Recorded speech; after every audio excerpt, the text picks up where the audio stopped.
My friends, welcome to the video today, and I hope you are having a great New Year's, because I was sitting out on New Year's Eve, I was drinking a beer, looking up at the fireworks, and I thought, man, how the hell is Daniel Larson celebrating New Year's? And then it hit me that, man, he's in his new mental institution, probably looking out a window if he even has one, just wishing to be free. And just a year ago, he was in a completely different situation, and then he went to prison, and it's been just downhill, downhill, downhill for this guy. And so, in the spirit of a new year, I thought we'd go back, look at what Daniel got arrested for, and how his prison saga has been going. Because again, it hasn't been well, but we've learned quite a lot from him. Because all we're getting is phone calls, when we really expected to be getting nothing out of him. And in the situation we're at right now, on January 1st, 2025, well, I can firmly say we will not be receiving anything from Daniel in quite a while. Now, every time I say that, I'm wrong and stuff comes out, but he's now at his mental institution where he needs to spend 4 months in. And that's 4 months for a guy who still can't admit that his fictitious girlfriend is actually, not his girlfriend. But you're going to have to learn all that from scratch today, because we're going to go back where this starts and go all the way to now. So I hope you enjoy the video, ladies and gentlemen. Pour one up, smoke one up, do whatever you got to do to relax, and chill out and enjoy this bitch. It's probably pretty good for people at work, too. Somehow, some way, Daniel Larson has lost his mind even worse than we've ever seen before. And I know how crazy of a statement that is, considering we did about 3 videos just this month on Daniel. And it seems like with each passing video, the levels of insanity have just been ramped up more and more. And it all culminates with this one today. Because I'll tell you what, I will say it right here, right now. I know one of these days, and probably very soon, Daniel will have another freak out like this that most likely tops this one. But for right now, even the situation with Bob in the car, any situation that happened back at the group home, doesn't compare to what we're gonna see today. And I know I'm hyping it up a lot, but if you've already seen it, you know what I'm talking about. If you haven't seen it, well then just hold on to your seats, ladies and gentlemen, because you have never seen Daniel Larson at this level. And so we're gonna get into that and many other things that Daniel got into this week, because just because he had the biggest freak out of all time doesn't mean that it wasn't an eventful week otherwise, because his community tab has been popping off, and he's released a few other videos as well that kind of detail just what kind of wacky shenanigans he's getting into this week. When it comes to videos and live streams, Daniel was much more active this week than he has been in quite a long time. He made this video you're seeing on screen here, where he walks around the streets of Boulder, Colorado for about 15 minutes just ranting and raving about anybody he can. And this isn't even the craziest video he did all week, but this one here gives you an insight into everything that's going on, who he currently dislikes and who he currently trusts. And spoiler alert, ladies and gentlemen, he dislikes many, he trusts very little, and the people that he trusts are also in the same camp as the people he dislikes. So it's this vicious circle for Daniel, where one person's cool with him one day, one person's cool with him the next day, but at the end of each day, all of them are trolls. But with all that out of the way, let's hear all the nonsense from Daniel himself. Bob won't answer his phone. I've tried texting him, he won't answer his text. He's completely ignoring me, so I've canceled all appointments because I can't do anything right now.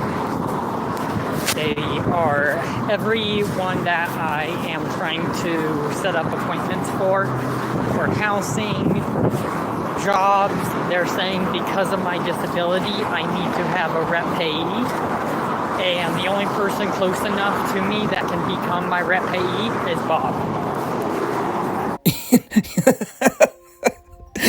I gotta apologize for the awful wind sounds in the background, which is gonna be a constant in today's video, and there's really nothing I can do about that. Daniel decided to record all these videos on the windiest day of the year, right next to a main road, and it doesn't sound the best. But I know you guys can hear what he's saying, and he's not happy about Bob not answering his phone calls. He's saying that the only person who can be his repayee, But, Daniel Daniel seems to forget that the last time people saw him and Bob on camera together, Daniel was once again starting a fight with him while in the passenger seat of his car.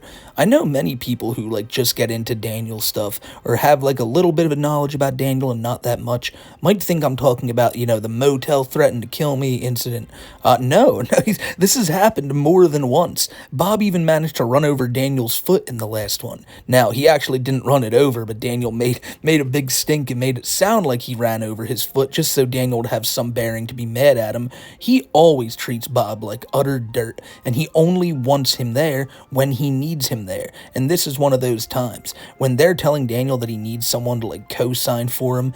Bob's the only one who can do it, so now it's time to drag Bob back into his life. Daniel needs a new apartment. Well, I guess it's time to drag Bob back into his life. But when Bob's giving him genuine advice about people like Grace Vanderwall, or really anything that Daniel doesn't want to hear, that's when Daniel loses his mind and starts snapping on Bob. And it's gotta be tough for Bob, because despite all of us knowing that the way Daniel treats him should make Bob not want to be anywhere near this guy, Bob still seemingly has Daniel's best interest in mind when he's around. But Daniel only wants money from him to get a hotel or to get an apartment to further push these delusions about him moving in with Grace Vanderwall.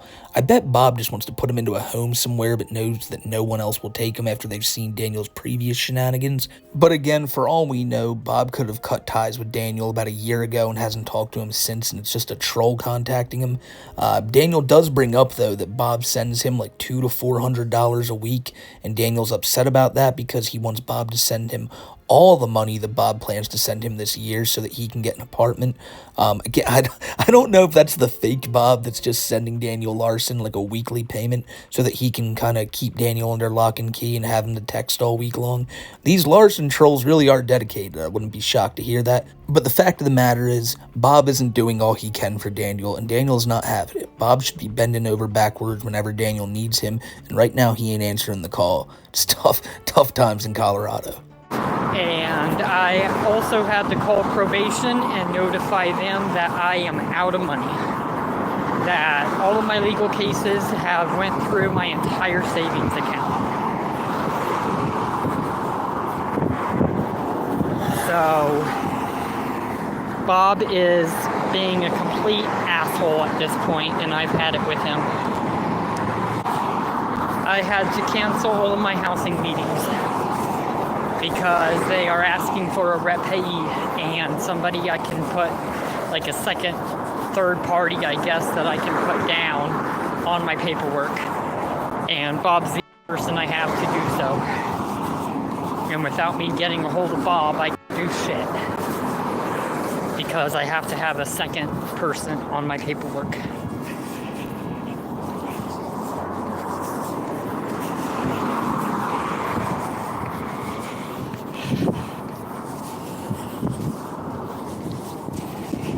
I know I'm an adult, but legally, they are asking for a second person.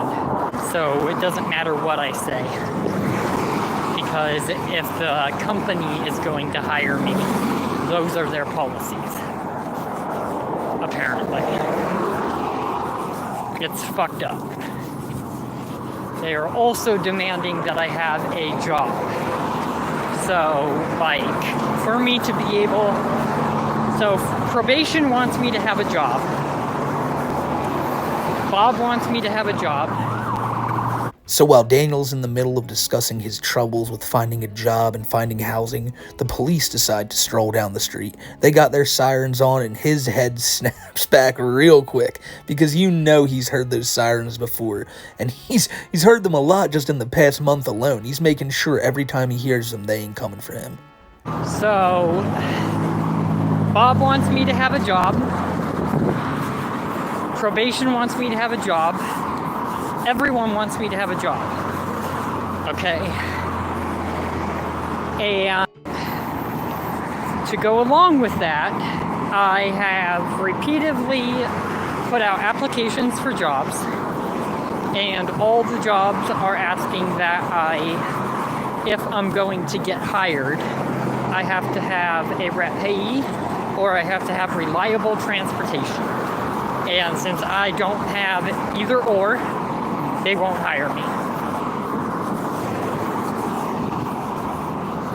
And to go along with that, I've also tried to put down information on housing. I've tried to put out applications for housing, and it's the same bullshit. They want a third party on my paperwork, and with my history, they don't want to move forward. They need to learn that it's like 5 years in the past, and I'm a completely different person now, and people don't give a shit. So that may be a lot to unpack, but let me try to open the suitcase here. He says that Bob and like the probation officer, they all want him to find a job. But you see, ladies and gentlemen, the reason they can't find him a job is because of his disability. Now, that's just not true at all. The reason that they have such a hard time finding employment for Daniel, and he even brings it up there, is because of all this stuff that's happened in the past. Come on, ladies and gentlemen, that was 5 years ago. They need to get over it. Now, you may be asking, well, what was 5 years ago? And I would ask the same thing. What was 5 years ago? Because all the terrible stuff that he's done that would probably make it tough for him to get a job has all been done in the past year and a half. And it's classic locale syndrome to just tell people to get over it, even if it happened very recently. And that's what Daniel's telling these people to do here. To the police, to his like probation officer, to Bob, just get over it. To the people trying to hire him, get over it. You're not understanding that Daniel's a changed man, and he needs a job. I think the real question to ask here is, what exactly does Daniel think he's going to do for work? Obviously, we've heard him in the past say that he thinks he's going to be a singer-songwriter, or maybe he's just looking to work at like a restaurant or something. No matter what, his disability is not the reason that's going to like keep them from giving him that job. What's going to keep them from giving him that job is the way that he's acted in Olive Garden, is the way that he's acted at every establishment that he's dined and dashed from, freaked out inside of. So nobody's going to want to take the risk on hiring Daniel, no matter who they are. Maybe one of the places Daniel could go to get a job is somewhere like the dump. And I say that not as a joke, but genuinely, like, if Daniel needs a job, the dump is somewhere where he will be away from society, not be freaking out at anything or anyone, and he can kind of just sift around and move, like, you know, the waste from here to there. I know this sounds like I'm just messing with you, but if you were to ask me where someone like Daniel Larson would probably thrive and make a decent little chunk of change working at, it would probably be like a dump where he's not around nobody else.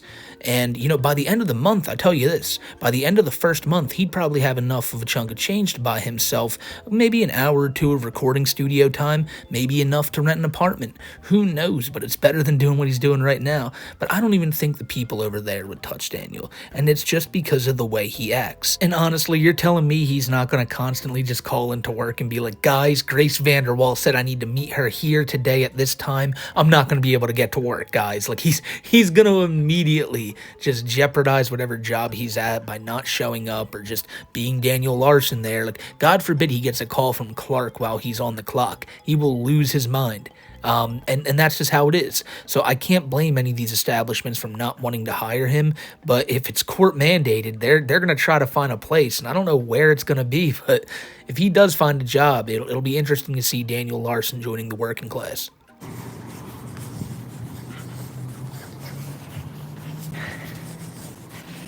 And to go along with that, I have to have like I have to show my bank statements, and I have to have at least, which is kind of fucked up, I have to have at least $10,000 to rent. I have to have this month's payment, last month's payment, and that's minimum. Like, that is the bare minimum that even low-income housing will do. So I better have a savings account, and I better have enough money for not just first and last month's rent, food, and emergency. Otherwise, these housing services will not approve, which basically means I should have, like, realistically, like $50,000 in my bank. Jesus Christ, he needs $50,000 a month. That's to cover apartments, emergencies, food. Okay, so let's go down the list here. So apparently he needs I'm going to assume like 20,000, maybe 30,000 plus for the apartment. I don't know how much he thinks apartments cost.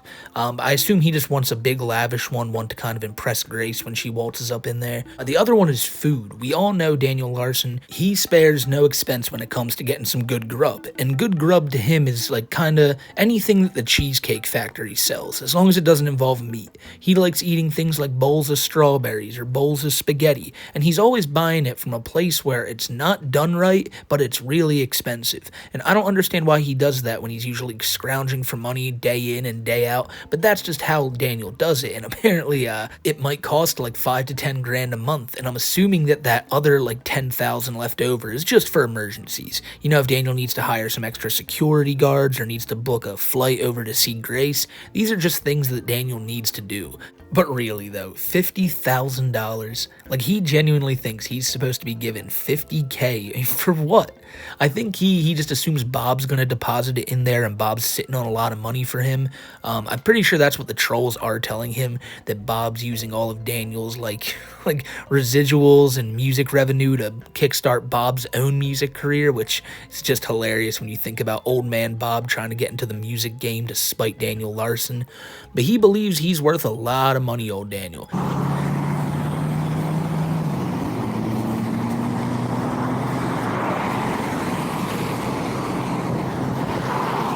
So, Bob is, like I said, ignoring me, and I can't move forward with anything. And everyone is just in the fucking group chat just harassing me at this point because this is all fucked. So, good job, motherfucker Bob. You fucked up enough that you pretty much destroyed my life. I don't know why he would give me $4,000 on average a month and just not even pay for housing. And he gives me like 100 to 200 a week. Or I mean 100 to 200 a day, and then tells me to get a hotel room, tells me what to spend it on. And then Bob has also told me I might as well sue him. But I'm not going to sue a family member. That's fucking ridiculous.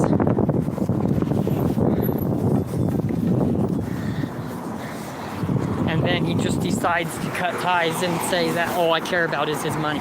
That ain't true at all. And if he believes that, he could go fuck himself. I don't care about his money. I care about just a fucking place to live. And if he thinks otherwise, he's a fucking moron. So that's that part that I really wanted you guys to hear. He says that Bob sends him 100 to 200 a day and tells him to get a hotel room with that money. If that's true, like I said, I don't know if that's some troll playing Bob, but if they're actually sending Daniel money on a daily basis, I highly doubt it is, and it's probably the real Bob. But it's also Daniel Larson saying this. You can't believe everything this guy says. However, let's go off the logic that Bob really is sending him like $100 to $200 a day, and then like $4,000 a month in total. Maybe is that what Daniel was saying there? Well, Bob's clearly telling him, hey, here's like $150. Get yourself a hotel room at like the Motel 6 or somewhere where it's like $50 to $60 a night. The rest of the money's yours. Get some food or whatever. Daniel's annoyed that Bob's telling him what to do with it, and then he goes on to say that he doesn't care about Bob's money. He just cares about a place to stay. Well, Bob is giving him money for a place to stay every night, according to Daniel, but that's still not enough for him. And I mentioned it in the beginning. All he does care about when it comes to Bob is the money, because Bob's the only one who can, like, you know, be the payee, the referee, or whatever the fuck he said earlier. But Bob's also the only one who can give him money, and that's why he's acting this way. He's always like being like, Bob, don't tell me what to do with this money that you are giving me to keep a roof over my head, you know? Like, Daniel doesn't want to hear that. Maybe the trolls are just taking this money out of Daniel's bank account before he even notices. Now, that's just a theory, but that's because Daniel's always talking about that his bank account just magically goes into the red. However, that could be because he buys a bunch of stuff and has a bunch of debt. Nonetheless, if Bob really is giving him that amount of money every single day, Daniel could just save it, and then 2 weeks later he could have enough to put down like a payment on a first apartment. And it's that easy, but Daniel, it's never going to work out like that for him. He wants to be given like $4,000 to $5,000 right now so that he can run, get an apartment, and then have enough to kind of like flaunt to Grace. I don't know, man. He just wants the money that he thinks he's owed for his music career when he's never really made much of a dime off it anyway. It's also now to a point that the feds are even, like, investigating him, and I'm on the FBI watch list just because I don't have housing. Now, that is fucking stupid. I'm homeless, and the FBI is threatening me over my homelessness. So, they could go fuck their lives. And yes, I just said that. And then they also want to say that, oh, you need security. Get security. You need housing. Go get housing. Well, you know what? Stop threatening to press charges on me if I don't, because that's just making my family more angry. And at this point, I don't care. Go ahead and press federal charges. My fans will send death threats to the FBI till the day they die. I'm sorry, what? Like, where did that come from? Firstly, no, they will not. Nobody will do that. And the only person who's down with that is Daniel Larson himself, and he feels like it's because he's been slighted by the government. Here's the thing. He's really upset because he's saying that he's been put on a watch list, and I don't know if that's 100% confirmed, but if it is, this is nobody's fault but Daniel's. Listen to the things that he's saying in this video right here. This alone is enough to get somebody put on a watch list. And then you might think to yourself, wait a minute, wasn't this guy just in jail 3 times this month? Yeah, yeah, he was. He got out, he made this video, and a video you're about to see in a little bit here, where he makes death threats all over the place, threatening every single person he can. Members of government, police members, Clark, Daniel, McDougal, random people. But this is just another day in the life for him. I don't understand how they don't just pick him up off the street, because if you're yelling some of the stuff he's yelling, you'd think you need to just get put right into somewhere where you can get a mental evaluation. We all know Daniel's not there, and I do say that a lot, but it's moments like this where he says that his fans are going to do that to the FBI that show just how out of it this guy is. He wants people to do things that are completely illegal and wrong, but he wants them to do it for him so he doesn't have to do it himself and get in trouble. He knows that this stuff is wrong, but he still wants people to do it, and that's what's scary about old Daniel. And no, I did not send a death threat.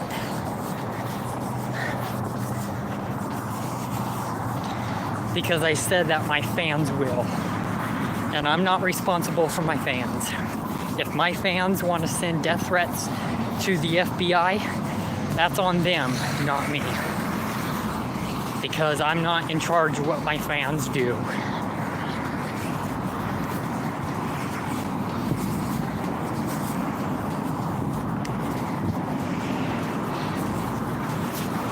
And to go along with that, if the FBI really thinks I'm a threat, they need to really look at what's really going on.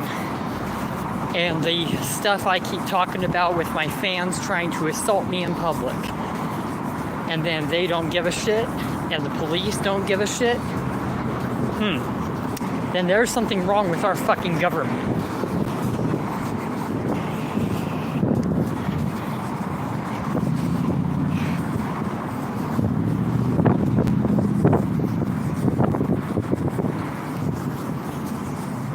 I'm about to call the World Protection Agency, and I'm about to call the false incriminated or whatever, and see if I could get free money at this point. Whatever the fuck they call that place. For false, for people that have been imprisoned under false charges. I'm gonna see if I can get free money now.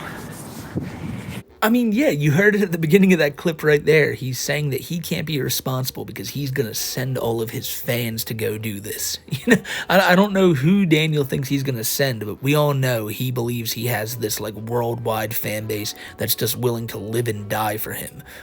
But he's going to be sadly mistaken when he figures out that's not true. And then he says he was falsely imprisoned and he's going to go to the place where they give you money, free money that is, for being falsely imprisoned. Pretty sure Tony Chase would like to know where that place is too, but I don't think Daniel's gonna find it.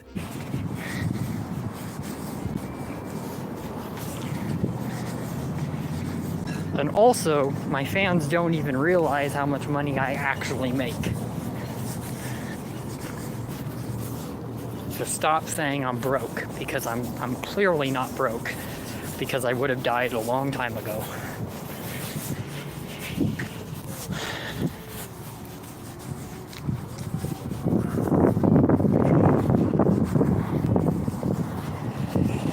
And then also, why is Jacob Vanderwall sending me texts of him having conversations with Bob? Even Jacob Vanderwall saying to Bob in text messages that I've seen with my own fucking eyes at this point, which proves Bob is lying.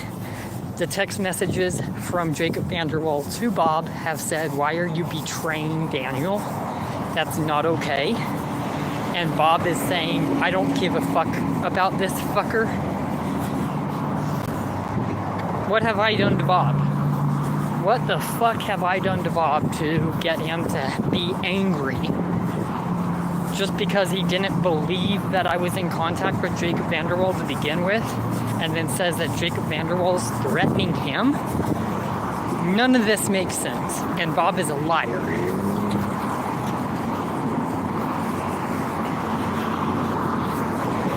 And Bob is trying to make me look crazy, I found out, because I have text to prove.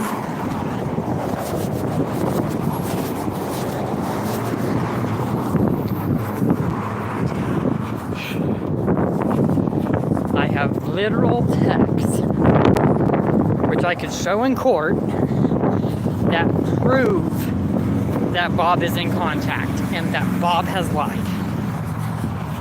So, at this point, I don't give a shit what Bob says.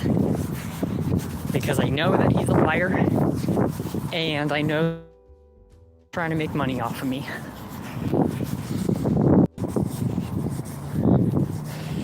And Bob is also trying to silence me, which isn't cool.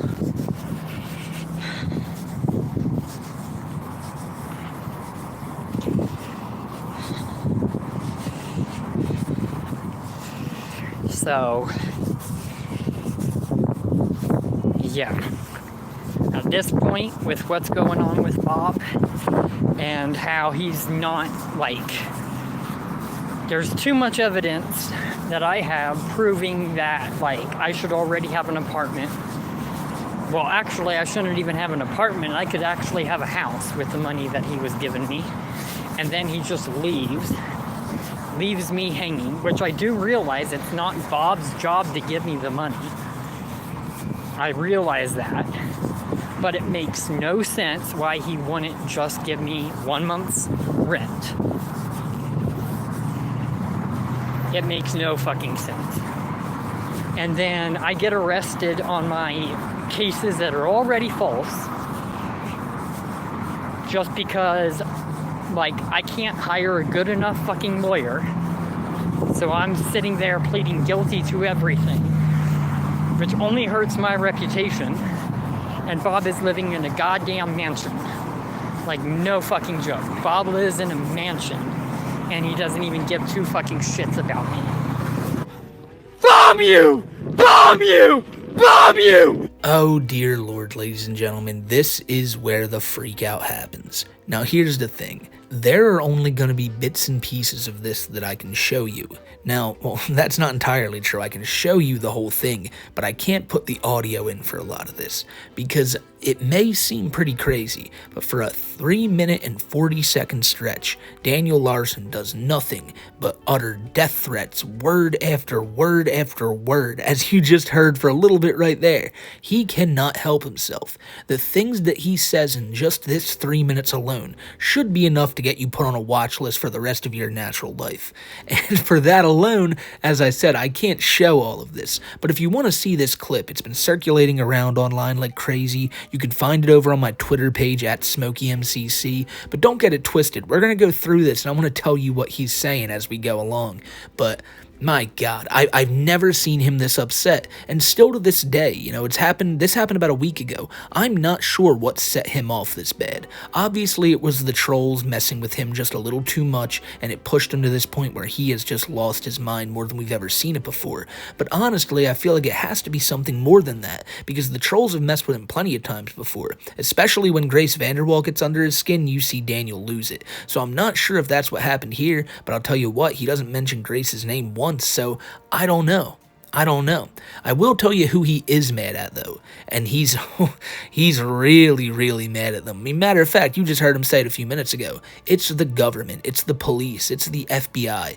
The threats that Daniel makes to the Colorado police, to the police all over the world, again, is something that just is shocking to me that he's not in jail for right now. I know I'll get people in the comments telling me the legality of these things and everything, but look, he just got out of jail for the 3rd time this month, and it took him a few days to make a video like this where he's given everyone he can death threats, looking as unhinged as we've ever seen him before. I don't know, man. I would not feel safe knowing this guy's on the street, but he is on the street. And so again, we just gotta put up with it. But I ask you this, imagine you're someone just walking down the street in Colorado, you look to your left, and on the other side of the road, this is what you see. You got Daniel Larson constantly screaming into the camera, more rabidly than we've ever seen him before. Snot is pouring down his nose, and he is just screaming. He's telling every single person that he can think of that he will off them. Now, these are just straight up death threats. He gets very mad when he thinks people are delivering death threats to Grace Vanderwall or all these other people. That's never happening, although he's being told it's happening. But he thinks it's okay to just dole out death threats to whoever he sees fit that day. The cops didn't do what he wanted, so he's going to start saying this crazy shit about them? I don't know, man. This is just unbelievable. I could never imagine saying this type of stuff, let alone recording it, then putting it online to kind of be like, hey, I'm going to stick it to him. But that's exactly what Daniel thinks he did in this video. He stuck it to the cops, to the government, to Bob, and they all know now that they messed up. And why? Because Daniel's losing his mind. It's another case of him thinking that other people are feeling the consequences for the things that he does to himself. But you see, I think I cracked the code, ladies and gentlemen. Daniel Larson recently had started putting up pictures that he's been eating chicken wings and chicken Alfredo, and he's not one to be known to eat meat. Now, I don't know why that is, but I think it's messing with his mind, and his mind's just begging for more vegetables. I mean, listen to this. Kill, kill, kill, kill, kill! It's like he can't possibly get enough kale, and he's going off about it. But I'm not joking with you, ladies and gentlemen. The entire duration of this video is just him saying the word kill or bomb. Like he's just so enraged that all he can think about is destruction and just really bad shit. And when it comes to the forefront of his mind like this, he doesn't know how to articulate what he's feeling into words, so he can only say that one word over and over and over again. This is the message to everybody, please. It's a girl. And now he's making it known that this is directed to every police officer in the world. I mean, guys, have you ever seen him more rabid than this? I haven't. I really haven't. I've covered this dude for 1.5 years now, maybe even closer to 2 years, and I've never seen him get like this. There was that time he beat up his cell phone next to that random brick building somewhere in Colorado last summer. We also know about the time he was in that bodega up in New York and freaked out there. That he's done this a lot of places, but never to this level. And it's just showing that his mental health is getting increasingly worse and worse. And it's only going to continue to get worse until he's put somewhere where he can get the proper mental health help. And look, here's the deal. If he's not in jail, the trolls are never going to stop messing with him. And that's what I've kind of realized over the past few months, is that the reason Daniel, I at least think, needs to be in jail so much is because if he's out, if he's able to just have his phone and do whatever, this is going to keep happening. The trolls aren't going to stop. You bet your ass they're not. No trolling of any locales have ever stopped just because people were like, it's gotten old now. When one group stops, another group comes in. And that's the way it's seemingly always been. For guys like Chris Chan, for guys like Cyrax, it always gets new people involved. And it always ramps up the trolling. The people now have Daniel believing that like Jacob Sartorius is with Grace Vanderwall and that she's like, some days she's pregnant, some days she's not. Daniel himself is just constantly getting berated by fake Bob and different fake people that he thinks he can trust, like Tina Vanderwall and all that.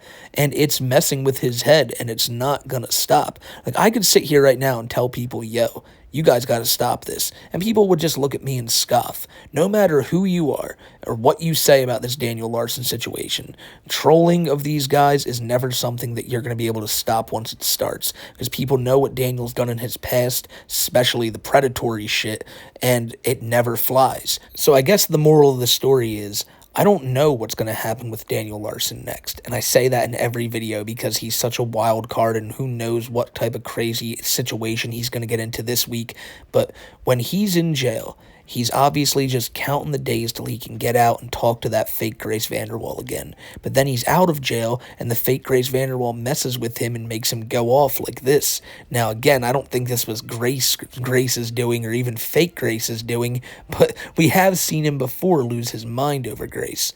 And all these trolls have such a big, like, impact on Daniel's head that the only way this is ever going to stop is if he's in jail. And it's just going to be a really weird ride to see as we go along. The Daniel Larson story is just beginning, too. He's only like 25 years old, you know? He's not like Chris Chan, who's 40, 42 years, like 41, 42. How old is Chris now? Nonetheless, Chris's trolling is going to go to the end of time, too. But you see him now being a much more away from the internet Chris. He goes live maybe once or twice every month and maybe puts up a tweet here and there. Daniel is constantly on, constantly doing stuff, and people have access to him 24/7, and it's created what we see now. And it's a weird creation, and it's only going to get worse over time. So a couple nights ago, I had heard that Daniel Larson was arrested for the 4th time in the past 2 months. And honestly, like most of y'all, I thought, well, he'll be out in the morning. No harm, no foul, you know? Daniel Larson gets arrested pretty often, and they always give him a slap on the wrist no matter what he does. And so as time went on, things begun to look more and more bleak for old Daniel as some of his charges started to come out.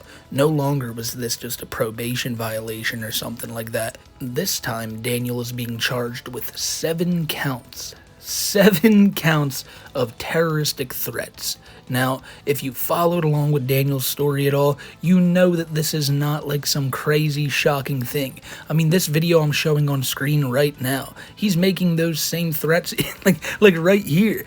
He's known to do this quite a lot. And today, we're going to find out what those 7 exact instances are. We're going to hear Daniel's first phone call from jail. We're going to learn a whole lot about this situation because, ladies and gentlemen, basically what I'm here to tell you today is that we probably have seen the end of Daniel Larson on the internet. Now, that is a great thing. It's a great thing anytime these predators get ousted off the internet, but it's even a better thing to remember that the streets of Colorado are just that much safer now that Daniel's not on them.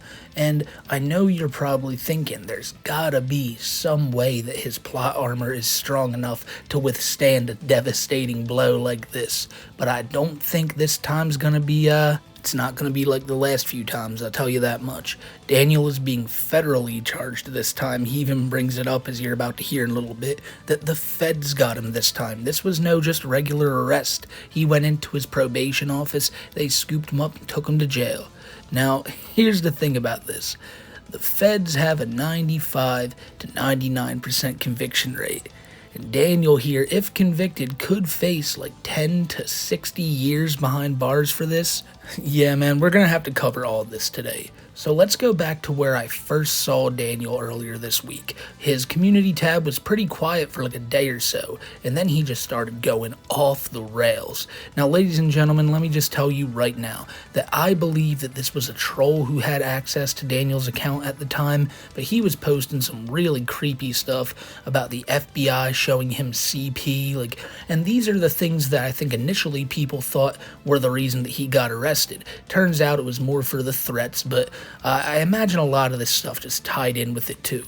There was a bunch of weird stuff, but then there was a bunch of wacky stuff too. Like this picture that someone clearly edited together of Daniel with him like as the Pope or as some kind of cardinal, and they're promoting that Daniel was going to be holding mass at Red Rocks Church this coming Sunday, which now with him behind bars will not be taking place. And it's a shame because Father Larson looked really happy to be there. So a day or two passes and his community tab is still the same old crazy nonsense, and then out of nowhere, again we hear that Daniel Larson got arrested, and shortly afterwards an arrest video was dropped, but not like a body cam footage. It was a Snapchat video that somebody had taken while they were in the same restaurant as Daniel while he was getting arrested. So you can see two cops pull up at the restaurant, and they walk over to the corner where Daniel is sitting, presumably just enjoying his meal while watching the Denver Nuggets game. And eventually you see them walk out with Daniel, presumably to then take him to jail, but if Daniel's own words are believed from the phone call we're going to listen to later, he was taken to his probation office where he was then arrested by the feds. So now let's get into that, because that's the most important thing about all this. That's why it says in the thumbnail that this time it's like, it's pretty serious now. Daniel Larson isn't facing no more slap on the wrist type punishments here. He really could be going away for a long time. There's no way federal agents would be getting involved in this if it wasn't a serious situation. So now that I have y'all here, I want to tell you exactly why Daniel is being federally charged. Because there are 7 counts of these threats that he made, all about different places, and the first one is namely a particular county courthouse in Colorado. So, we've heard Daniel make threats like this a lot, directed towards, people and buildings, and the courthouse in Colorado does vaguely sound like somewhere he may have threatened before. He always records this and puts it on video, and that's why in every count here in the documents, it says that it was through the use of an instrument of interstate commerce, which is basically just a phone or a laptop or something like that you can then post to social media. You may also be wondering why I'm not showing these documents on screen, and that's just to save my own ass in the future. I don't know if I'm allowed to. I don't really know the whole ramifications for that, but I do know this. I have them up over on my Twitter at SmokeyMcC. If you want to read through them, you can go through it there, but I'm just going to sum them all up here. So the second one, though, the first count was for threatening a courthouse in Colorado. The second one is for threatening a non-profit organization in Colorado. Now, I should mention that the word explosives is also mentioned in each one of these counts because that's what the threats usually entail. The third one is one of the most interesting because they bring up that he's again making threats to government buildings, namely the White House, which is even named in the document, which is pretty insane. The fourth count is yet another government building in Colorado. Now, this one isn't named specifically, it's just a state government building in Colorado that Daniel had threatened. But count 5 is where it gets pretty interesting again, because this time it is a college campus in the state of Colorado, around the month of September. So if you remember what was going on in September, well, Daniel was spending a lot of time trying to buddy up to Deion Sanders. So I think I know exactly which college they're talking about here. Count number 6 is another insane one, with Daniel being charged for threatening an FBI agent, which will again come into play in about another minute or two here. But yeah, he's done that one too. And then finally, number 7 is for threatening to do something to yet another building, this time namely being the Federal Bureau of Investigations building. Daniel is all around just screwed, ladies and gentlemen. These are such heavy things to be charged with. Daniel, though, he's been doing this for so long. All these instances are dated too.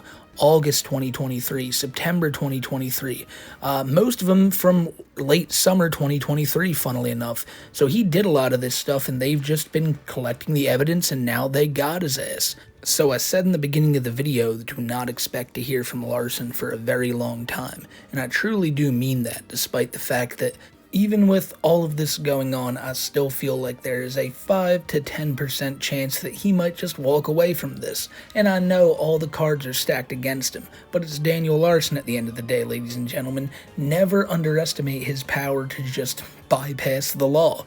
But if we're being really serious here and we're looking at this from like a critical point of view and not like a stoner's point of view on YouTube, yeah, Daniel's fucked.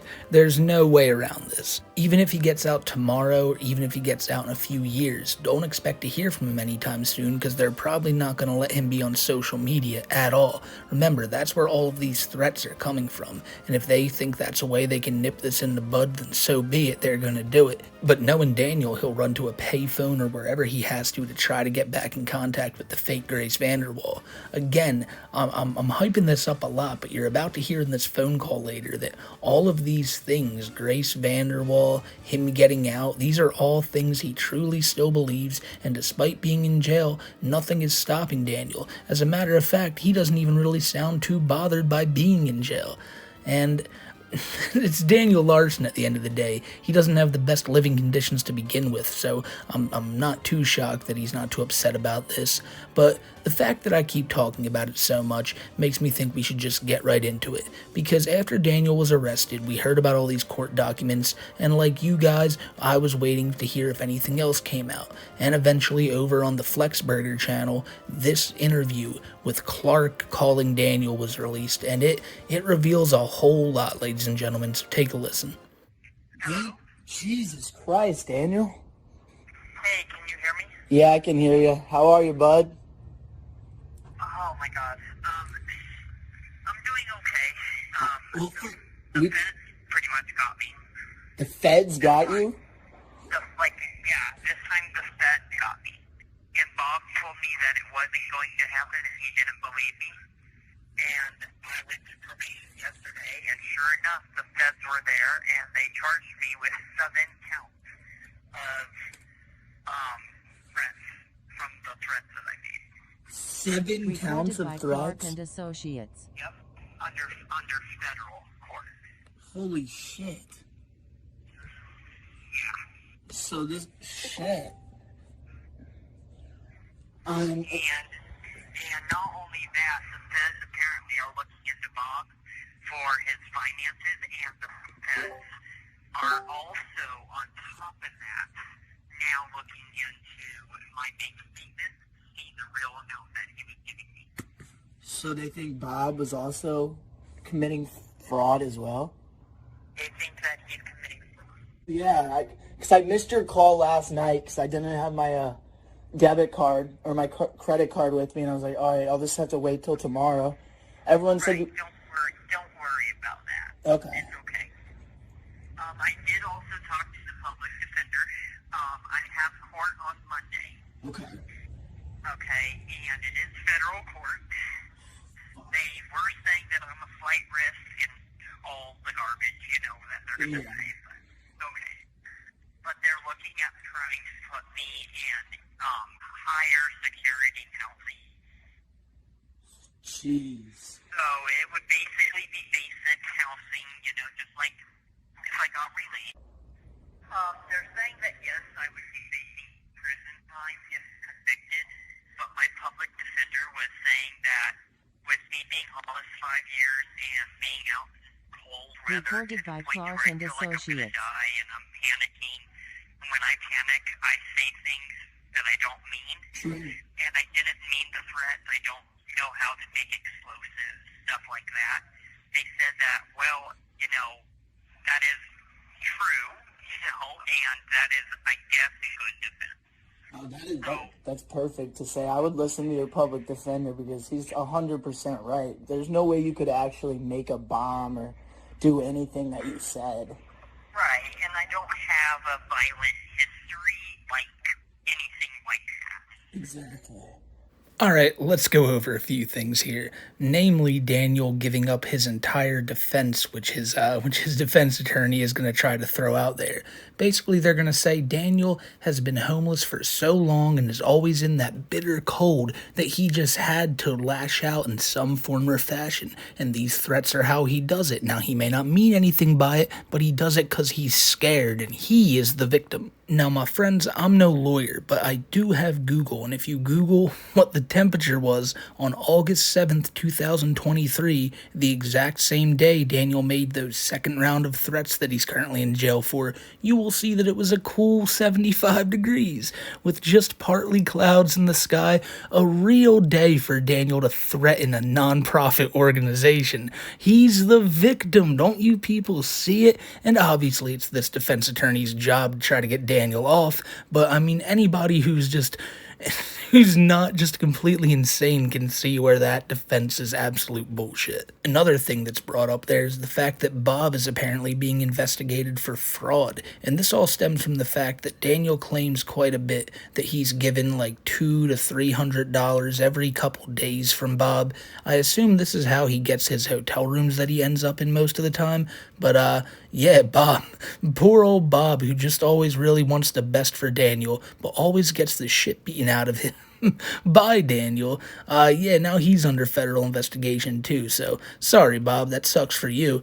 Daniel brings up how they told him he is a flight risk and how that's absolute garbage. And to that I have to say, just like, really? Like that makes complete sense considering all these threats you've been making about like, explosives. So like, I mean, I don't think they're really wrong in saying that. I know myself and any other logically thinking person would not like to be next to you while in the skies. So good on the feds for that one.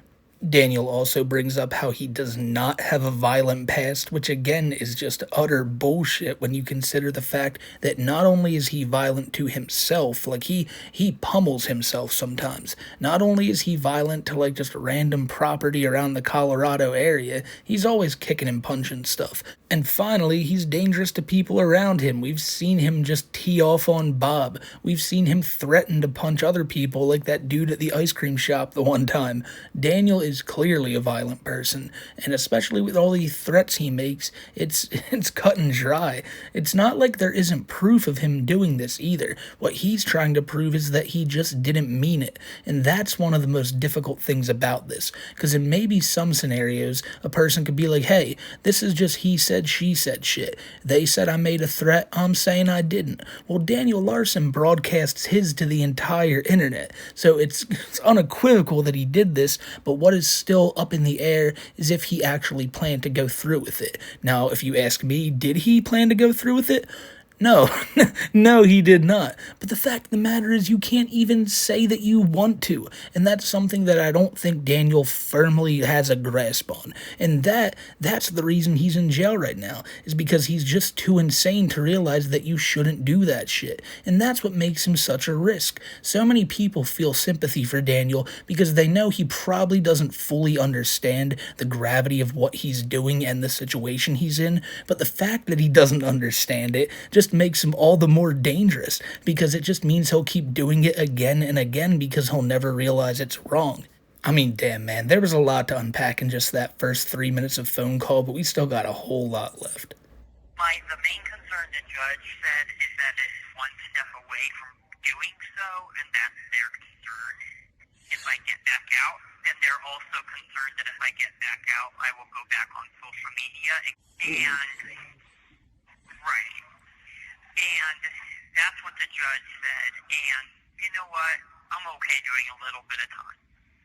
You know, I would rather show I'm going to be good, you know, than create more issues, right? Oh, yeah, I agree. I mean, you did well with your 27 days, so. Right. I'm going to get Grace's number. I'm going to get Nina's. My public defender also said that they were going to reach out to Grace. Okay. So they might reach out to you, they might reach out to Grace, but I did tell them that yes, we are engaged, and they're going to try to reach out to her. Okay. Just Property because of they wanted Larson to let her League. know that, like, I'm okay, and, you know, they wanted to see what she wants as well. So are the charges like threats against the government or something? Like those? I guess they're considering, they're calling it interstate threat. Okay. They're saying that it's threats and interstate threat. Jeez. They're not calling it like terrorist threats. They're not saying anything like that. But they are saying their biggest concern is apparently DDRC. They had to fully evacuate. And after comments you made one time, they had to evacuate like the whole building or something. Yep, and they brought in bomb sniffing dogs. Jesus Christ. Because like, the ERC just took it so seriously. Which, I mean, proves kind of how stupid they are, you know, because they know me so well that, like, they know I'm not going to do that. But kind of ridiculous. Like, why would they even waste their time? They know who you are. Right.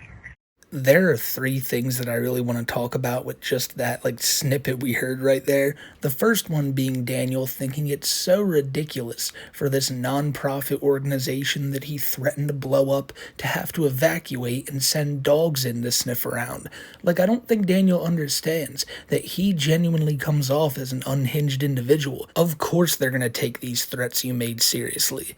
Then we jump to him telling them that him and Grace are engaged. Like, so he's even telling the guards, like, listen, my fiance Grace needs to hear about this. He tells Clark on the phone right there that he's looking to get Grace and Tina's number. And then poor Grace might get lumped into this if, of course, the FBI decides to go ask her if she knows anything about Daniel. However, I think they'll probably be trying to get in contact with whatever number Daniel was, like, most frequently talking to who posed as Grace. If I were any of these Daniel Larson trolls who were getting him to do any stupid shit or sending him any, like, terrible stuff to hopefully get him caught up, I'd be shitting my pants right now, because all of you are probably being looked into. I mean, we're probably being looked into for even making these Larson videos, but I digress. The fact of the matter is, he's sitting here talking about how his fiancée Grace, like, he's on a prison phone call, you know? He only gets these a few times a day, and I said it the last time we listened to a Daniel Larson phone call from jail. He brought up Grace then, he's bringing her up now. It's all he's gonna think about during his time in jail, and his love for her is only seemingly going to grow stronger while he's in there. You know, I wonder if they're going to be able to tell Daniel, like, hey, you know, the real Grace Vanderwall said she has nothing to do with you, yada, yada, yada.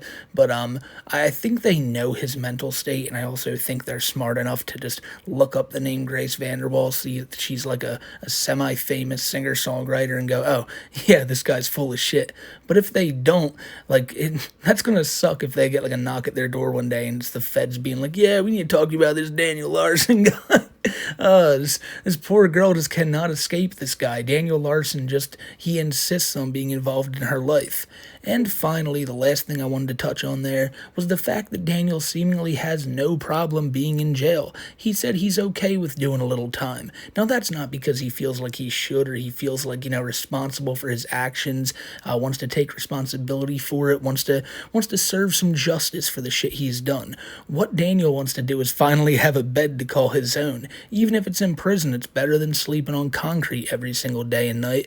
And not only that, the FBI is still saying things about you, and not only you, but now Discord server. What were they? Jesus Christ, this is a whole mess now.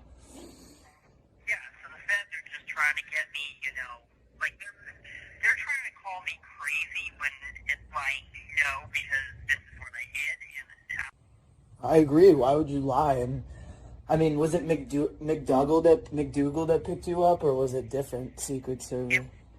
believe it or not, it was McDougal, and he did actually say that, like, in the end, he doesn't really care that I did threats against him, which, yes, it's a concern, and I shouldn't have done it.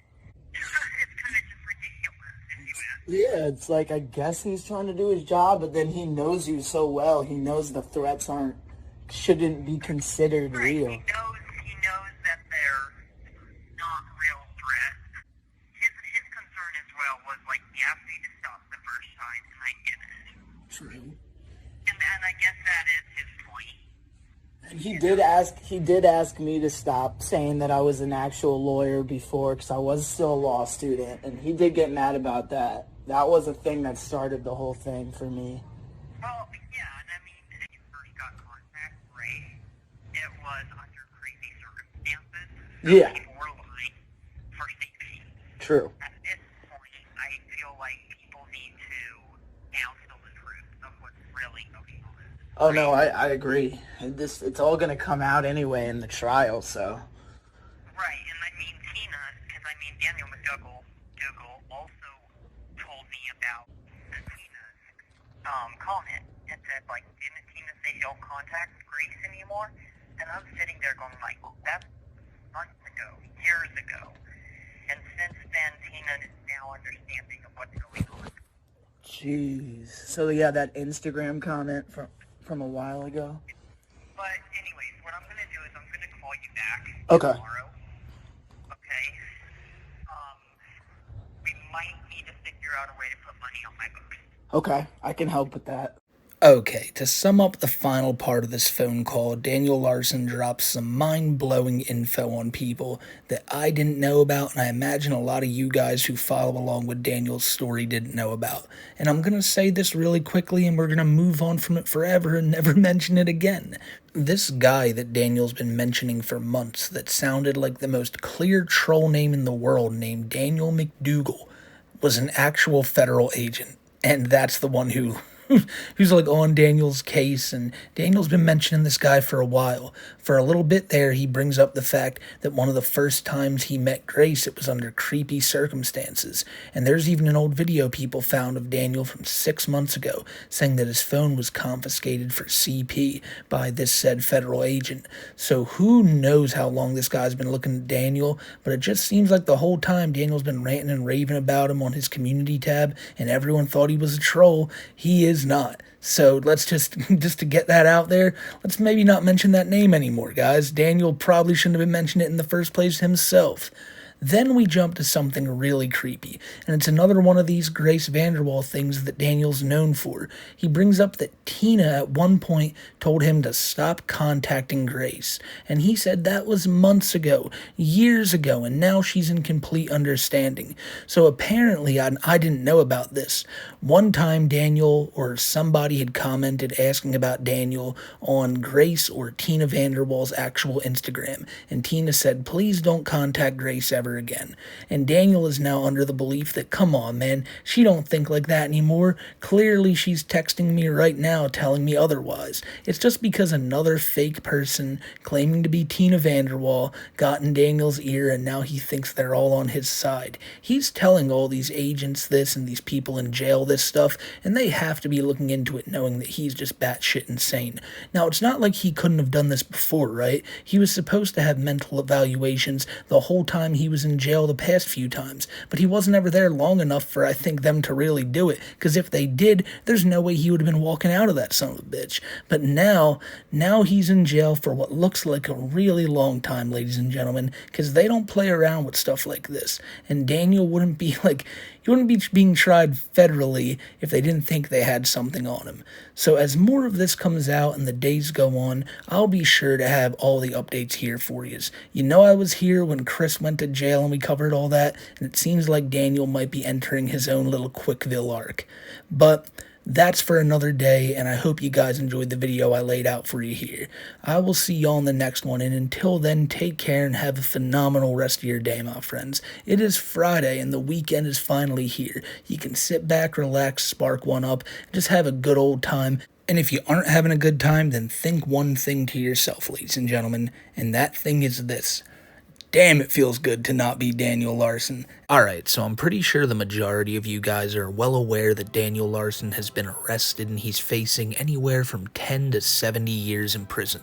And so, like many people, I assumed this was just the immediate end of the Daniel Larson story and we'd hear very little else after the fact. And you know, even if they did realize that, they may not take away his rights to call people in the outside world. However, I really thought, you know, who was gonna pick up that call? And if anyone was gonna pick up that call, were they gonna record it? And then almost immediately my question was answered when I realized, oh yeah, that's right, Clark exists. And believe it or not, in a way, Clark is the star of today's video. And, you know, good on you, Clark. Real good job. But about a year ago, did you think we'd get to the point where Daniel Larson YouTube videos would be mainly talking about you and your antics? Because that's what we got to look at today.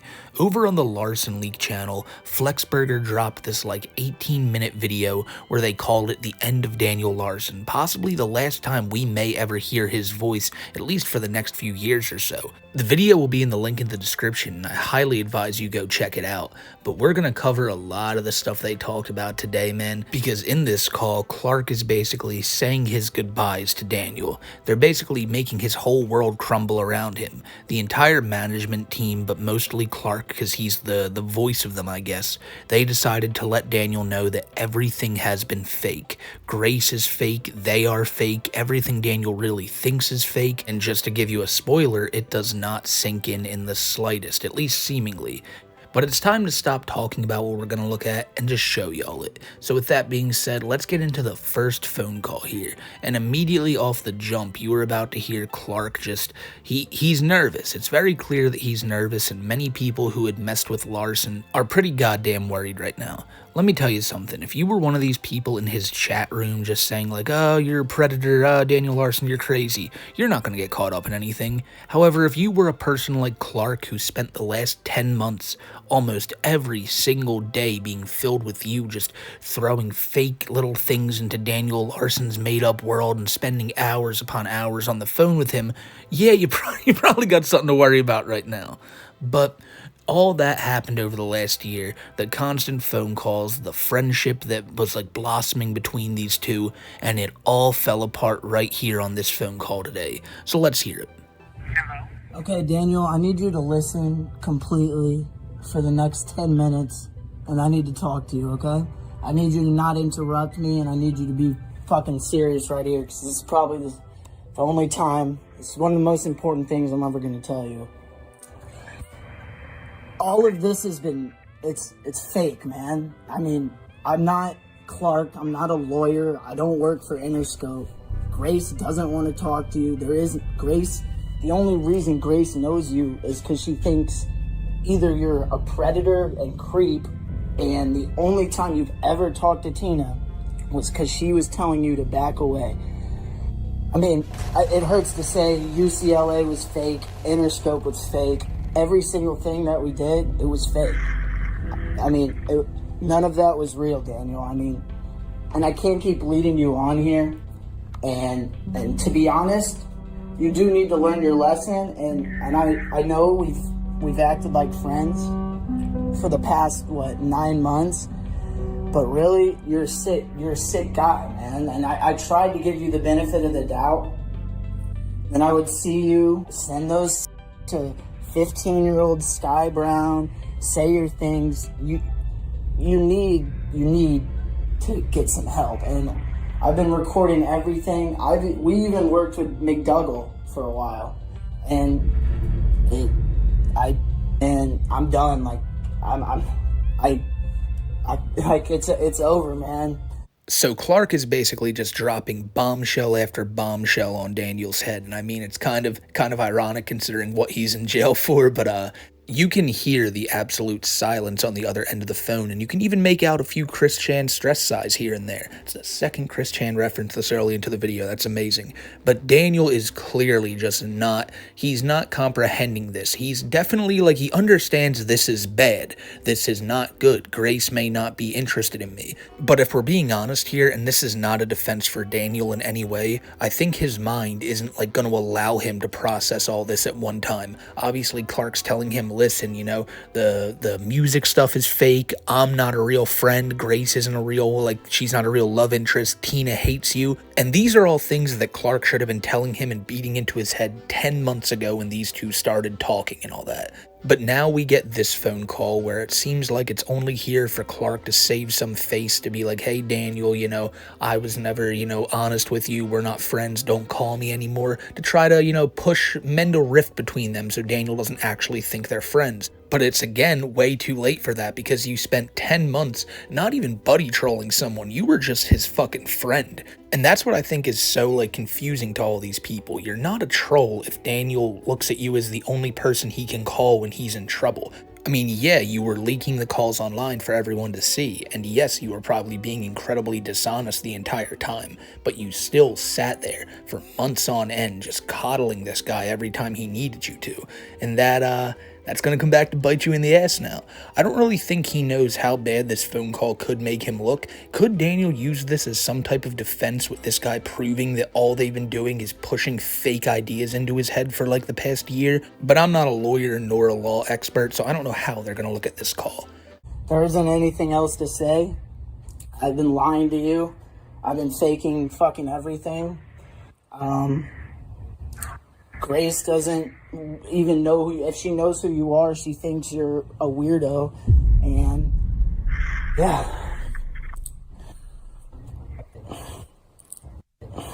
I mean, and I get some circumstances, but at the same time, you really are a menace to the streets of Colorado. I'm a 20-year-old kid from St. Louis in community college, and I know literally nothing. So, I am going to say I won't be answering any more calls anymore. This is probably the last time we'll ever talk.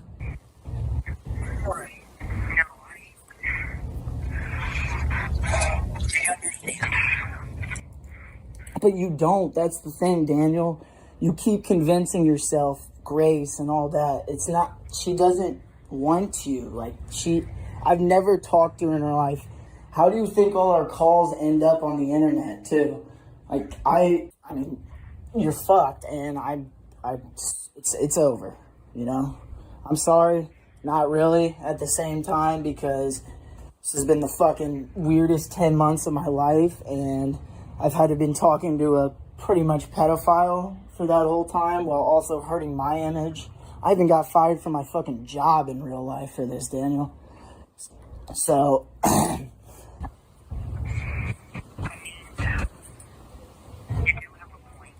no, I'm in the middle of the most important call of my life right now. To be honest, I kind of knew that you were trolling. And that's why I kept questioning everything. I mean, I'm sorry, I know Daniel's the topic at hand here for the video, but the fact that Clark sat there and went, this has been the worst 10 months of my life, I've just been sitting here fucking with you, trying to make this sound like it's so unimportant, but then when someone walks in, he quickly mutes and tells them, hey, I'm on the most important phone call of my life right now, you be careful, are you serious? And again, don't get me wrong, all the stuff he's telling Daniel is stuff that needs to be in Daniel's head, but he's not comprehending this, things have gone way too far. I mean, there was a part in there where Daniel said that he was kind of aware that everything was like trolling and that he was always questioning everything, and I bet you he was, because somewhere deep down in Daniel's mind, he knew that there was something off about this whole situation, but he doesn't know how to articulate that. He doesn't know how to outright say, hey, you're fucking with me, where is Grace Vanderwall? Why does she always keep changing phone numbers? But it's Daniel. He's so delusional that he has to convince himself that he does have some type of future with Grace, or else all else is meaningless.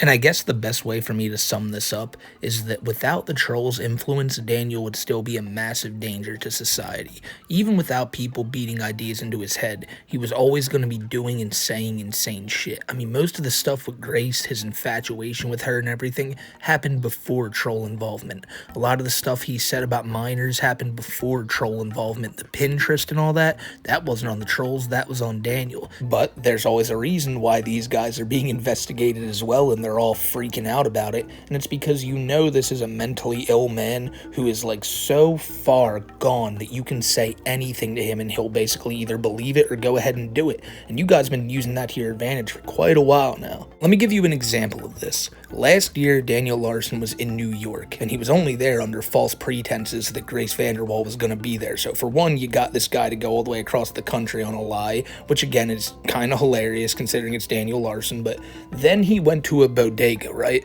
And at that bodega, he started freaking out at the owner, and all the while, he's recording it to like a Discord group chat, and they're all seeing this and telling him what to do. You got this girl telling him to spit on the bodega owner and all this stuff.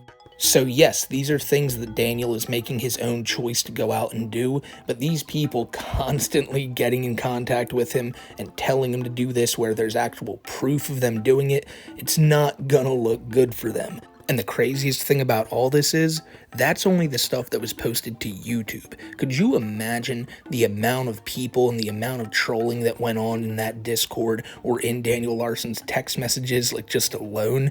I mean, dude, I can't imagine what people were telling this guy. And the fact that the feds got his phone and all these people are losing their minds makes me think that there's a whole lot of stuff people told Daniel that they're just praying doesn't get out there right now. But only time will tell with that one. So in the Larson leak video, again, that I highly recommend you guys go watch, it's down in the link in the description below, they talk about how after this, Bob got in contact with Clark, basically defending Daniel, and letting Clark know that Daniel had apparently gotten into a fight and that he really wanted to talk to Clark.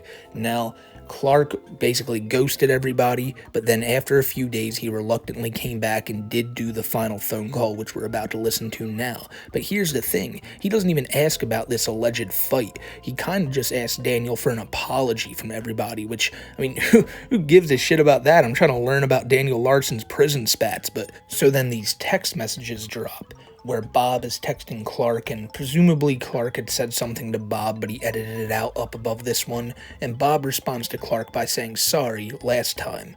I told him that you were going to cut ties. He says he wants to apologize and hear your concerns. He said he wants to have a talk man to man, whatever that means." And then there, I relayed his message to you, and I told him that this is the last time. I understand your concerns, and I'm not trying to change your mind. It is your choice and understandable. Thanks for your previous contact with him. So from this, we can gather that Daniel still is in contact with the real Bob Proctor, and honestly, a lot of people, including myself, and maybe I'm the one who even started this whole thing, but I was for sure that for the longest time it was just fake Bob Proctor, some dude pretending to be Daniel's father figure. But you know what? Bob is still in the picture, and despite all those times of Daniel just teeing off on him in the car together, Bob doesn't want to let this dude go. And it's because he does have some attachment to Daniel. I guess he does look at him as a son. I mean, look at how he's talking to Clark in this text message. You know, it's on you, but thank you for your previous contact with him. It's clear that Bob may not be fully aware that Clark is a troll, but he's an old man. I doubt he understands a lot of this stuff that's going on when Daniel's talking about Discord servers and subreddits. I imagine if he cares this much about Daniel, he's looked this stuff up before at least, but I still don't think he really understands the gravity of what's going on and who these people he's talking to are. Another screenshot was then dropped where Clark asked, "Did Daniel say he got into a fight in jail or with me?" And then Bob says, "I took it that he had a fight in the jail. If he actually did have a fight, it couldn't have been much. There was no indication that it disrupted his phone use." So, honestly, I don't think Daniel got in some big knockdown, drag-out fight with his cellmate over Daniel smelling bad or doing some weird shit. It was probably just an argument he got in with somebody that was enough of a disturbance for Daniel to have to bring up to Bob. I imagine this took place in the phone call where Bob says that Daniel said he wanted to talk to Clark man to man, and again it just shows that Daniel really didn't understand anything that Clark said in that first phone call. He didn't understand the fact that Clark said this was all fake. Daniel still thinks he can repair this relationship, and you will see that a lot in the second phone call we're about to listen to. But before that, Bob sent out one more text that said he said nothing was accomplished. He said he's being held until a mental health evaluation. He said the appearance got leaked. Those were most of what he said. I assume he's being held until a mental health evaluation is happening because of the fight and all that, but him bringing up the appearance getting leaked was that Daniel was supposed to have court, I believe, today, and it got out there on the Reddit and people were talking about it and they must have moved it. So I'm not sure if that's exactly what it means, but that's at least what I interpreted it as. Look, last week's Daniel Larson video got me getting the whole flight risk thing all wrong, so I'm going to be real careful with what I say here, but these text messages from Bob to Clark show just how much goes on behind the scenes with these people. Clark is sitting here texting Bob fucking Proctor of all people, the guy who really went to bat for Daniel after his grandmother died and supported him. How deep are you in this shit if you're texting fucking Bob?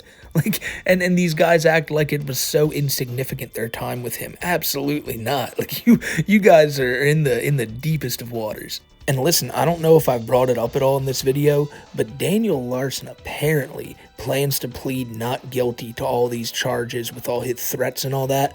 Now, this is despite there being like video evidence, text evidence. I guess the defense is going to be these people, like they kind of coerced him into doing it, but just wow. I really hope that happens, because the amount of just courtroom lunacy that will be going on with Daniel Larson may be something of legend, but we'll have to see what happens when that happens. But this story we're talking about today is still far from over, because after these text messages were all like happening, I guess, Clark decided it was time to call Daniel again. So he did, and now this phone call you're about to hear right here is possibly the final time we're going to hear Daniel Larson's voice for a very, very long time, because Clark is one of the only people that Daniel was in contact with who was willing to like record it and put it online. Bob Proctor sure as hell isn't going to be recording his calls and making a YouTube channel. If he does, then Daniel was right all along that Bob was just trying to go for his fame, but I highly doubt that's not going to happen. So for the time being, it looks like this is the last we're going to hear from Daniel for quite a long time. Hello? Hi, Daniel. Hi. Okay, so Sorry, before you say anything, I want to tell you that I am extremely sorry, and I want to try to fix our friendship. I mean, it's not just, I feel like you have a lot of people to say sorry to, mostly, not just me, more like Bob and the restaurants and all the people that, even Grace, in a way, for tormenting her and her family for the past couple years. I agree, and I will take the blame, but I want to fix everything. You know, we all make mistakes, and, you know, we all make mistakes, and it's how we move forward that matters, right? And it's how we make progress. I agree, and I know that Bob's been talking to you recently, so I hope you said sorry to him and everything, because I'm surprised he's even still talking to you after everything that went down. I understand. So if it isn't obvious enough what Daniel is doing here, he's basically just finally realizing that he's about to lose Clark, someone he looks at as like an actual friend and somebody who he thinks gets him out of a lot of trouble. And he's telling him that I can change, I can fix things, I'm so sorry. Daniel doesn't even know what he has to fix. Daniel is just trying anything to hold on to this friendship. You hear him say there that we can repair this. He didn't understand a damn thing that Clark said the other day, and he's about to make that even more obvious in what he says next. The other thing that I wanted to bring up is what Clark said in the beginning, when he says you need to apologize to Bob, you need to apologize to the and then he stops and says to the restaurants, and he keeps going on. The reason he didn't say dine and dashers is because a lot of the times I'd guarantee you that they tried to get Daniel to dine and dash. Again, not defending Daniel at all. He probably did it a lot of times on his own when he didn't have money and wanted something to eat. But we had heard Daniel before say that Bob is texting me to leave the place without paying. What the fuck? And like, obviously that's not the real Bob Proctor saying that. But I don't think that's something Daniel would just come up with on the fly and be like, Bob's telling me to do this, I don't want to do this. He would always like air his problems publicly on his community tab, so whoever was the fake Bob was probably telling him to dine and dash. Maybe I'm taking Daniel Larson's word too seriously, but I'd imagine that's why Clark doesn't want to bring it up, because a lot of times they were the ones just kind of pushing Daniel to do a lot of this stuff. Again, not defending Daniel, but it is the truth. These guys were in contact with him all day long. And, you know, with Grace, I also understand what you said about it. And that starts with me being honest, too, and I regret even all the fake Graces and all that. Yeah, that wasn't right to do for Grace, too, because I don't know her in real life, and I know she was probably not happy with people pretending to be her for the past couple years. So that does start with us, too. But, I mean, the way you took it was a little too far in some ways, and, I mean, and I do think... I do agree. Yeah. You know, we've been in contact for so long now, you know what I mean? I want us to be friends. I mean, you do understand everything I told you, though, in the last call, like, all of this has been pretty much made up. I know it's hard for you to know, but you got to realize that before the trial, before they think you're crazy. Right, and, you know, I agree. I mean, and I do have to say that I do kind of know I do know what my publisher is going to ask tomorrow, but I don't know if they're going to approve it this time or the next court date. But I do know that we're making progress in the right direction.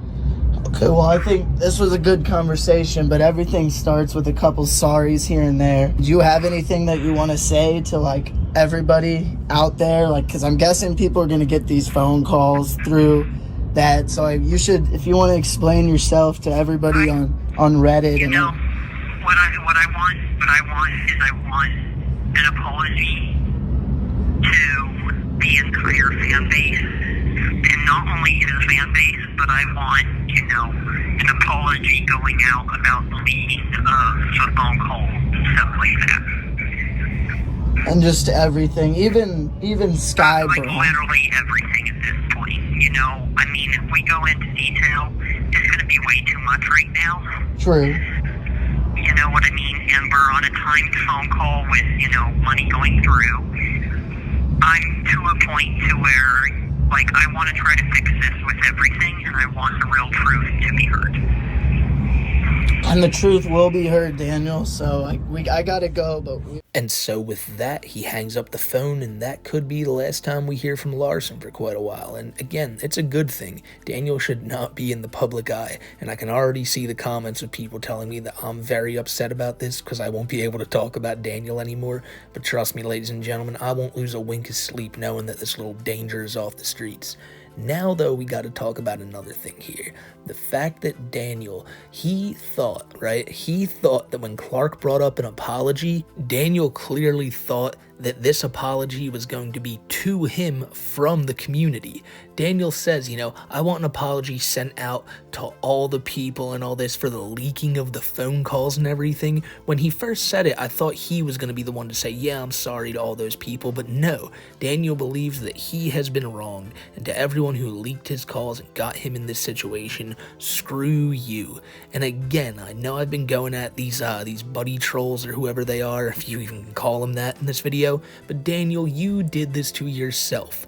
All these times you talk about wanting to do terrible things to government, like buildings and all that, I'm pretty sure people weren't like, hey, go say this. Hey, Daniel, go say this exact thing right now. We've heard you say it from your own mouth without the trolls being there to tell you to do it. But honestly, we don't know what was going on in those calls with people or the text, all the text anyway that Daniel had, because he would leak some of them, but I can't imagine the hundreds he would get a day from people posing as like other randoms in Daniel's life.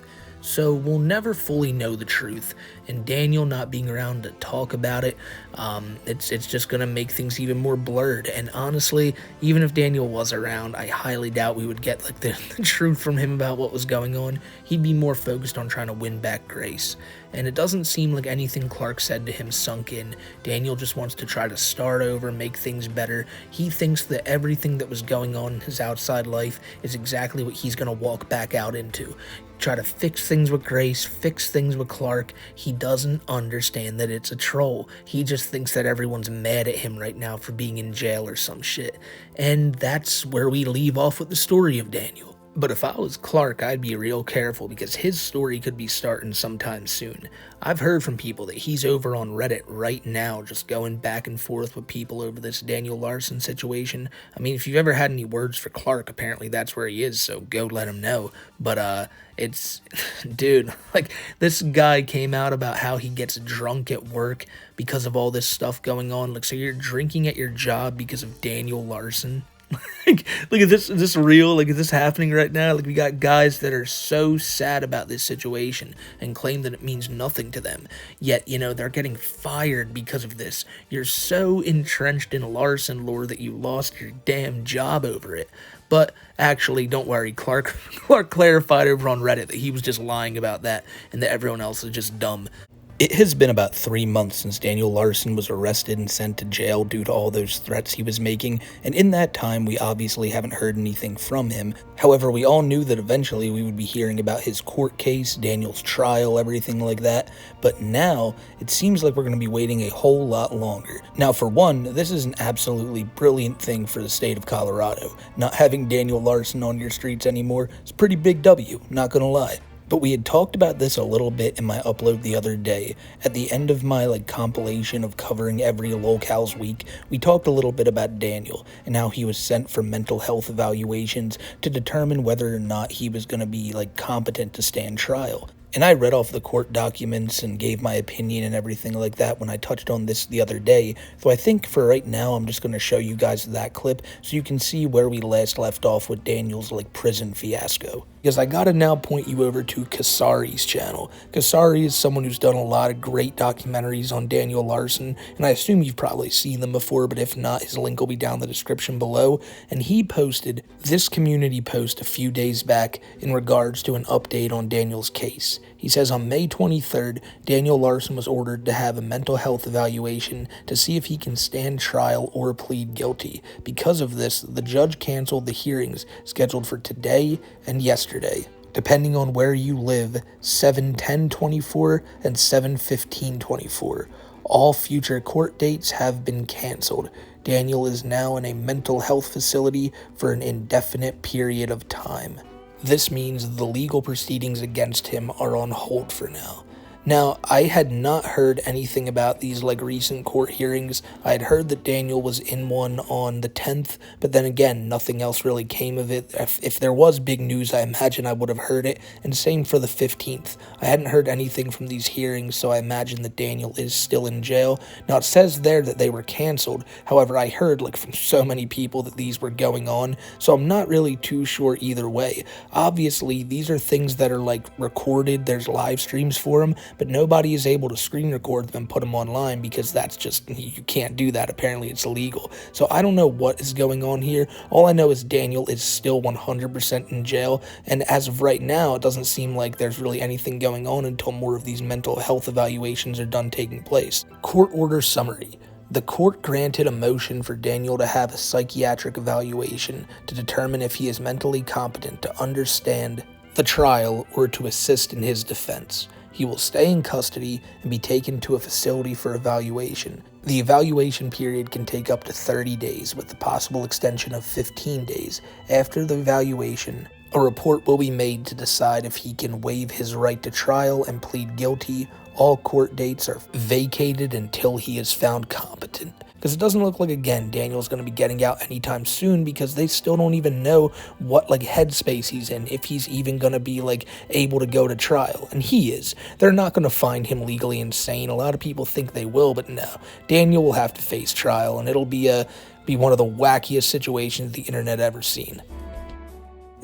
God damn, was I wrong on that one. To be fair, I've never claimed to be an expert in this field, but no matter what, man, I was way off the mark. Basically, what I was talking about yesterday was the fact that Daniel was sent for mental health evaluations, and now we don't have specifics, but we kind of got a pretty good idea of what they found out about Daniel when he went to these mental health evaluations, and that is that he is, in fact, not competent to stand trial, and that Daniel Larson will be kept at a mental health facility for the foreseeable future until they determine, that he's good enough to go. And here's the crazy thing about it. Daniel has also waived his right to a speedy trial, so it's probably going to be close to a year before we hear anything. This means no letters, no phone calls, nothing like that. And it's all for the best. Honestly, someone like Daniel, who's been so manipulated by just people in his life, probably doesn't need a bunch of letters being sent to him when they're trying to fix this guy. I've always said it before that you can't blame the trolls for all of Daniel's actions, and that's absolutely something I still stand by. However, I want to see how Daniel Larson reacts now in a setting without trolls for years on end. Somewhere where he can't hurt people and people can't just put these crazy ideas in his head. Now, he's so far gone that you may never be able to convince him that Grace Vanderbilt isn't in love with him and that he's not a worldwide famous celebrity, but staying behind bars is going to do him good and going to do good for all those towns that he was lingering around the past year. Now, I know I had made a few videos a couple months back when Daniel had initially gotten arrested, saying that it's the end of Larson, he's going away for possibly 60 years, and still at that time, I was under the impression that, you know what, all this is a possibility, but with Daniel's, like, Teflon armor that he has, nothing ever seemed to put him away for good. I was still highly skeptical that they would put him away for any real, like, serious amount of time, but after seeing this, them declaring him not even mentally sane enough to have a trial, it's over for old Daniel. Now, all this time that Daniel's going to be spending at the mental health facility will be considered time served whenever they, like, give him his sentence. And by the end of this all, maybe it knocks like a year off his sentence, maybe 2. All I know is if he's going to be looking at the time that we all know he's looking at, this probably isn't even going to matter in the grand scheme of things. It's so wild seeing this Daniel Larson on screen right now, and if you're wondering what video this is Daniel's final video I believe he posted online before he was arrested, or at least this is the last one I could find on the Daniel Larson Hollywood Family account. And this is Daniel like a few months ago in his mid-20s, just living life, walking down the street, talking about like his trolls, always looking over his shoulder because he's paranoid as hell. And it's so crazy to think that the next time we see him, if we ever see him at all, it's probably going to be him in like his 30s or 40s, looking like a completely different Daniel Larson. And it's not like he looks very great now. I mean, Christ, we've seen some of these pictures of him from the past few years. Daniel has aged rapidly, and jail's probably not going to do him any better in that sense. But you notice when I said like the next time we see him, look, Daniel is one of the most mentally ill people I've ever seen online. Let's not get over the fact that they could like possibly never deem him mentally fit and he could just rot away in a mental institution. That's a genuine possibility when Daniel Larson's name is thrown into the equation. Now, again, I've mentioned it earlier on in the video that I'm no law expert, and I imagine I'll get some comments of people telling me, well, actually, no, this could still happen, and Daniel could get out of this unscathed. Maybe that'll happen. This time, I don't really know. And then my mind begins to wander and wonder, what the hell did he say in these, like, evaluations that got them to go, yeah, like, Daniel's not all there. I mean, obviously, people at these mental health places, they deal with people like Daniel a lot. And I imagine Daniel's no different. It's probably not the most interesting thing in the world. But with how much we followed this guy, I just find it so, like, just so funny to imagine him sitting down there and being like, all right, let's make this quick. I got to get back there and write, like, my 10th letter today to Grace Vanderwall. But the people who evaluated him, now they're professionals. They probably knew exactly how to deal with Daniel. But, like, again, knowing him, he probably just sat down and expected to talk his way out of it. Because he's always so confident. He's like, yes, the trolls were bothering me, and I had to do this to get away from them. I'm not a bad person. Like, but they saw what was really going on in Daniel's mind, and now we're going to have to wait quite a long time till this trial of Daniel Larson takes place. And that's something that I know a lot of people were looking forward to seeing. Daniel Larson in that court setting would have been a crazy fucking thing to see, but again, they they know just as well as we do that, yeah, this dude isn't all there, and it's probably not the best to go put him really anywhere right now other than a padded cell. But now I want to read you guys these court documents because somebody sent these over to me today and told me they were posted on Reddit, and because of course they were. So let's just start up at the top here. The United States of America, by and through Matt Kirsch, acting United States Attorney for the District of Colorado, and Allison Connaughty, Assistant United States Attorney, and counsel for Mr. Daniel Larson, respectfully files this joint motion for a court finding on competency. On May 23, 2024, the parties filed a joint motion requesting a competency evaluation for Mr. Larson. The court granted the request the same day. The parties received the evaluation from the court on July 11, 2024, and the parties are in receipt of the court's order setting a competency hearing for September 23, 2024. Mr. Larson waives his right to a hearing, and the parties jointly request a court finding that Mr. Larson is incompetent to proceed. The parties are not contesting the results of the evaluation. Mr. Larson waives the hearing that he is entitled to under 18 U.S.C. 4241, and Mr. Larson waives the rights that he is entitled to at that hearing, as set out in 18 U.S.C. 4247.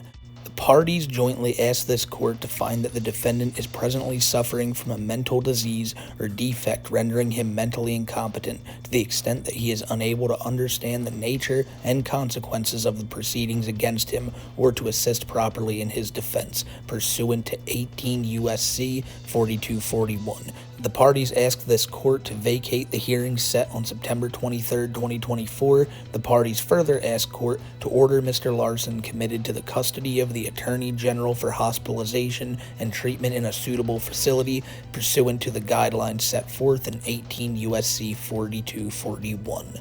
The period of delay resulting from these ongoing competency proceedings should be excluded in computing the time within which the trial must commence under. 18 U.S.C. 3161 addresses the impact a defendant's mental incompetence has on speedy trial. With the court's finding of incompetency, any period of delay that occurs while the defendant is being treated pursuant to 18 U.S.C. 4142 will be excluded. In conclusion, the parties jointly request this court vacate the September 23, 2024 competency hearing and enter an order finding Mr. Larson incompetent and committed to the custody of the Attorney General. So, as you can see there, Daniel's next hearing was going to be September 23rd. However, now that has been canceled, and now we basically just wait to see what happens next. It could be years, it could be months, and knowing Daniel's luck, maybe it will be a few months, but I think that luck has ran out, especially reading something like that, knowing that he's under the custody of the Attorney General. And as you read there, Daniel's side and the prosecutors both agree that Daniel does not have the right to a speedy trial, which again, I think that just comes with the territory of him being declared incompetent, that there's no timeline for this whole situation. So I mean, shit, man, the walls he's surrounded by now may be the walls that surround him for the rest of his natural life. And the final thing I wanted to talk about here today is I wonder how this is going to affect certain people who were I guess involved with Daniel, whether they wanted to or not. Let's look at Clark right now. Clark's got to be freaking out for numerous reasons. Number one being the fact that there's still probably so much stuff he sent to Daniel still on Daniel's phone. So I'd be tripping about that if I was in that guy's shoes. But then again, I'm not the one who spent months and months of my time buddying up to Daniel Larson. So I think you guys who are all listening to this as well, we can all sleep comfortably knowing that that's not something we put ourselves into. However, Clark's probably also freaking out because I bet you there was a little bit of hope in his heart that Daniel would get back out and his meal ticket would return. However, it doesn't seem like that is the case, and now he's probably just drinking himself into a sad oblivion. Hey, Clark, I'll tell you this much. There's a giant only use me blade sized hole open in the fire sales community if you wanna take a dabble into that. Let's jump to Bob though. Bob, this is a weird one, because despite all the bullshit Daniel put Bob through, Bob was always there on Daniel's side, always willing to look out for him or send him money or get him a new phone when he broke his other one, and Bob's probably actually pretty upset by this, because no matter what, he did look at Daniel kind of like a son in a certain way. And I know there's a lot of weird allegations out there about the true nature of their relationship, but the fact of the matter is just that Bob's probably pretty bummed out about this whole situation. I'd imagine that the beatings in the car don't outweigh the love that he has for Daniel, so maybe he's just gonna head back to a Tennyson Center and see if he can find a new protege. Grace Vanderwall, she's one who has to be over the moon by this, because now you don't have this little crazy dude in the comments of every TikTok of yours also claiming that he's the love of your life, you're the love of his, and it's just got to be a big weight off her shoulders, because no matter what, wherever that girl would have went, you would have always seen comments in her comment section saying Daniel Larson loves you, and now with Daniel being gone, this will probably fade out of people's minds after a while. So yeah, the Vanderwall family's gotta love this, and if not that, for just the harassment that Daniel has thrown at them, always thinking that he's in contact with them, which again probably isn't as much him as the trolls were getting him to think that, but Daniel still has gotten so bad before, to the point where the Vanderwall parents had to ask to please leave our daughter alone. The detective, who Daniel Larson would constantly name drop all the time, that guy has to be happy because his name is not getting dropped all the time right now by Daniel Larson.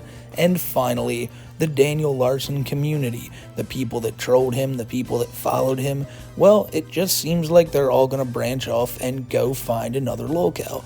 And the sea is vast with them. Those cows are swimming everywhere. And I guess the final thing I gotta say is that it was a wild ride talking about this crazy little bastard, but as we can all agree, it's better for him to be behind bars than out just constantly on his community post making YouTube videos of himself freaking out in public, making threats, and also let's not forget all the creepy shit he did like on Pinterest. There's allegations that he did something incredibly disgusting with a very young girl at one of the group homes he was in a few years back. There's a lot of terrible things Daniel Larson's done, and despite a lot of people just kind of pointing and laughing at him, myself included, you gotta remember that it's always consequences over content. You gotta want to see these type of creeps in jail and not able to hurt a soul. I'd rather see Daniel locked up to the day I die than ever make another video like this on him again. But he's somebody who I've followed for over 2 years now, and when this type of stuff happens, I feel like I gotta let you guys know about it. I'm just happy to be making one of these videos and not having to bring up him just screaming in the face of some random woman at IHOP. And I've said it before, I love freakouts. There's nothing on the internet I love watching more than someone just losing their mind. But when you bring other people into it, you affect the lives of just random people trying to go about their day. Yeah, that's where I got a problem with it. And Daniel used to always just bring anybody, even in like a 10-foot vicinity, into his bullshit. And of course, if any more of this court stuff comes out, we will talk about it, because now that Daniel Larson's there, I'll keep you guys updated with how much longer he's going to be there. I mean, if I make videos for another 20 years, I guarantee you we'll be talking about Daniel Larson's court case all that time. But it seems like the spirit of Daniel Larson has like gotten to World of T-Shirts somehow, and World of T-Shirts is someone who's always been pretty crazy, but that dude seems like his story is just getting like increasingly more and more insane, and knowing that him and Daniel Larson met just last summer, it's kind of like the whole Chris Chan Sonichu medallion thing. If you get too close to one of them, you're gonna be cursed. I don't know, man. It's been a wacky one with old Daniel. But that's the end of the video, and I'll see you guys in the next one. After that Daniel Larson phone call dropped a week or two ago, I was pretty sure that we'd be seeing some more, but I didn't think they'd be coming out this quickly. Now, before I even could finish recording this video, a second phone call dropped, so we will be covering both of them today. And let me just tell y'all right now, every idea that you have about this video going into it, like, is Daniel still as insane as he was when he went in? Is Daniel still obsessed with Grace Vanderwall? Are we gonna find out more about his like relationship with other inmates and the prison guards? We learn a lot about all these things, and maybe way too much of it, because Daniel, he is proving with each passing phone call that them deeming him incapable to stand trial is a very valid claim, and anyone who's really followed Daniel's story knew that to be the case. But dear God, if you had any hope of this dude changing, that is now firmly out the window. Because honestly, from what it seems based on what Daniel's saying, it seems like he's getting a lot of help in there. The people are trying to convince him that like he's not actually in contact with Grace, but Daniel just can't accept it.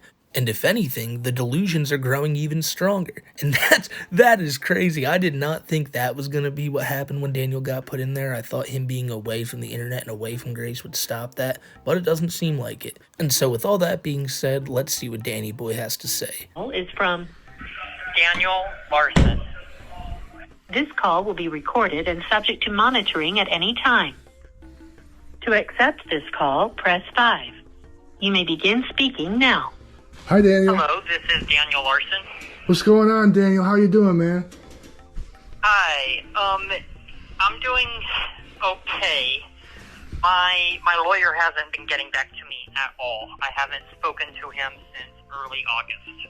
Okay, I got, I was looking on Pacer, and the prosecution has filed a new thing in your case, a new document in your case that says you'll probably be in Springfield by December. Yes, that is correct. Okay.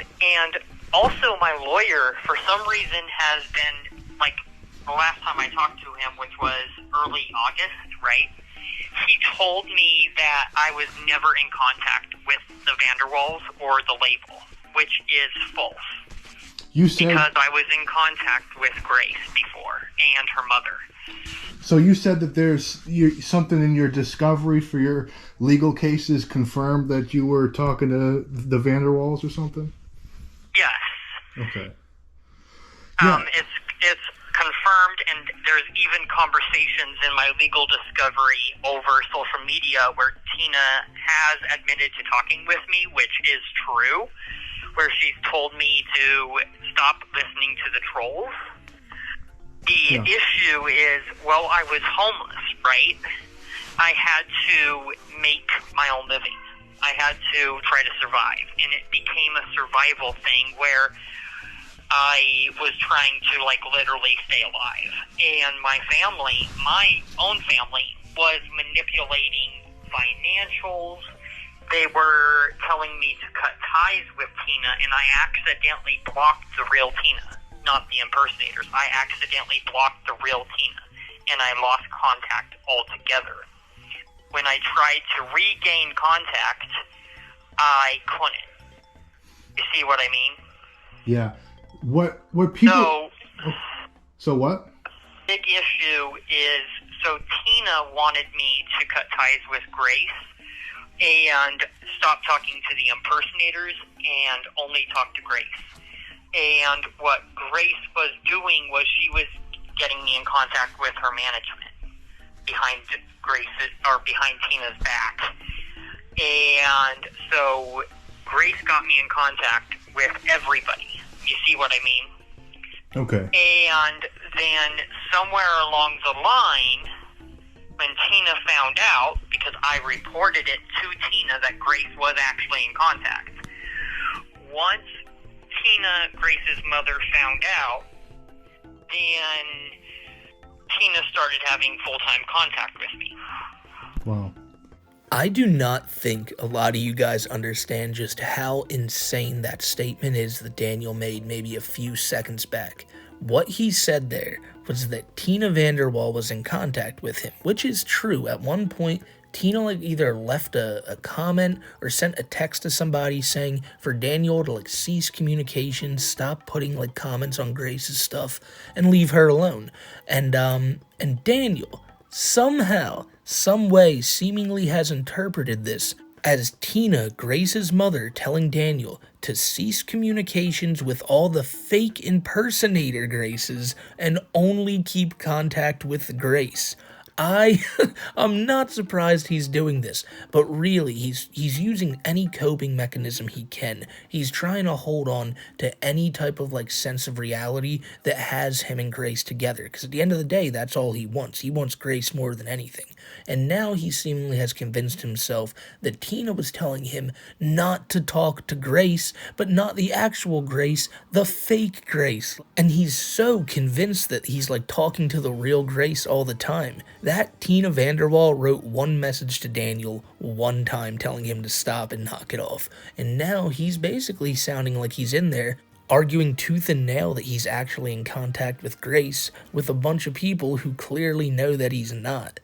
And it's just going to get more and more insane as this call goes on. Now, I know, let me address the elephant in the room here, because I can tell a lot of you guys are probably already bringing this up. The dude recording this, he's got Sonichu medallions around. He's obviously very entrenched in this locale stuff.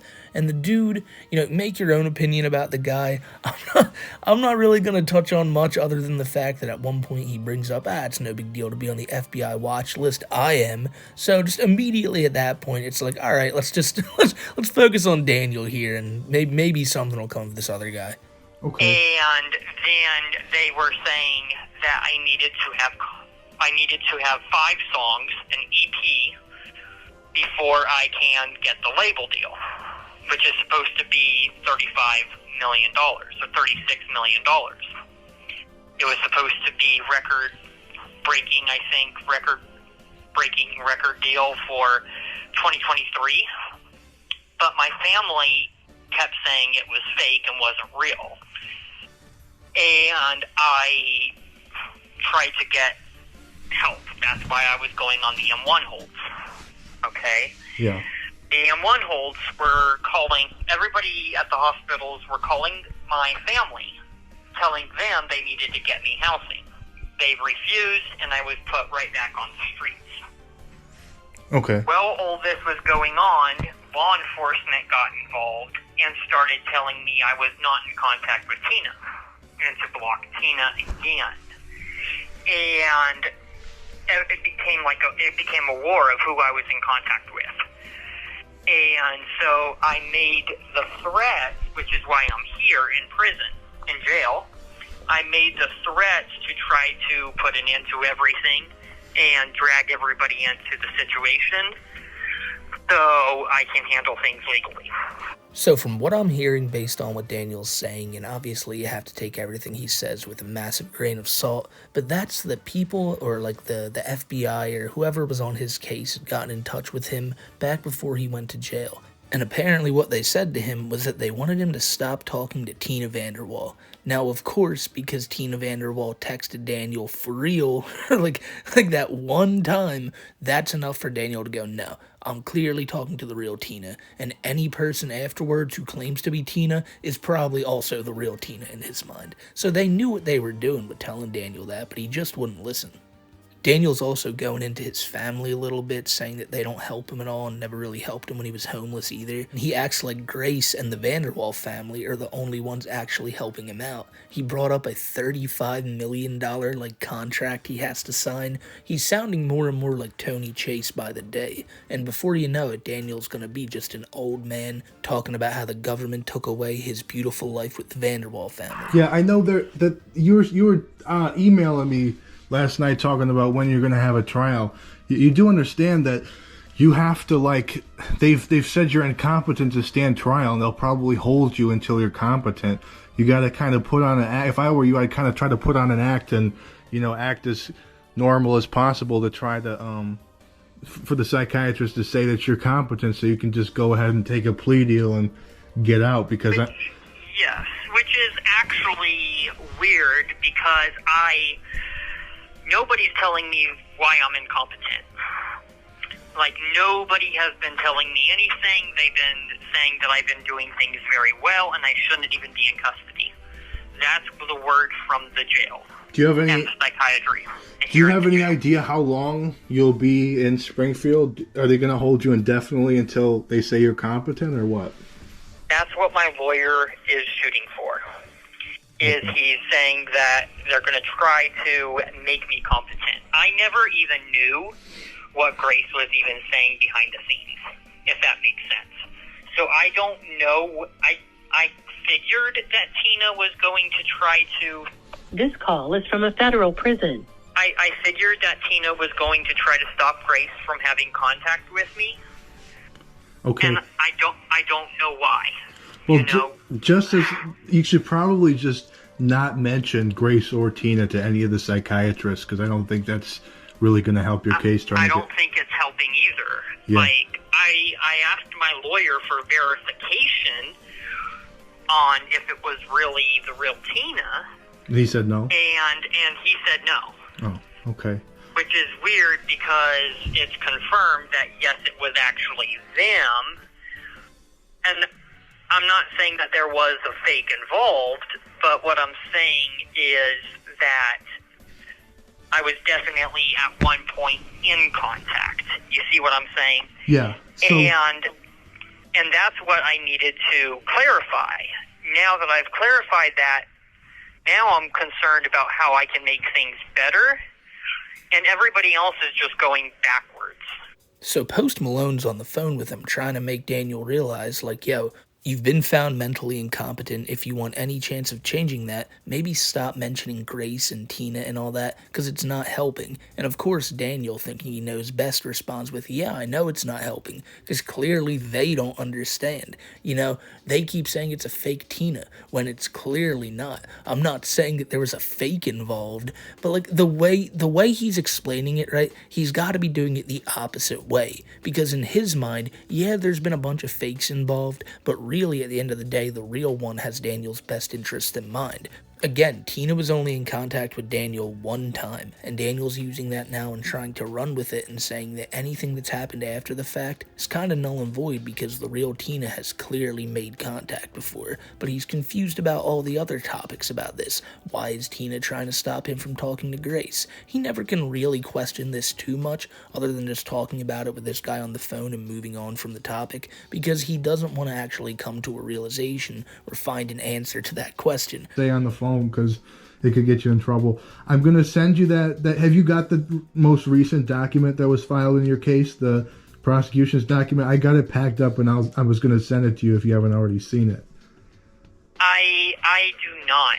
I do have my legal discovery from before I got arrested, but everything after, like conversations and everything after I got arrested, I don't have information on, so I don't know what is being said now that I'm arrested.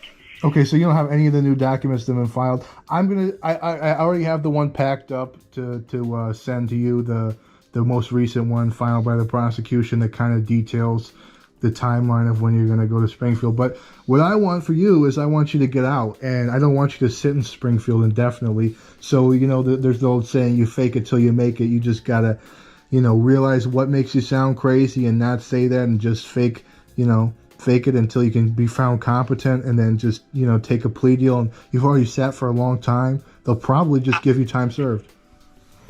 Right, and my big fear is I'm afraid that I'm going to have to plead guilty, because the thing is, if I plead guilty, then I don't think I can be with Grace. Well, why do you think that?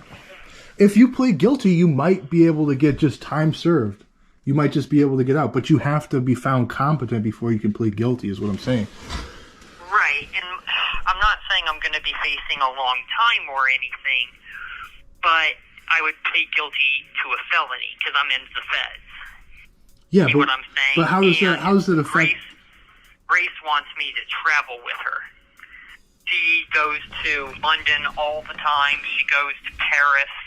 And there are certain countries, if I have a felony, I cannot go to. Yeah, and Grace has friends in those countries. Yeah, there's certain countries. Yeah, I think you can go to London. I think the only main country you can't go with no felony is like Canada. And Canada's a big one. I think her label's out of Canada, Columbia Records. So if you, I think it's out of Canada. So if you do, so there would be conflict there.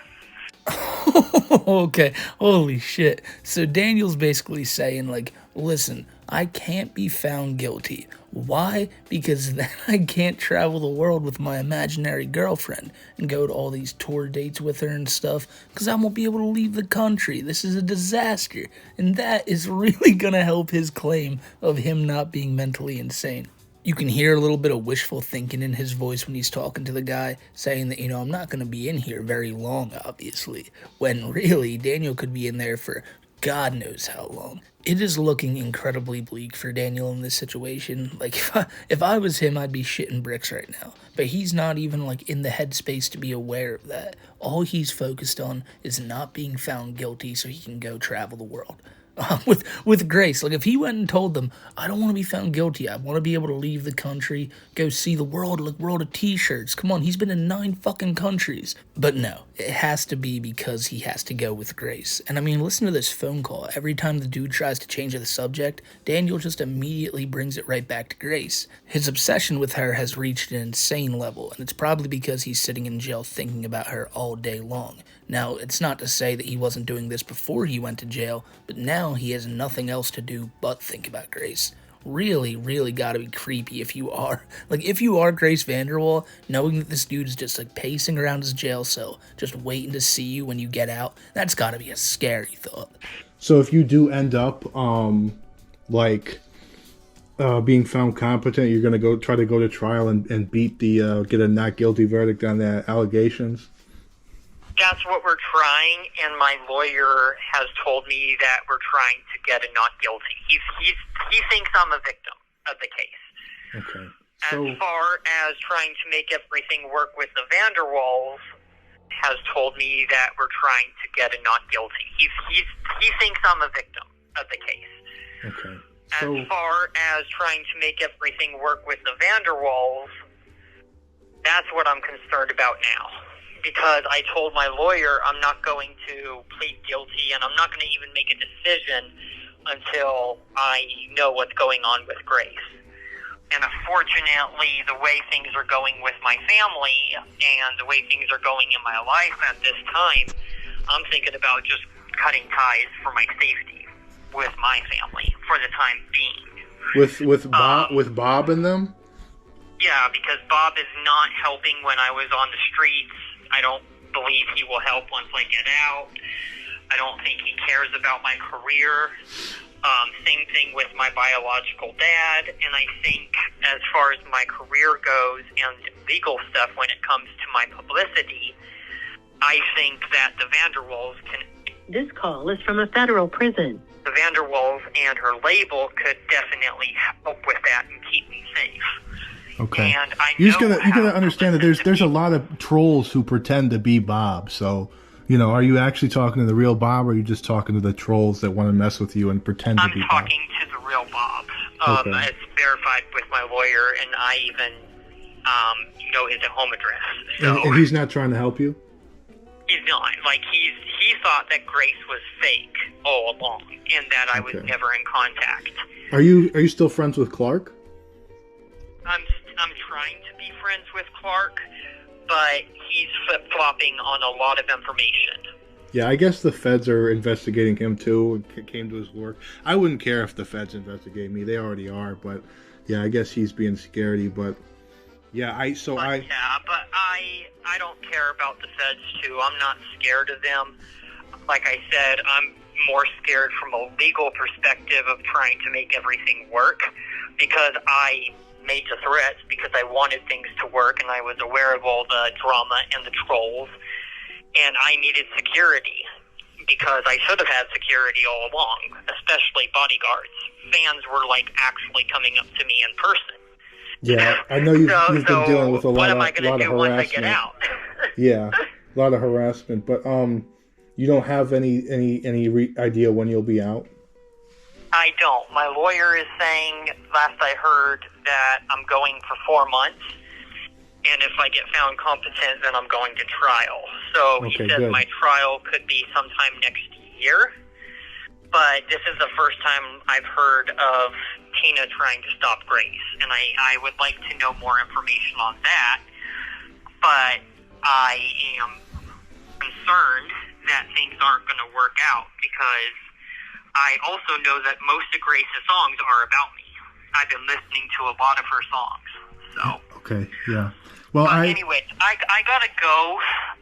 Yeah, I'm gonna send you that paperwork. I already sent you some pictures of Billie Eilish, Bad Baby, and Flo Milli. And actually today the pictures of Grace and JoJo and Emma came, so I'm gonna get those to you too. And you still on 23andMe on PC? Yeah, I'm still on PC. Okay, you gonna call back? I'm gonna call back, yeah. Okay. All right, bye. Bye. That last few minutes is just unbelievable. Daniel says that he's thinking about cutting ties with his family entirely, or at least the family that cares about him. But it's basically just Bob. So he says that Bob hasn't helped him at all. While he's homeless, he hasn't been helping, despite if it really is the real Bob he's talking to. And from what Daniel says here, I'm inclined to believe it is. Bob was helping him pay for like hotels and things like that. So Daniel acting like he hasn't actually given a shit is crazy. And this is all despite Daniel beating the shit out of him in the past. But he says that Bob told him that he never actually believed Grace was real. And you can tell in Daniel's mind that is like a cardinal sin. That is a grave offense. And because of it, he's now pushing away the one real person he has left in his life. Daniel has been convinced, basically by, I'm assuming, all the troll Grace Vanderwalls, that they are the one who have his best interest in mind, and Bob's just some asshole who's only interested in sending Daniel pictures of his lunch, which is what the fake Bob was doing months back. And maybe it's because Daniel's been inundated with so many fake Bobs that he believes this, but I don't know, man. He's so far off the deep end that you can't tell what Daniel's going to be saying next. Did you hear him at the end there say that he thinks a lot of Grace's songs are written like about him? Like, so once you're at that point when you're listening to songs and going, holy shit, this is about me or this speaks to me, there may not be any coming back.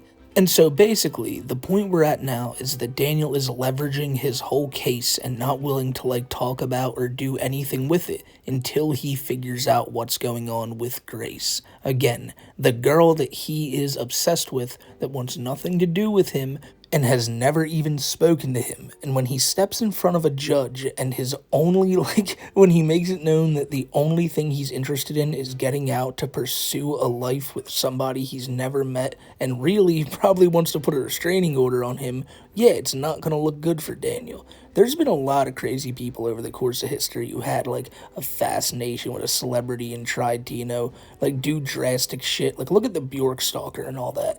And Daniel, when he always talks about Grace, and to the level he, talks about her at, it's gotta be, it's a concern to wonder what he will do one day if let out, because he just can't leave this mindset that this girl isn't anything less than obsessed with him.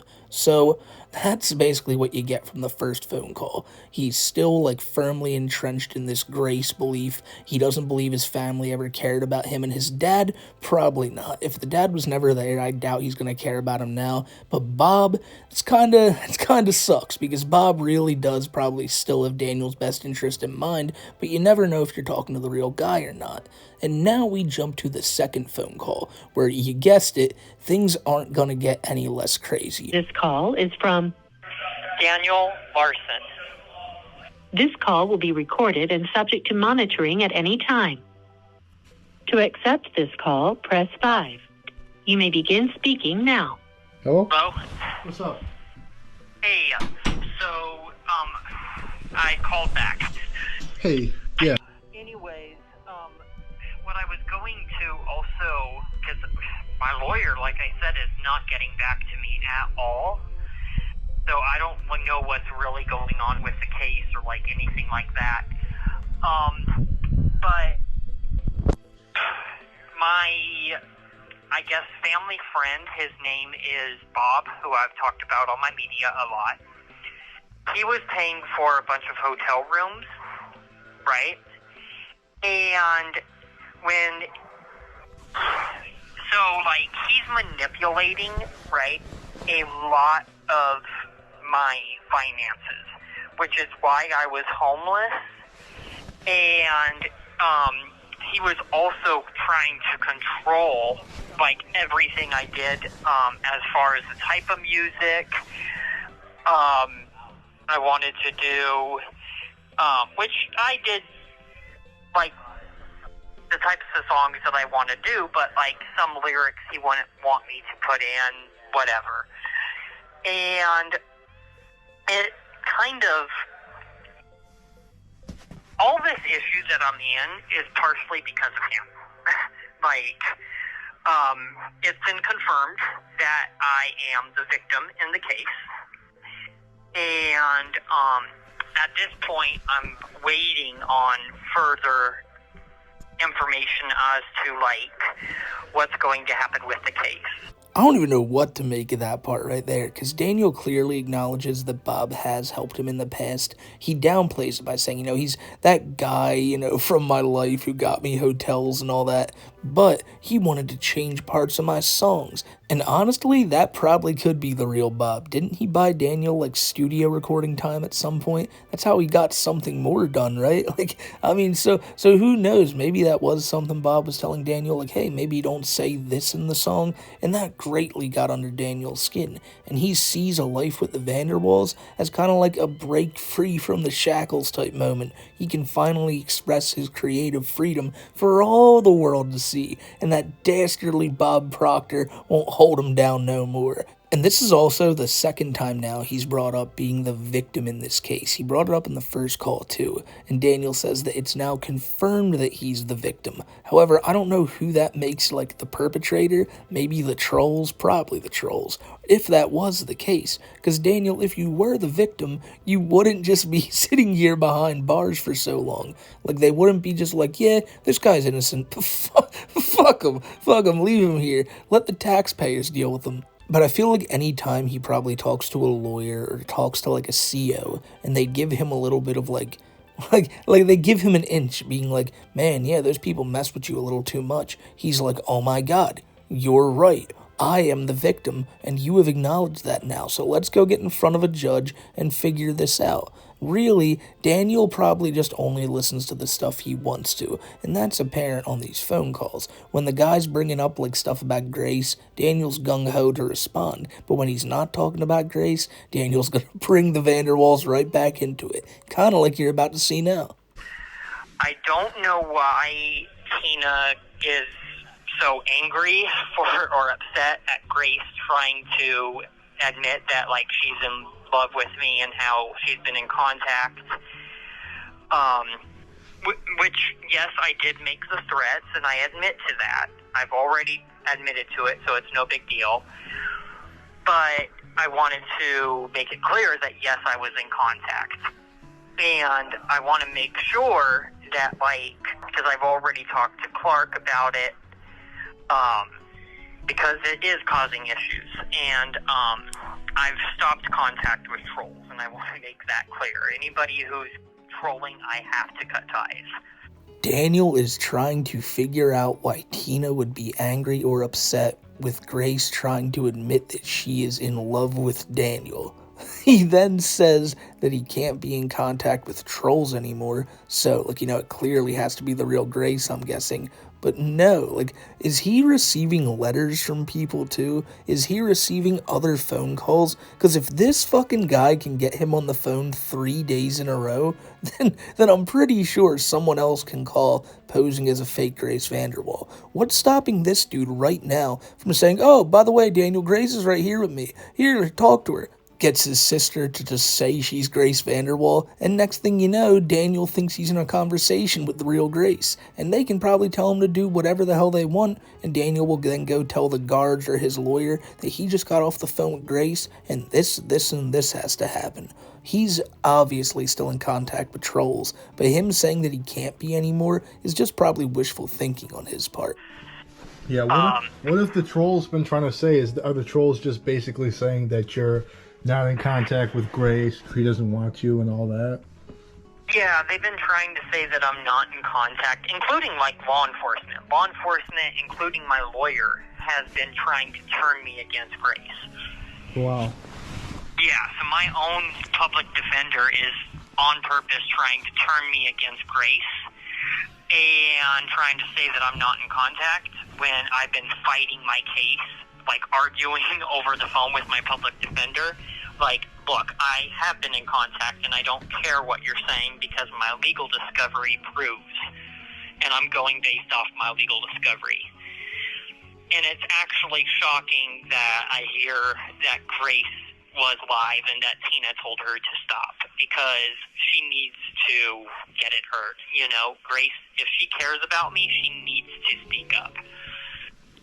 Jesus Christ, like, the guy asks Daniel, hey, what have the trolls been saying? And Daniel somehow loops it around to, yeah, well, if Grace really cares about me, she needs to speak up, man, because she's not putting any action. Like, it's all words, it's all her over the phone, like it always is, like it always has been. But if she really cares, she gotta show up here to the jail, get me out herself. Daniel thinks she's like this rich, I mean, she is rich, the girl is rich, but Daniel thinks that she can use all that money to get him out of jail, which again is just putting him in this constant state of, am I getting out? When am I getting out? And really, it's like, when it's time to look at reality, you're never getting out. So with PC, do you only get, I don't know, one hour out of the cell a day? Are you on 23-1? No, so I'm going to be honest about this. I'm out, like, any time, but there's no time frame. Oh. So, like, I could be out today at this time, and tomorrow I might not get out at all. I could be out all day, or I could be out just morning for like an hour, or afternoon for an hour, or even 30 minutes. Last week, I was on lockdown for 100 hours straight without getting out. Do they have tablets or anything for you? They have tablets, but you have to buy them, so I went ahead and bought it for $150. Okay, that's good. So at least I have that, which I had to lie about to my family just to get them to put money on my books for it because they wouldn't do it otherwise. But I've been at least having that. But, like... This call is from a federal prison.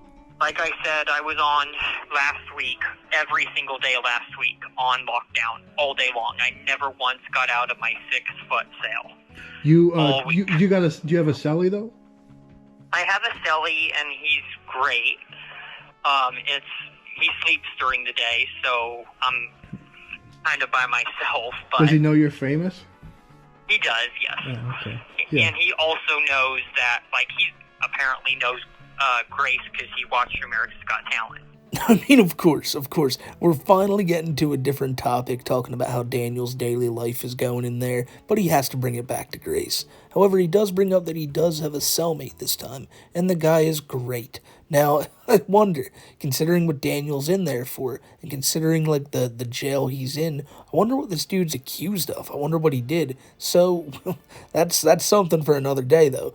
But Daniel also brings up there that his family had to put money on his books to get an iPad, and he had to lie to them about it because they wouldn't do it otherwise. Now, his family in question is probably Bob Proctor, the same guy who's been paying for like everything of Daniel's for years now, the same guy who Daniel claims doesn't give a shit about him. But he put $150 on Daniel's books, Daniel was able to get an iPad, and Daniel lied to him to get him to do it, and somehow Bob's the villain. So, I don't know why Daniel did that. I bet you had he called Bob and said, hey, it's boring as hell in here, I need an iPad. Now, maybe Bob would be like, no, Daniel, you did the crime, now you do the time, or whatever it is. And Daniel is probably like, no, like, I'm actually, like I'm dying in here, I need medicine, so please, $150 for a few pills. And then next thing you know, he's reading books on his brand new shiny tablet. Daniel also brought up that last week he was on lockdown for over 100 hours stuck in his 6x6 cell. Now, I wonder what the hell happened there to warrant that. If you're somebody who knows a bit about prison, let me know in the comments below. Is that something where, like, somebody probably could have attacked somebody else? Or is that, like, a strictly Daniel thing? I don't think he specifies it here in the call. Oh, wow. One of the bigger issues that's been going on here at the jail is a lot of these correction officers, they follow me on social media. So there's issues going on at the jail just because I'm so famous. And people don't want to admit that I'm famous. That's another thing. What are the issues? Well, apparently there was camera footage from inside the jail. From inside the jail unit leaked on the internet. And my lawyer, like my public defender, admitted to actually watching the live stream. Like he didn't care. Like he was like, hey, I'm watching your live stream right now of you in jail. And I'm like, what the fuck? That is... Like you're not caring about my case and you're just watching the live stream? Like what? That's crazy. So I don't know what he's talking about there. Something about a live stream posted of him inside the jail that was streamed to the internet. I don't know. I'm 99% sure if a random Daniel Larson CCTV footage style stream popped up, everyone would know about it pretty quickly. So, again, I don't know what that's in reference to, but he does bring up how the officers follow him on social media and know who he is. Again, I highly doubt they're like, holy shit, it's Daniel Larson, I love your TikToks. It's like, oh, that's that guy I've seen a few videos about online who's really just a complete creep. But apparently, according to Daniel, one of the biggest problems is they're not acknowledging that he's, that famous. Why don't I get the Jared Fogle treatment? Why does he get his own big cell, and I'm stuck here with a cellie who, granted, is a great guy, but, I'm here just dicking around on my tablet when I could be living the lavish life with old Jerry. And then, apparently, what I do know is Grace ordered the Psych eval. Wow. So, Grace is the one who ordered it. It wasn't the judge. Grace apparently... Well, Tina got notified that I got arrested. So Grace is involved in the court case now? She's apparently choosing to be involved, and her mother, I guess, is now trying to take a step back. We shouldn't be involved. It's too much. But the thing is, they've kind of exposed themselves for being in contact. Huh. And my own family is like, well, we want things to work out. We want you to be with Grace. We didn't know you were. We thought you were lying. And now I'm kind of the monkey in the middle. I understand that. It's very crazy. And, like, I could see that Tina is upset that I made the threats, but I couldn't just let things escalate further. You had to make the threats to get attention and help? Not attention, but I had to... Call attention to your problems? Yeah, and I guess put a stop to everything to where it's like, really, like, I'm going to sacrifice my life for this relationship to work. Because I'm tired of all the drama and trolls. I need to know the truth so we can make things work. That's what my mind was thinking. Well, Grace's, your relationship with Grace, is that important to you? It's that important that, like, I would sacrifice my career for it, and I don't think that Tina sees that. Okay. And that was my mindset. I mean, again, we always kind of knew this was the case, but we're reaching scarier and scarier levels of obsession here. Him now saying that I'll give up anything. I'll risk my entire career. Basically, Daniel's always been like, he will do just about anything Grace Vanderwall wants him to in hopes to actually have that relationship with her. That's why all these fake Graces have had him in such, like, precarious positions. And they've done it incredibly easily because Daniel just believes everything they say. Now, if you're somebody who's hearing this and thinking, well, I can now find a way to contact Daniel, pretend I'm Grace, and mess with him while he's in jail, yeah, good luck with that, because you bet your ass, all these calls and everything, they're being monitored. And I bet you if anybody is still in contact pretending to be Grace, yeah, they probably would like to have a word with you. And it does make me wonder who is, like, going to be under investigation in this whole thing. He brings up that Grace and Tina want nothing to do with the case. Well, I'm sorry, Tina wants nothing to do with it, while Grace wants everything to do with it. Again, complete lie. Grace probably just wants a restraining order and just anything she can get to get Daniel out of her life and to never hear this name again. Because despite never meeting the guy, people make sure she knows he exists, because her comment section is always flooded with Daniel Larson bullshit. She can't escape this guy. So why does Tina hate you so much? What is her problem? Well, Grace and I, right, even though she was 18, we always, Grace would call me at work while she was on the job. Okay? Grace would call me. I don't know what was going on. I don't know how much it was affecting her job or what. I know that there were issues with the label, because I couldn't verify I was in contact. There was a lot of things going on as far as verifying if it was really them. Okay. Grace would say that, like, she couldn't verify because the label wouldn't let her, and then she was like, well, the label doesn't want me in contact, but I'm choosing to be in contact anyways because I love you. And she would also speak in an actual British accent, which is she British? She admits in one of her songs. This call is from a federal prison. Oh, wow. Okay. Yeah, so, like, I knew that because I was listening to her music long before I was even in jail, knowing things because she was leaking information in all of her songs. You said her songs are about you?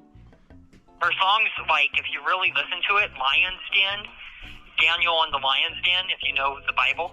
Yeah. It's not about the Bible, it's about you? It's apparently about me, and Grace also told me, because when I was younger, I had a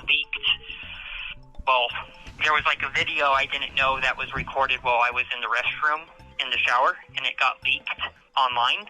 From the jail? And just at my own house. Oh, okay. Foster. And it got leaked on the internet. And from my understanding, Grace made the music video, which she was trying to make it clear that, yes, she was in contact and knew about it. Christ, this is just getting worse and worse.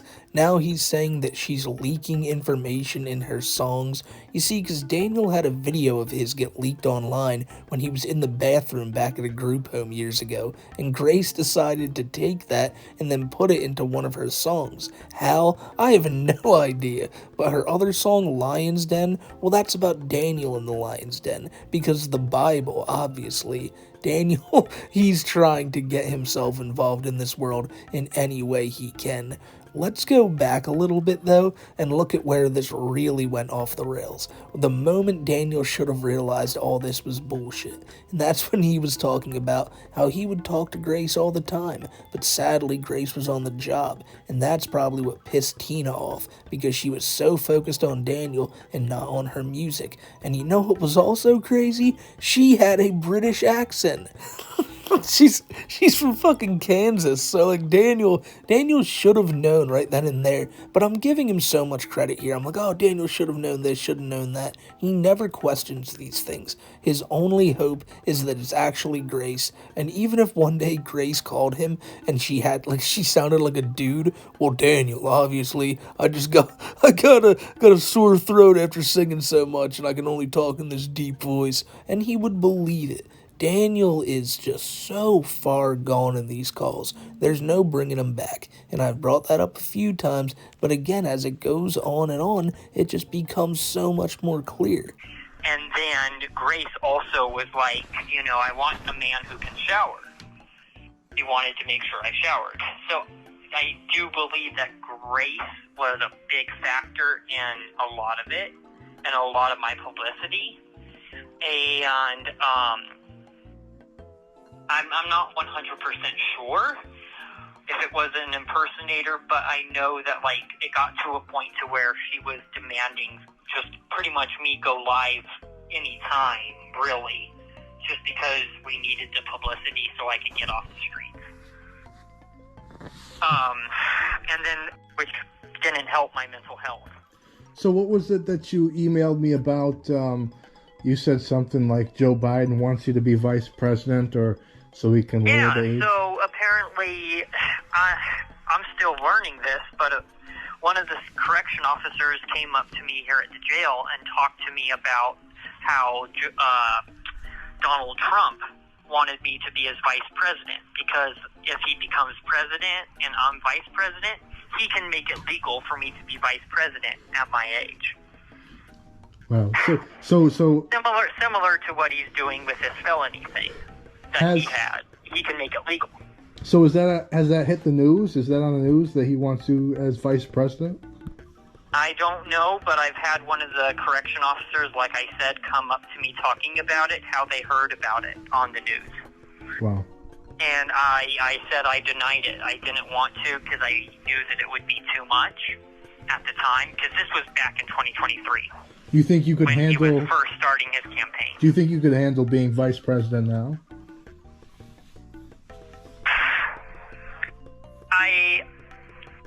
If I knew a lot of information, yes. But the thing is, I've learned over time, just with my current case that I'm facing, I don't always know a lot of information. So I have to investigate things myself. I have to make a lot of guesses, whether it's right or wrong. But being vice president would get you out of jail, wouldn't it? It would get me out of jail. Yeah. Okay. But the thing is, I can't, I'm kind of in a situation where I'm kind of, finding out that almost everything was true. But anyways, time's almost up. I will try to call you when I can. Maybe tomorrow? You think you'll be able to call me tomorrow? Yeah, I can. Okay, thank you. Yeah, I'll get those pictures sent off to you. Who are you going to vote for this year, though? Trump or Kamala? I'm not voting because I am in custody. I can't. Oh. They're not doing it. Okay. well, at least he thinks he's going to become president again. I mean, that's a little bit different. I mean, there's still an overwhelming abundance of Grace Vanderwall talk, so any other talk is refreshing. But Daniel, yeah, he's pretty convinced that Trump wants him to be vice president, and it's going to make it so someone Daniel's age can be vice president. He doesn't even bring up the fact that it would get him out of jail. It takes the other dude bringing that up for him to be like, yeah, that is true.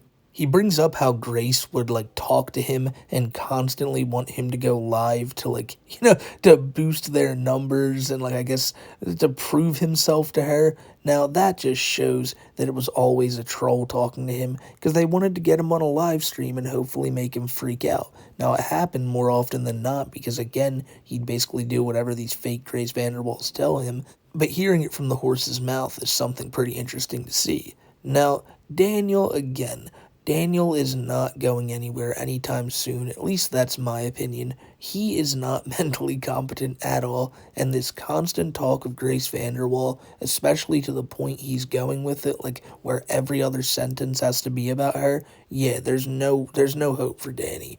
And usually, ladies and gentlemen, this is where I would end the video, but as I'm wrapping it up, I'm dead serious. About 30 minutes ago, a third phone call with Daniel Larson from jail by the same guy was dropped. I'm going to put all these in the link in the description below. I don't understand why this dude seems so keen on actually wanting to help Daniel. You'd think he'd just tell him now, hey, Grace Vanderwall is not real. You need to knock this shit off. I hope he does it in the third call here, but I'm not going to hold my breath. Okay, so I just got done listening to this third phone call, and I'll be honest, the first thing I noticed is you get a major troll vibe from this call right off the jump, and you'll see what I'm talking about. But this one's a little bit different than the other calls, and the sound quality is not always the best. There's a lot of feedback when the dude's talking to Daniel. Out of all three calls, this one's probably the weirdest. You know that your music has been all over the radio, right?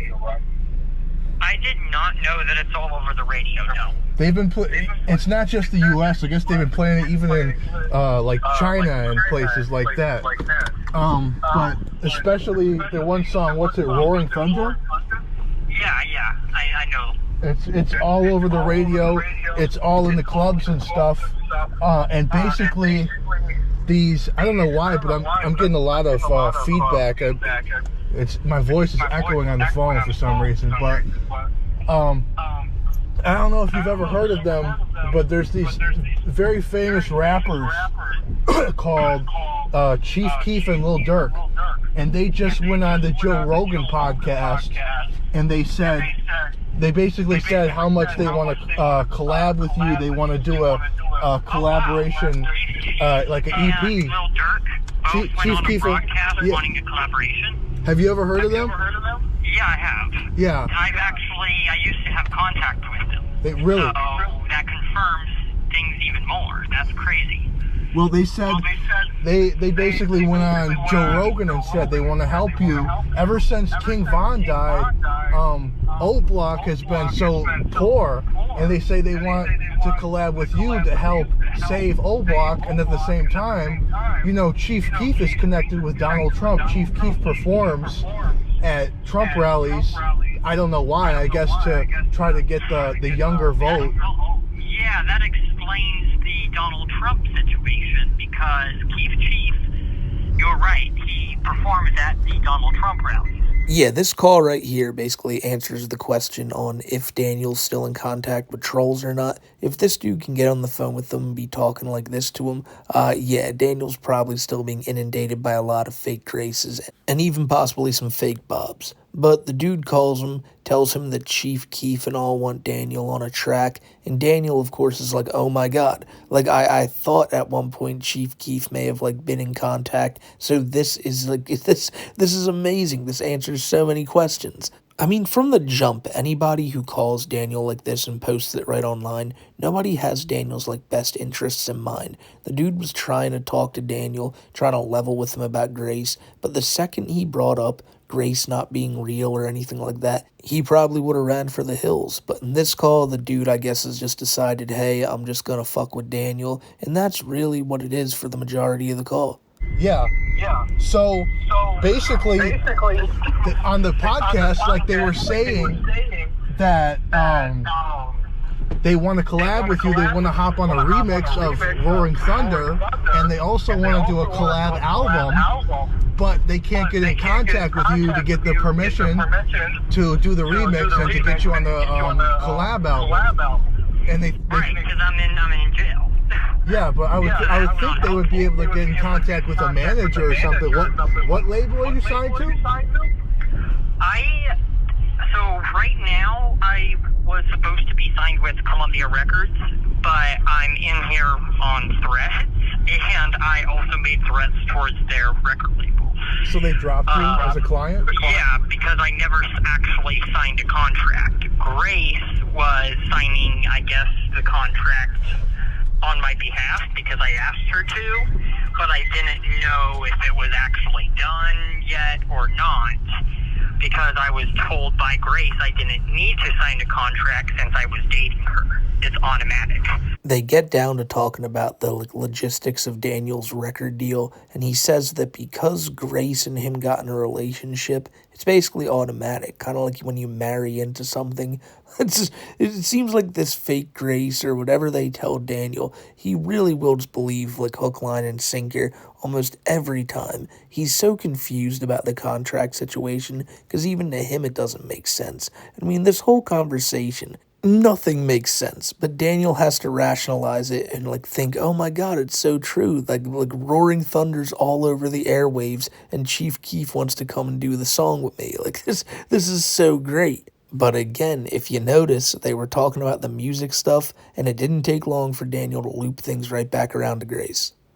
But has Grace been in contact with Chief Keef and Lil Durk? I don't know. Since I've been arrested, I have not heard any information, and my lawyer, like I said yesterday, has even told me that I'm not in contact with Grace, I'm not dating her. My lawyer's trying to turn me against what is going on. So I don't know.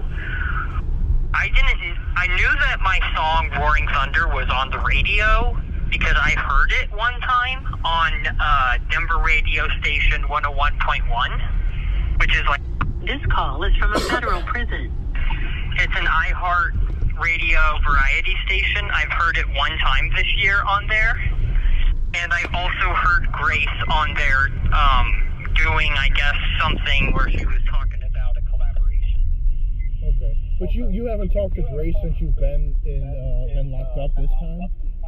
I have not spoken to Grace in probably around a year, maybe more. I'm not sure. I'm still trying to get confirmation on who was who. Do you think she's kind of over you at this point, or what do you think's going on? I don't know what's going on with my lawyer. I'm talking about Grace. Is Grace still in love with you? Yeah. So Grace was, back when I was in contact with her mother, Tina, Grace's mother, told me to stop contact with her daughter. And I said, do you realize that Grace has been in contact with me all along? And Tina said, well, Grace is with me right now. Let me check. So she checked with Grace and found out that it was actually true. And then at that time, I've been in contact with Tina on and off ever since. Yeah, until I got arrested. It's becoming more and more clear that there is no convincing him that the Vanderwalls aren't just firmly on his side. Daniel brings up that his lawyer has been telling him that he's not in a relationship with Grace and Grace doesn't care about him. And he thinks the lawyer is trying to turn Daniel against Grace and them. I don't know why he'd be doing that, but Daniel believes he is, because he believes anybody who's trying to get him out of this fantasy land is against him. At one point there, the dude on the call brings up, do you think Grace still loves you? And Daniel kind of pauses for a second, and then he immediately goes on this spiel about his lawyer. The dude then right away asks again, hey Daniel, I was asking about Grace, do you think she still loves you? And Daniel's like, yeah, Like, yeah, she does. Like, he is like, don't push him on this. Don't ever question Grace's love for him. Because then he brings up Tina and says that at one point, him and Tina and Grace were on a call, and Grace explained her feelings for Daniel, and Tina then just accepted them. All this despite Daniel not talking to Grace in over 1 year.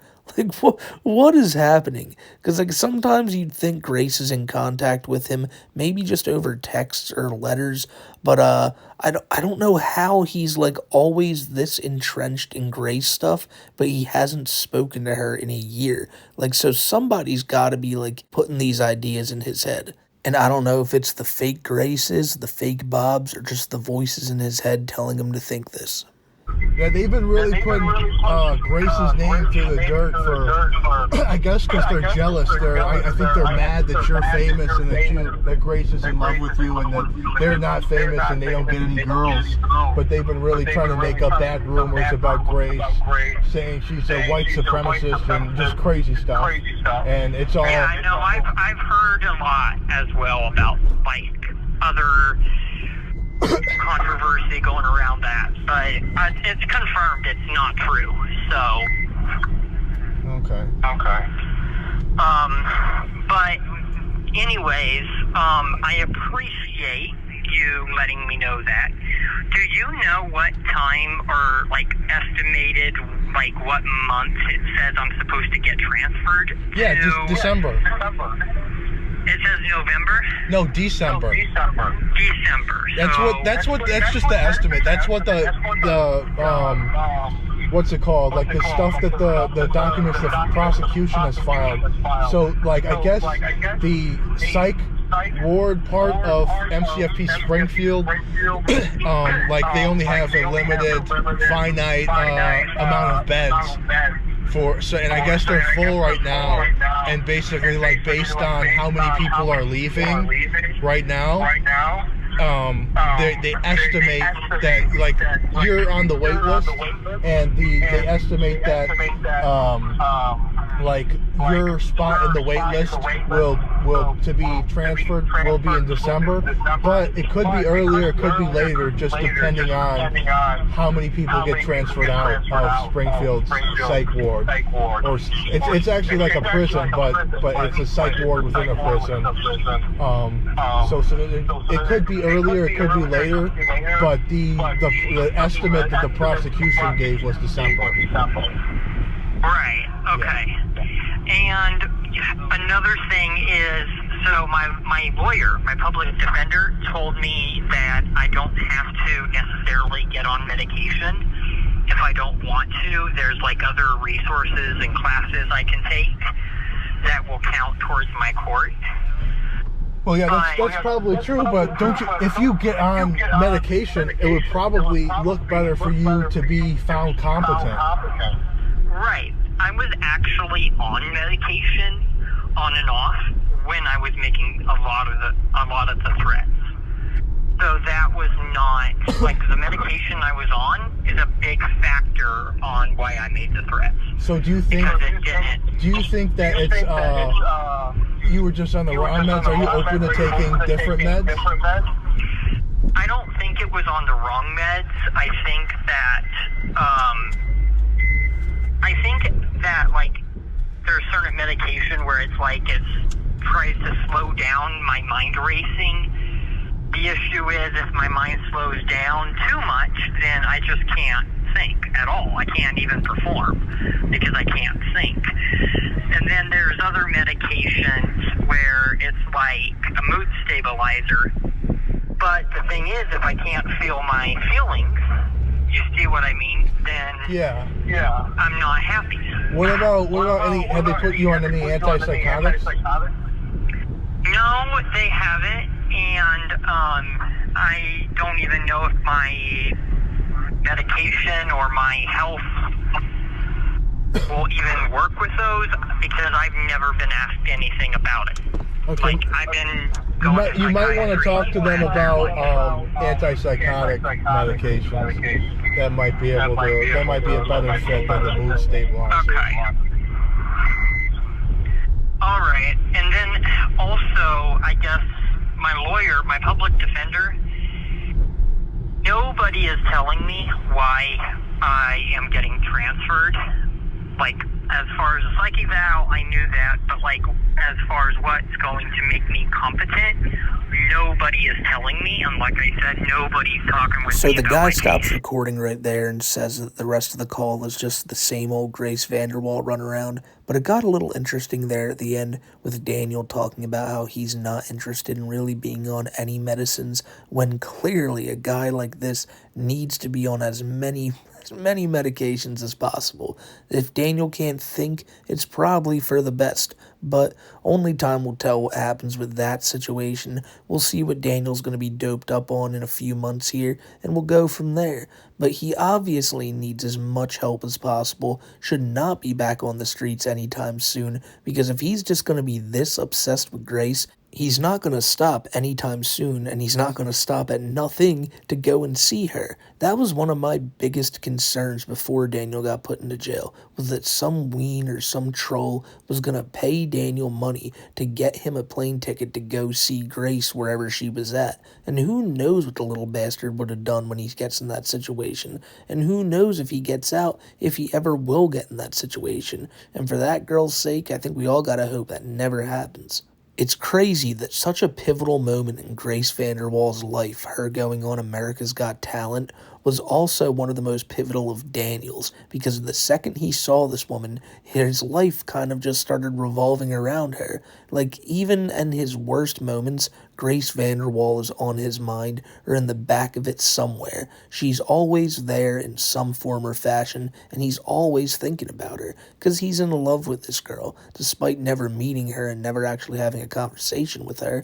But the problem is, to him, he has, and they're close as hell. They talk all the time, but it's got to be creepy as fuck from her standpoint, because he thinks you guys have this long, fruitful relationship, and you don't want nothing to do with them. And he's sitting there, rotting away in jail, and now he's questioning why he even needs to be transferred. Because remember, he's the victim in all this. Daniel should just be out. But no, that's not how this is going to happen. He's going to get transferred to another state, somewhere he has no idea about, and he's going to just rot away there. And that'll be what happens with old Daniel. And as if things couldn't get any more crazy in the world of Daniel Larson, he is now making calls from prison telling people that he was supposed to be on Taylor Swift's Eras tour. He's now really salty at Bob, and I mean, he always blames that poor old man for everything, but this time it's a little more serious. He's accusing Bob of stealing money from him and blaming all of this on Bob himself. Obviously not on the fake Graces or anybody, but they come into play too, because Daniel still has a whole lot to say about his one true love, Grace Vanderwall. Now here's the thing, you see the duration of this video. This is going to be no small feat to conquer. Daniel Larson has 5 new calls from jail that we have to cover today, and I really mean it when I say they get increasingly more and more batshit insane as we go on. And I only use that term when things really just they floor me, you know? And this one today, chat, it really floored me. But before we get into the call itself, I want to give you a little bit of background on the guy who is calling Daniel Larson, a fellow by the name of Little Sippy. And Little Sippy is somebody who's spending most of his time making these calls to Daniel Larson. I mean, they come out on a daily basis. But you can also find him making videos on the Little Dirk situation and also like Trump merchandise. But really what you need to know about this guy is that he's not allowed within 500 feet of a school. Now, I haven't done enough research on him to know why that is, but I'll tell you this much. I don't know one good person who is not allowed within 500 feet of a school. Leaping Lemur did a video on him, and it'll be linked down to the description below. It's kind of like a him and Daniel Larson video, and I feel like I'll be making a video on this guy sometime soon. But he is the one talking to Daniel Larson and recording all these phone calls, and you can see that the dude is an absolute troll at points, but also there's sometimes when he's trying to pull Daniel back to reality, asking if he really thinks he's talking to the real Grace Vanderwall, if he really thinks he's talking to the real Bob Proctor. And he always just tries to explain that yes, they are real, especially Grace Vanderwall, and then he tries to move on to another topic. You're going to be hearing that a lot in this video because his delusions have grown to a point where there's no coming back from. And we've said that a lot before, but in each increasing phone call, you're going to realize that more and more and more. So with that finally being said, let's see what Daniel has to say. May begin speaking now. Hello? Hello? Hey. What's up? What's up? Hey, so I can talk for a little bit right now? Okay. If you're available. Yeah, that's fine. Okay, so I haven't been able to check my emails because I'm completely out of money again. So I'm kind of waiting until I can get more. So I can't check the emails. I can't really send any mail because I'm completely out. Well, what about the phone? How can you call on the phone though? Phone calls are free. Oh, that's nice. They don't have indigent packets or anything? I guess they do, but that's for people that don't get money, and I do. Okay. So, yeah. Who's been putting money on your books, Bob? Yes. Okay. But he's not going to be able to do much more because he believes I should be out, and he's running out of money fast. So you hear what he said right there about Bob being the only person to be giving him money? Keep that in mind for later, because it gets really confusing with him also saying that Bob wants him out of jail immediately, and that sounds like something a troll would be saying. Like, obviously, I think that Bob would want Daniel out of jail too, but I don't think his excuse for not giving him money is going to be, well, you should already be out, and I'm really mad that they haven't let you out, so I just can't give you any money, because you should be out, and this is bullshit. And that's going to become a recurring theme for a little while, is Daniel saying that Bob wants him out of there. Bob is saying that he does not want him transferred, and Daniel's done nothing wrong, so Bob is demanding his release. It kind of sounds like a kid going, hey, my dad said you have to do this, and he's just trying to do that to, like the government? But anyways, so everything that you are saying about Interscope Records sending me trying to get me on contract along with Columbia Records, Taylor Swift being involved, all of that is true. Because Clark was saying, aka Griffin, was saying exactly the same thing. My family, Bob and my disability housing services that I was in, they never believed any of it. So if this is all real, then this is major, because I shouldn't even be in custody. So you're not going to do the verse on the Taylor Swift song from jail? I can't, fortunately. I have to wait on all music until I'm out of custody. And that he was a big, big factor in everything. Yeah. He got me in contact, and I think he even for a while was trying to date Grace behind my back. How that's what I don't understand. How dare he try to steal your girlfriend? I don't know. I don't know at all, but it really, really kind of fucked up everything. That's insane. So he was just trying to be your friend because he knows that Grace is in love with you, and he was trying to get it in with Grace that way. I guess, yeah. I think he saw that Grace was in love with me, and he tried to use me to get to her. That's insane. I think. I don't think anything really happened. I don't know, but I do know that there was a bunch of issues along that line. Wow. So now we've reached the level that Daniel is now thinking that Clark actually was friends with him, or was pretending to be friends with him, in order to get closer to Grace Vanderwall of all people. Now listen, I probably don't have to explain to you guys how insane it sounds to talk about somebody who is your fake friend trying to steal your fake girlfriend who doesn't even really know you exist, but that's the shoes that Daniel Larson's in right now. It really just seems like he's spilling the beans on Clark, aka Griffin, as he keeps saying, because maybe he thinks that's Clark's real name, who knows, but Daniel is ready to just spill everything he knows about this guy. And I don't know if Clark's actually told him anything personal, but if he has, I'd be really worried because Daniel's gonna have no problem telling anyone who can listen. Any updates from Grace lately? I don't have her number. I don't have any of her contact. Everything is on straight up hold. Okay. Like my lawyer, I haven't spoken to my lawyer since I've last told you that I did. Everything is fucked. Like, I haven't heard any new updates. All my updates are from you, and you only. Okay. Yeah, have you... So that's how bad things are right now. It's kind of hilarious when even Daniel realizes that this is a very bad situation when the only person you can count on to get information from the outside world is little Sippy of all people, a guy who you did not know before you went to prison who has just randomly started contacting you. And Daniel really doesn't have any choice but just to trust what this guy is saying, which again will come into play later. But it also could confirm that Daniel is not in contact with anybody else except for this dude right now. Maybe other trolls aren't talking to him. We know that Clark called him not too long ago, but that was almost a month ago. And he's also apparently not in contact with any fake Grace Vanderwalls, because according to him, he's not in contact with any Grace Vanderwall. So that should tell you all you need to know on that front. So the update I have for you for your case is that the judge is probably going to, the judge said that she's probably going to dismiss your case if you're not moved to Springfield by the end of December. Okay. Because there's a 4-month period that they're authorized to evaluate you, and it doesn't start until you move to Springfield. But basically, right, and well, I also have information on that. I was supposed to be moved before November.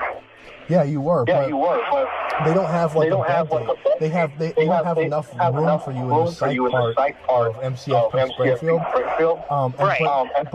But your lawyer's basically saying that your trial rights are being violated. They are. Then my case should be dropped. Yeah. I've been wanting to take my case to speedy trial already. Yeah. And I've been told I can't. Your lawyer. So my case should be fully dropped by now. Yeah, your lawyer tried to argue to get it dropped right now, and the judge said that she's not going to drop it right now, but if you still haven't been transferred by the end of December, she will probably drop the case completely. Okay, that's good news.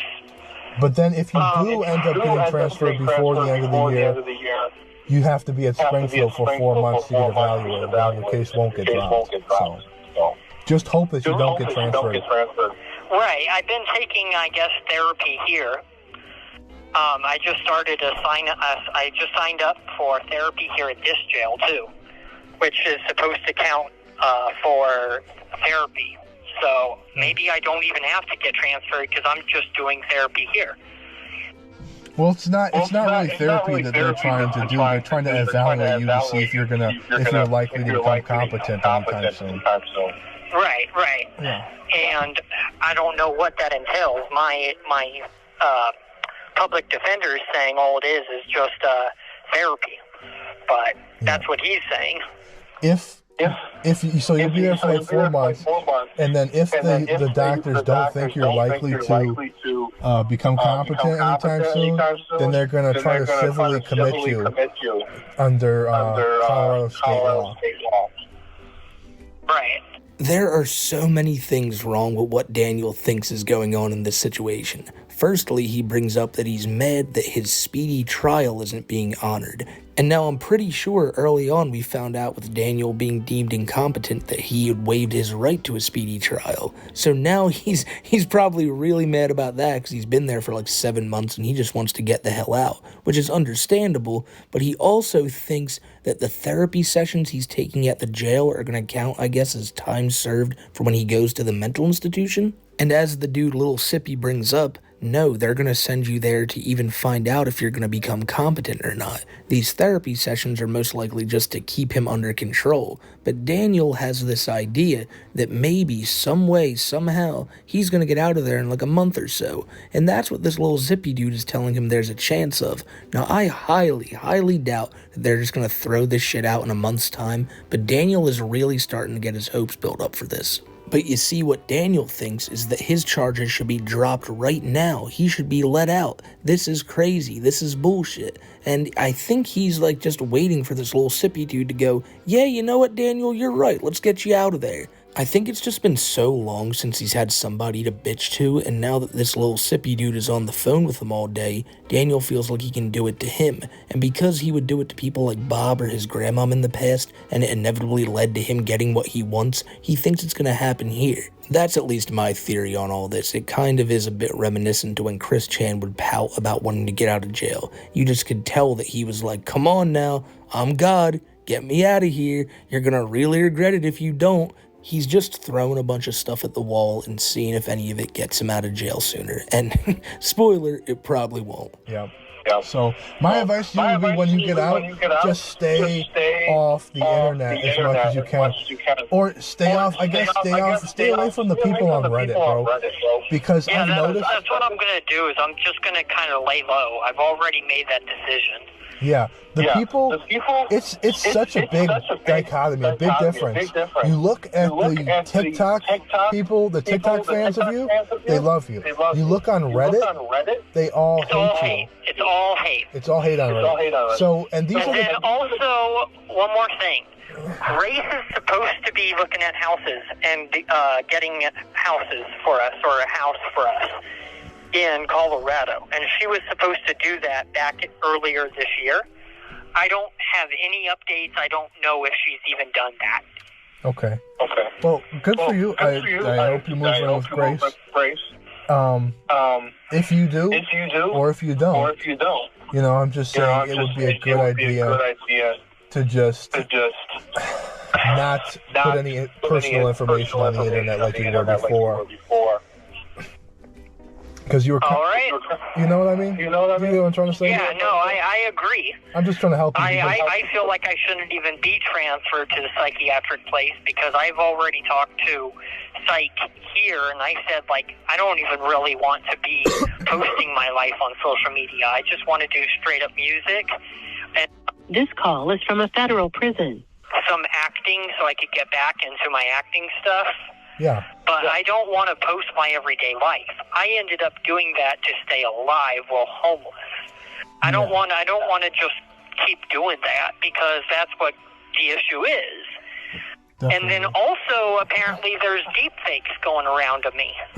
So Sippy tries to convince Daniel to keep his life off the internet. He decides to blame the Reddit, and granted, there are a bunch of shitty trolls out there who go after Daniel, but Daniel's not a saint himself. I don't think any of these people, the Reddit or his TikTok community, any of these people really have his best interests in mind. It just seems like the people on Reddit are more aware of what Daniel actually is, and the TikTok community just sees the Mr. President posts and the jumpin' jacks for George Floyd. And that's not me hyping up Reddit at all, or the Daniel Larson Reddit. It's just me saying that the people there seem to have a much more, like, a deeper understanding of Daniel, whereas the TikTok crowd is, they're just, they see him on their feed and they don't know nothing about the guy. They don't know any of the Predator stuff or nothing like that. So, of course, there's going to be more positivity on the TikTok side. But as they're talking about this, Daniel just breaks into, yeah, well, you know what? Me and Grace also need to find housing.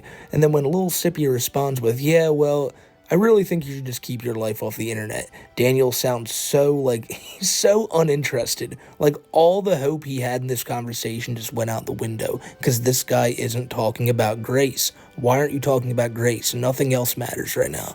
But then Daniel goes really off the rails, saying that he doesn't even want to do social media. He only did that because he was, like, homeless and his life was in danger. You know, I think that goes back to him always wanting to record everything, but That's not really the point. The point is he right afterwards says, I don't even think I need to go to the psych place, you know, because I've clearly proven like that I'm competent. In his mind, he really thinks that him being there for these past 7 months, just talking about how he wants to get out and start his life with Grace Vanderwall and go on tour with Taylor Swift, this is making him look like a completely normal person. It could be because maybe he's controlling his anger a little bit better, and that was one of the main things that got him put in there in the first place. But who knows, because Lil Sippy's about to even bring that up to Daniel, and he's completely dismissive of that too, saying that he does not have an anger issue. You know, all this, again, despite us seeing the Bomb You video.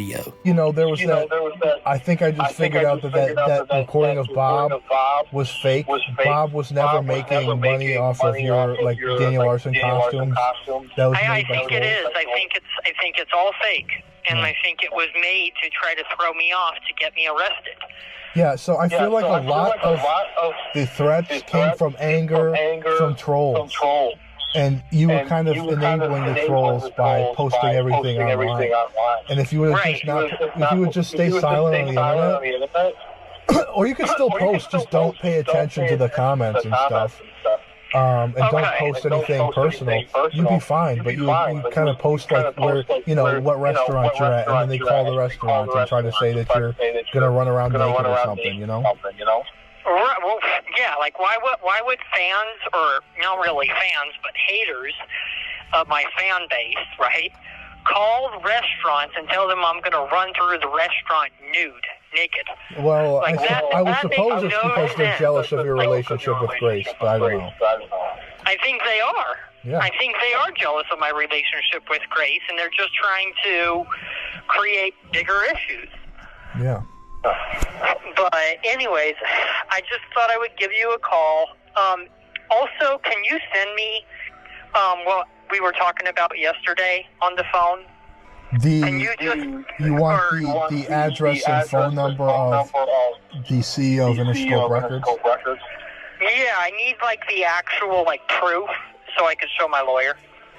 Okay, I can try to get you that guy's number. I still have some more photos of Grace and JoJo and Emma to send you. I know you wanted some of Taylor Swift and Ariana Grande, but I'm probably just gonna send you the rest of the ones. I have a lot more of Grace and JoJo Siwa and Emma Watson. I'll just probably send those until I have those, if you want. Then, what do you do with the pictures? Do you put them up on your wall, or? I kind of put them up on my wall, stuff like that. Yeah, you could just hang them on your wall with toothpaste. That's what I did when I was in jail. Just put them on the wall with toothpaste. Yeah, I gotta go. I don't have much more time. There's a line for the phone, and I'm only out till 3 today. Okay. But it's good to know that if I don't get transferred, then they'll drop the case by December. Yeah, end of December, The end of December, because that would be great if I could be with family. Yeah. My family for Bob like the first... I would hope for the that. first month. Like for the first Christmas, at least, in a couple months. I mean, a couple of years. Definitely. That would be great, because I just haven't been with them at all. Yeah. So anyway, have a good day, and I'm hoping the best for you. That's the updates I have. Okay. Yeah. All right. I appreciate it. Thank you. You're welcome. Bye now. Bye. So the dude Sippy tries to explain to Daniel that the trolls don't care. As long as he keeps posting his life online, they're gonna go after him. And he doesn't really seem to take this serious until Grace is brought into the picture. And then they bring up that, yeah, you know, all these people are kind of jealous of Daniel and Grace. And Daniel is completely on board with that, saying, yeah, you know what, I think they really are. And then it gets weird with Sippy saying that, yeah, I'm gonna send you pictures of all these, like, female celebrities that you're obsessed with, completely enabling Daniel's delusions. It's not entirely this guy's fault. Daniel's been doing this for years, but giving him pictures of the same woman that he's obsessed with, that he, like, desperately needs to stop thinking about, like, giving him pictures of her to hang up on his wall so he can count down the days till he gets out and sees her, is probably not the best idea.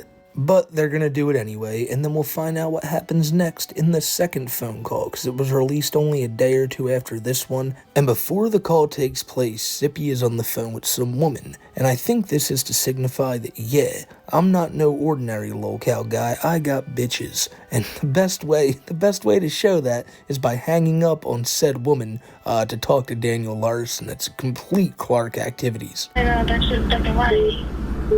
Hey, I'm getting another call. If you want to call me back in like 15 minutes.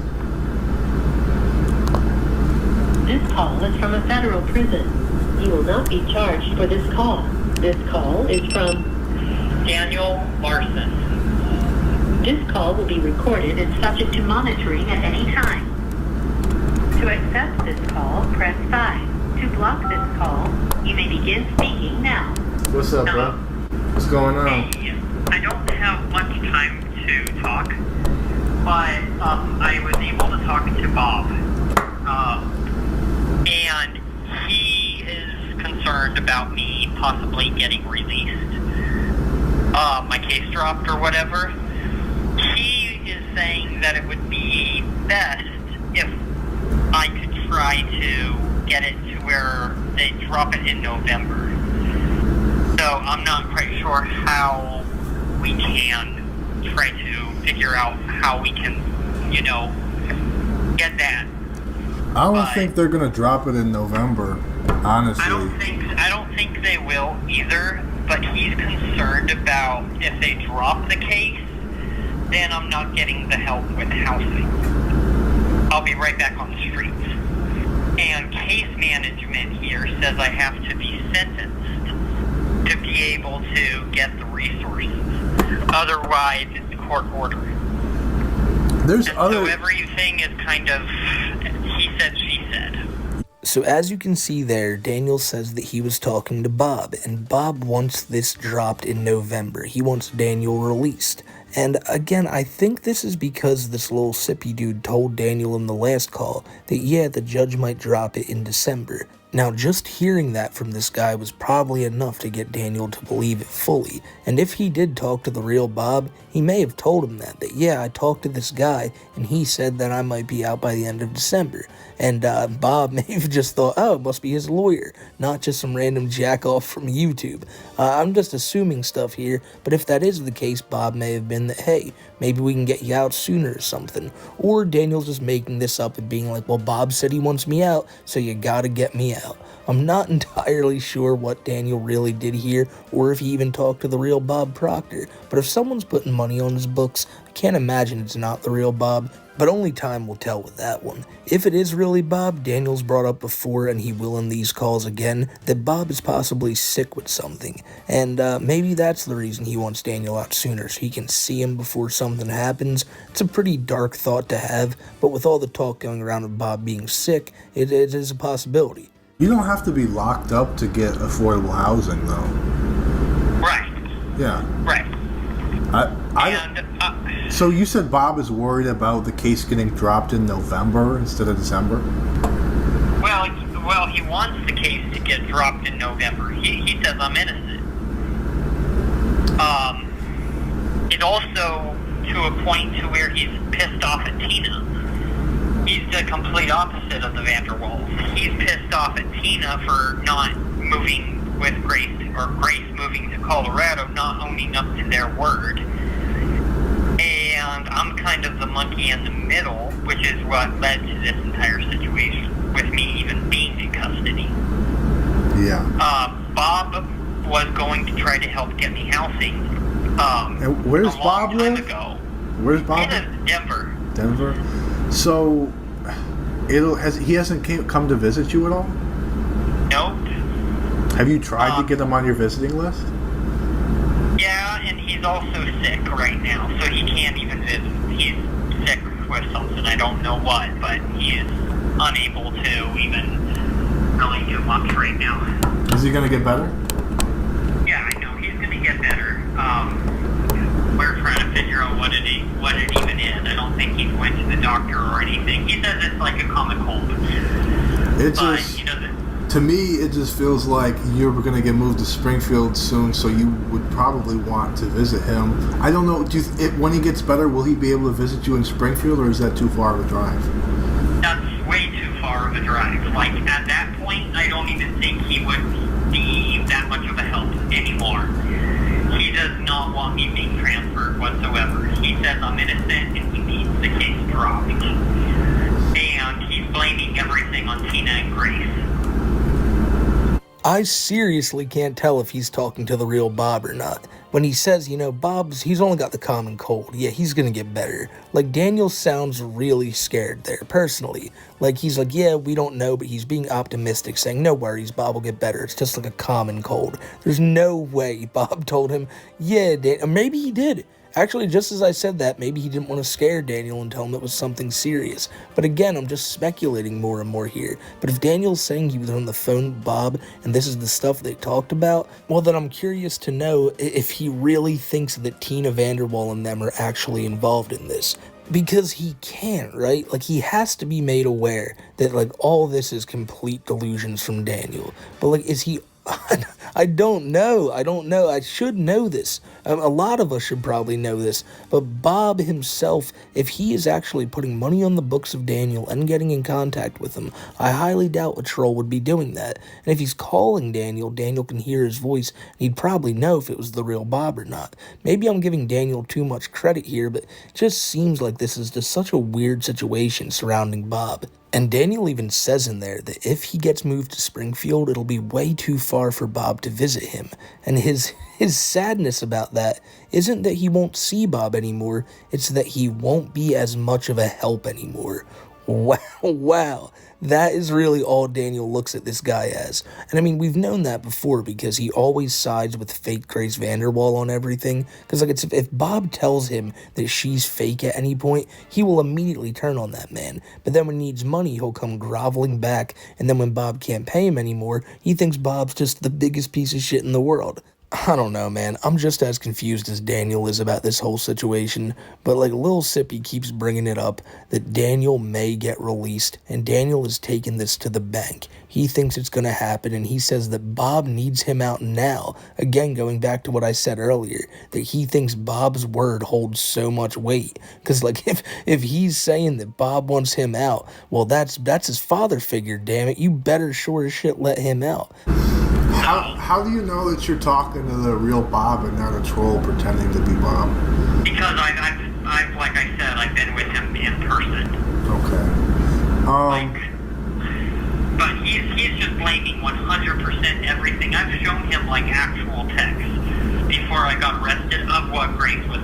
This call is from a federal prison. He's a witness. Yeah. Okay. Yeah, I just looked it up, and it looks like Denver to Springfield a drive is like 11 and a half hours. And he would never do that. He's not that type of person. He doesn't even care. It's a mess. I mean, like, my safety is being completely violated in here. It's already been violated. I've filed multiple reports. I don't even have shampoo anymore. I haven't had shampoo in over a couple months. There's like literally stuff inside the jail, like lights that are constantly out. Our sale is like, everything is just falling apart. So who knows? Like I said, things are just really, really up and down. More down than up. Did you get my email I sent you though? I did. I'm still waiting on Bob to even send me the money. He's complaining about it, so. Okay. Well, so. I can't even get enough money on my books to even pay fines right now, if I got any. I'm trying, like I said, I'm trying everything I can, but I'm just not being given a chance, and I've never been given a chance, which sucks. Yeah, I know you were talking about before that you have to get all the numbers approved, but I feel like if it's your lawyer's number, you shouldn't have to get it approved. You should probably just be able to call it without getting it approved. If it doesn't work, you could probably just put in a request slip to the CO saying, hey, this is my lawyer's number. Just to let you know, I do have to go on lockdown. There is one more thing. Can you send me Grace's or her mother's contact or something? I can try to get that for you, yeah. Okay, yeah, because I can see, I don't know who I will ask, but I can see here at the jail if it's approved or not, and I'll be able to verify that. Grace and Tina's number approved, or the lawyer's number? Grace and Tina, and I guess Columbia Records. Okay, I already got the Columbia Records info. Try to find Tina's info for you. If Okay, I gotta go. Go. They're putting me on lockdown. All right, have a good night, bro. All right, bye. Bye. Okay, so now he is asking for the phone number of Grace and Tina Vanderwall. Again, he thinks he's been in contact with them for a long time, so this isn't too out of the blue. Then he wants the CEO of Columbia Records and Interscope Records phone number. He doesn't really seem to give too much of a shit about his lawyer's phone number because the big kahunas in the picture are Grace and the CEOs and all that, and that's really what Daniel's focused on. And he's also pretty mad that Bob's not ponying up the money to get him to be able to see his emails. Daniel's complaining about that, saying that Bob's complaining about that, while simultaneously complaining about the living conditions in the jail that he's in. And then at the very end of the call there, he gets put on lockdown, and that's not the last time in these phone calls you're gonna see that happen. But what's funny is he continues to talk for like another minute before finally getting off the phone. So they probably were on lockdown, and Daniel's like, hold up. Just give me a few seconds, guys. Like, I really need to talk about this Grace Vanderwall stuff with this guy. But then a few days later, a third Daniel Larson call hit, and it was just as fucking catastrophic as the last few. It's from a federal prison.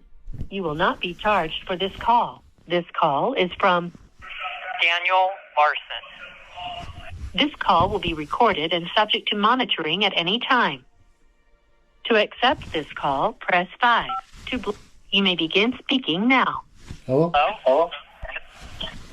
Hey, right. I think that Clark, a.k.a. Griffin, because he got me in contact with Grace originally, which somewhere along the line he started trolling. Yeah. So I believe that he was trying to troll me to end up getting to Grace, so Grace could end up dating him instead of me. Yeah, that makes sense. I could see that making sense. Yeah. Tina has always been, I guess, one day she's okay, one day she's another. I think she didn't quite believe or understand what was going on, and they wanted to help, but they didn't know how. And then Grace was already like, "Oh, let's move on with the relationship." And I think in the end, she was moving too quickly, and I was moving too quickly. I mean, and that makes sense. If that makes sense. And then Tina wasn't even really notified, so she was notified last minute. And they were like, oh, now we have to figure out what we're going to do. And I don't think they even knew what to do. Yeah. And so the third call starts with Daniel again theorizing that Clark actually had ulterior motives in being his friend, and that really Clark wanted to get at Grace Vanderwall. And that leads to talking about Tina. Lil Sippy asks how Tina is, and Daniel says, you know, one day she acts like this, the next day she acts like this, when really it's because one day she's one person and the next day she's another person. And Daniel still all these years later doesn't believe that or doesn't see that, and it's mainly because that one time Tina commented on his Instagram, and that's gonna get him to believe that shit forever. Also, another thing to bring up is how Lil Sippy is trying to act much more trollish in these videos while not really doing much trollish stuff to Daniel. Like his profile picture for Daniel is a toothbrush, and if you know Daniel Larson's story, you'd know why that's so significant and why it's so gross. But it's like one of those things where, you know, he'll mess with Daniel here and there, say a few wacky things, but for the most part, he's sitting there giving him advice on what to do in jail. So I don't know what his actual motives are here, because it seems like it started out with him, like, wanting to talk with Daniel, and now because people are on his ass, he's trying to mess with him a little more. Yeah. But, And then also, another strange thing Griffin did, I don't even know if this was really him or what, but when I was in contact with Tina and Grace, somewhere along the line, I got my number leaked, my phone number, and a bunch of underage celebrities started messaging me. So I believe that Griffin, a.k.a. Clark, was trying to do something that he shouldn't have done and tried to get me into legal trouble. I don't know. But, yeah, they tried to get me in contact with Izzy Simpson from America's Got Talent, Charlotte Summers from Britain's Got Talent, and a bunch of others, including JoJo Siwa. Well, JoJo Siwa is an adult. Well, JoJo Siwa is an adult. Taylor Swift's an adult. Ariana Grande is an adult. But that could also explain the collaboration that Taylor Swift wants to do, because she wanted me on her Eras tour, and I turned it down because I was homeless. And I really shouldn't have done that. I straight up told her, like, I can't confirm anything because you're not, showing yourself on camera. You're not doing anything. And so I don't know if I can confirm who you are. Yeah. And so I turned it down. And sure enough, I found out like a month later her Eras tour was actually a real thing. And I was like, what the hell? That's crazy. So yeah. I was not given all the information, and there was some other weird stuff going on where it was like, which I guess isn't really a bad thing, but Darcy wanted to be on Grace's tour at some point. Oh, wow. Like Grace's, or a world tour that Grace wanted to do or something. Yeah, I'm pretty sure. I don't know, but it was weird, and there was a bunch of other celebrities that wanted to go, but they were all underage. And the tour wasn't supposed to be for like another 2-3 years.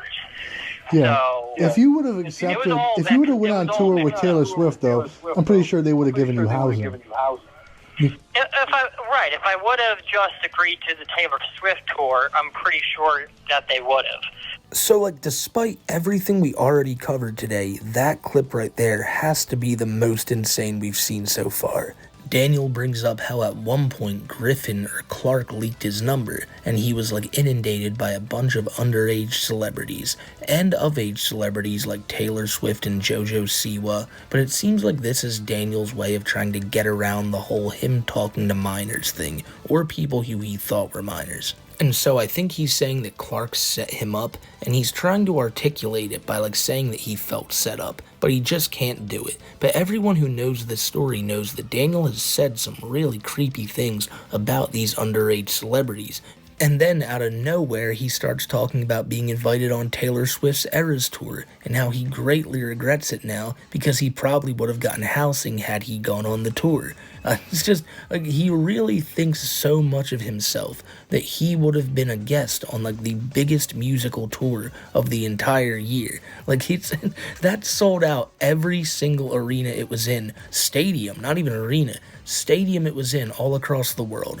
And every one of those screaming fans would have been screaming 10 times louder if old Daniel Larson was on stage. I'm telling you that right now. But in his mind, he really thinks that. And just imagine that sight. Taylor Swift's about to go live, but no. First, let's send Daniel out there in his brown hoodie that he's worn every day for the past 2 months, and people will just lose their mind for him.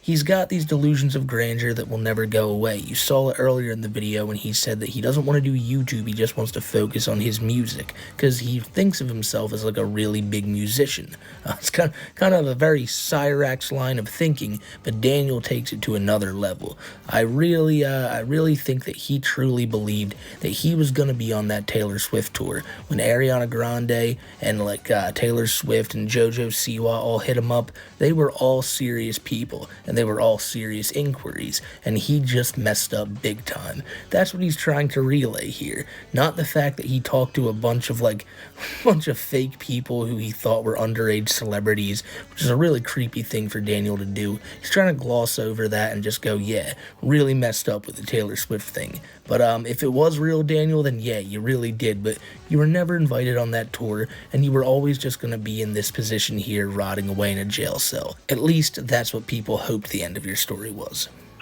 But also, you know that video I told you about of Bob and the phone call where he's like saying, you know, fuck Daniel, I hate him. I'll make sure I give a little bit of money to him at a time, but not all. Yeah. And he claimed it was photoshopped or AI. Yeah. I believe that is actually real. And the reason why I believe it is real is back in 2023, around the time that it says that Grace was in contact with me and Tina, Bob took me to the bank and told me to stay in the car. Well, Bob went inside and transferred money into my account. He's never done that before. That was the only time he's ever done that. And surprisingly enough, that one time he didn't want me going in because he didn't want to see something or whatever, right? Or me to see something. And it wasn't till that afternoon when I asked him while I was in the car, like, hey, why didn't you let me go inside? And he wouldn't say a thing. He was silent, and I just shut my mouth completely.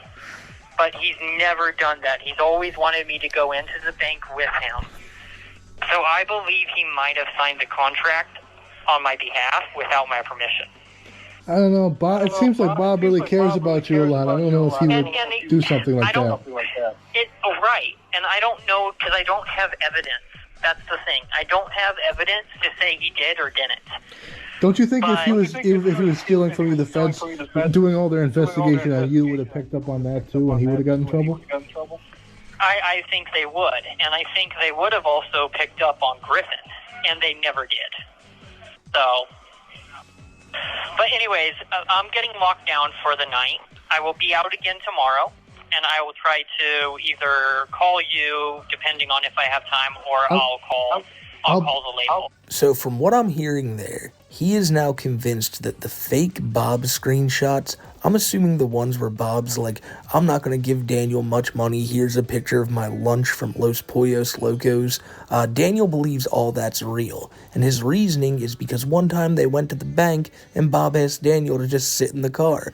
I can't imagine Daniel wasn't losing his mind or anything, right? Like, there couldn't have been an obvious reason Bob didn't want Daniel Larson, of all people, going into the bank with him, but Daniel chalks that up to he went in there, signed a contract, and now he's just living, sitting pretty, and doing it all off of Daniel's hard work. The guy Lil Sippy even brings up, yeah, I don't think that would happen. Bob seems like he really cares about you. And he even brings up that if Bob was doing that, the FBI would have found it while investigating Daniel and everyone involved. And Daniel brings up that, yeah, well, they would have investigated Griffin too and found stuff, but they didn't. So Daniel is convinced of this, and I don't know who convinced him of this. He definitely didn't come up with this on his own. Maybe he did. He is crazy enough to do it. But yes, he believes Bob, the only person in his corner, is his enemy. And that's something we've known for quite a while, and it's something the trolls have basically gotten him to believe. But this is just crazy, because the dude is sending him money. The dude is on the phone with him, letting him, being like, hey, Daniel, how are you? And then, right when he hangs up, it's right back to the Grace Vanderwall delusions and thinking that this guy's against him. I don't know what'll ever get him to stop this, but it's a really bad situation, because if he does get out of jail and Bob's willing to help him, I wonder if Daniel's still going to harbor these, feelings of anger he's had while he's here in jail. Bob's got to stay the fuck away from this dude, despite if he cares about him or not. But now we jump to the fourth phone call, and these are just coming out hot at this point. Every single day. This one's like a day or two before Halloween, so we're just going to jump right into it now. Nice. Were you able to get your lawyer's number approved? Well, it should be. I put it in the computer this morning. for the phones. It should be either tonight or tomorrow. Okay, cool. Do you know at all, like, I know Interscope Records was in contact with me previously and wanted to hire me. Do you know at all what's going on with Columbia Records at all? Because I was also in contact with them and Grace's Entertainment Management, LBI.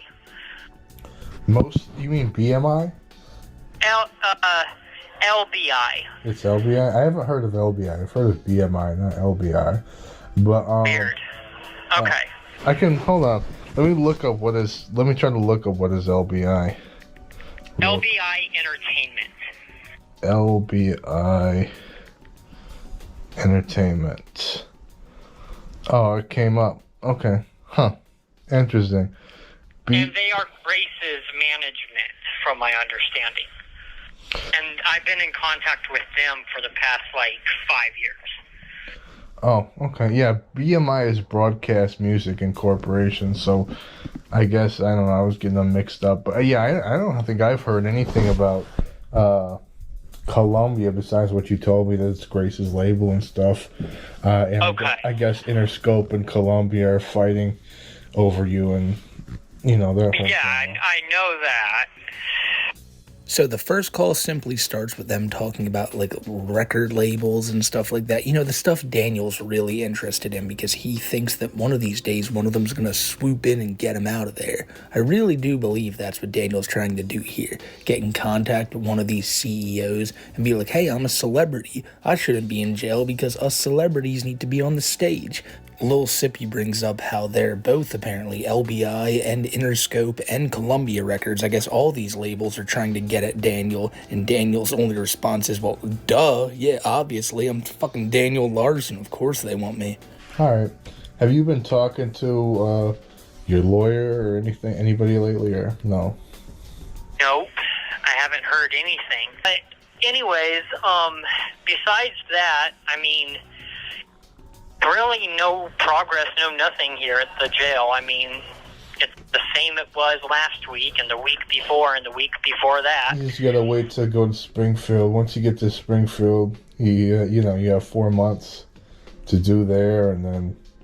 Well, that's if I get transferred, right? Because if I don't, by the end of November, or the end of December, right?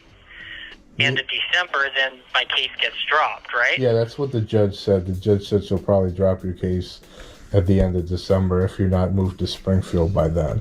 Okay, because I was talking to the jail, and they don't have me next on the list either, and they don't know when the next bus is, and I'm not even on that list. But if you do end up, all I'm saying is if you do end up going to Springfield, you'll be there for, I think, 4 months. Yeah. Yeah.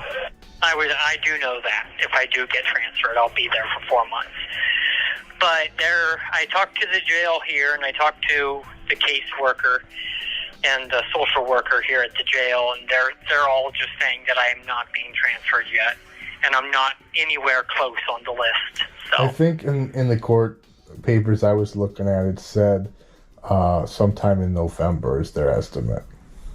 So it didn't say when. Well, I would have to see the nurse first, because the nurse sees all people a week prior to them being transferred, and the nurse said that I'm nowhere near on the list.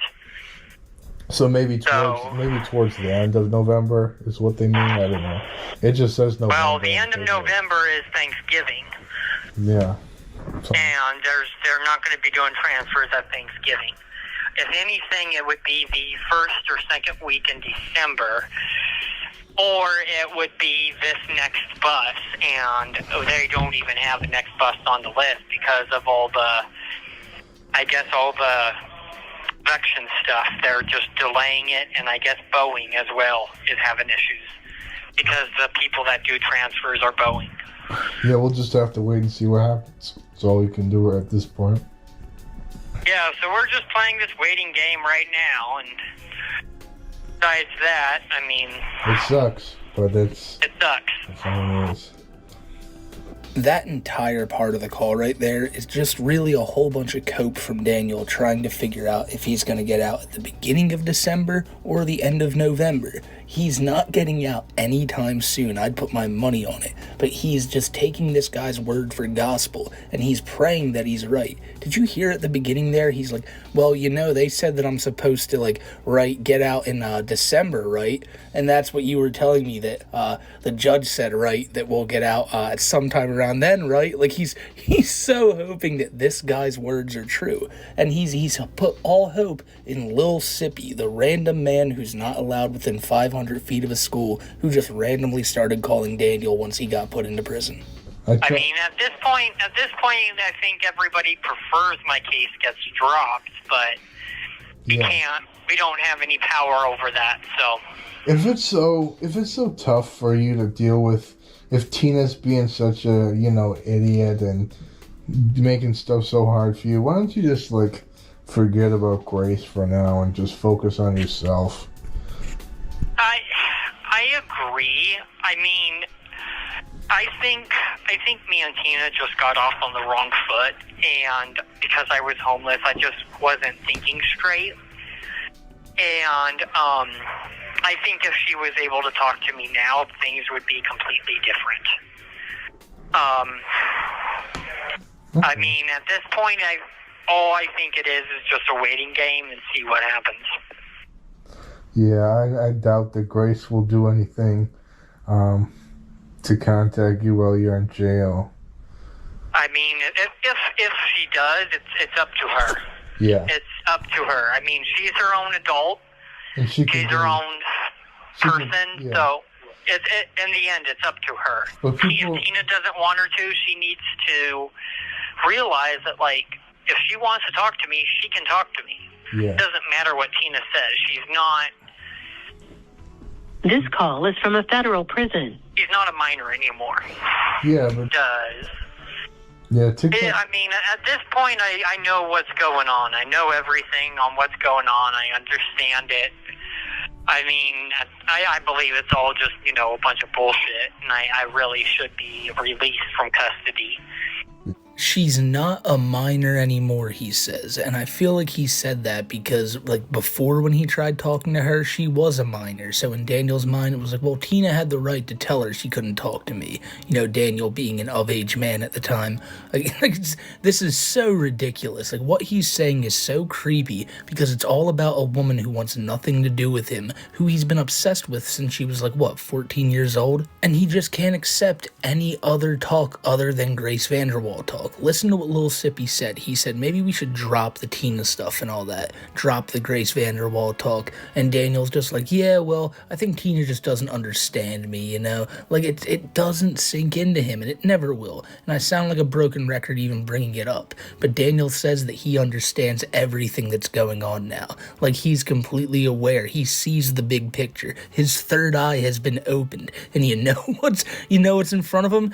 A conspiracy led by that slanderous Bob Proctor, and Daniel's gonna get to the bottom of it. He's so for sure that he's the victim in this. He should be let out. He's not, he deserves a second chance, as he said, but this guy's been given chance after chance. Remember last year when all anyone would wonder is when is this guy gonna get arrested? Because he was doing crazy shit on a nightly basis, and now he's where he's supposed to be, and he's like, man, if I could only get a second chance, this was your 70th chance, Daniel, and you blew it. You absolutely blew it. No Grace Vanderwall for you. Yeah. And I need to be able to be given a chance. But I just can't get back out without a safety regulation or something. I have to, really try to figure out how things are going to work once I get out. That's kind of where things are now. You think you have problems controlling your anger? Not really. I mean, when I was homeless, being out in 20-degree weather, of course I'm not going to be doing that great. Yeah. My anger overall, I don't really have anger issues. I can take a lot of stress. Yeah. But you don't think that sometimes you get angry and you do stuff without thinking, make threats or something that you... No. No, I made the threats because I was terrified and I was confused on why the record labels weren't paying me. And Bob kept telling me that I was never in contact with the record labels. And I was never in contact with Grace. And I was being told that by the FBI, too. Do you trust Bob now? Be honest, I really don't. I only trust the facts that I have, the proof that I have. Yeah. That's what I trust. Because I am the only person that lived that situation, and I was the one that was actually receiving the text and was receiving the things that I know now. Yeah. See what I mean? I see what you mean. So, what was going on? I made the threats. I made the threats to try to get help. I went on M1 holds, mental health holds.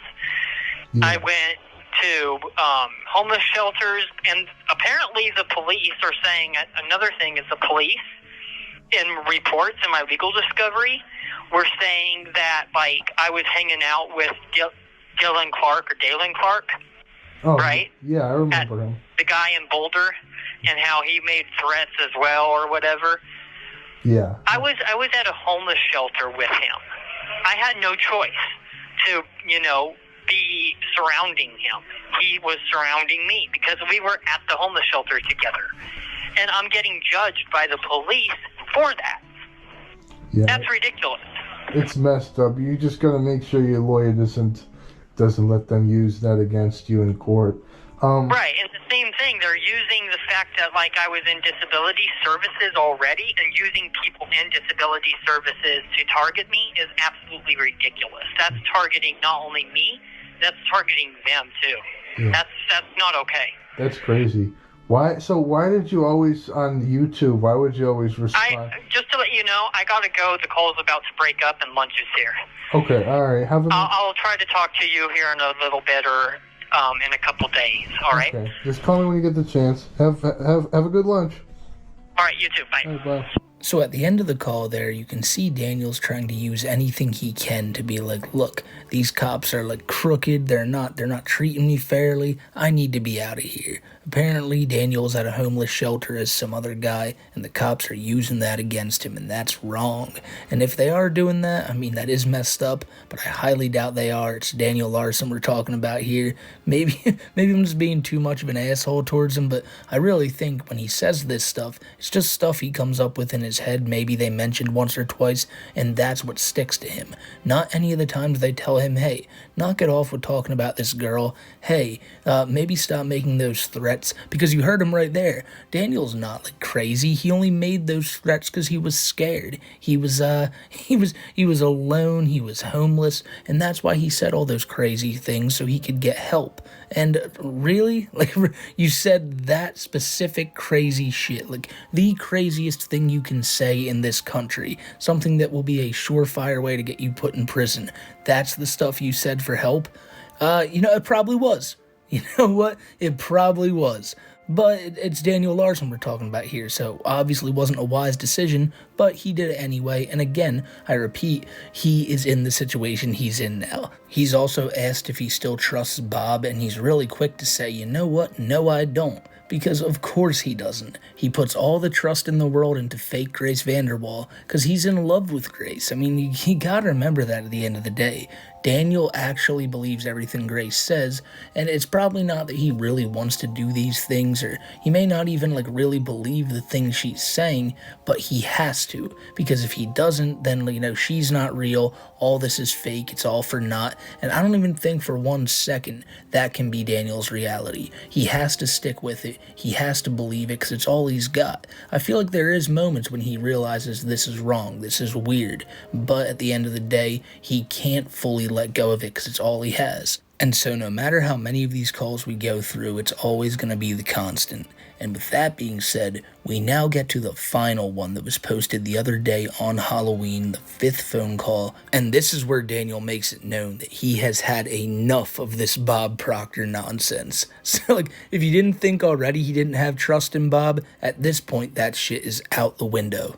I tried to talk to Bob earlier today about me and my release, seeing if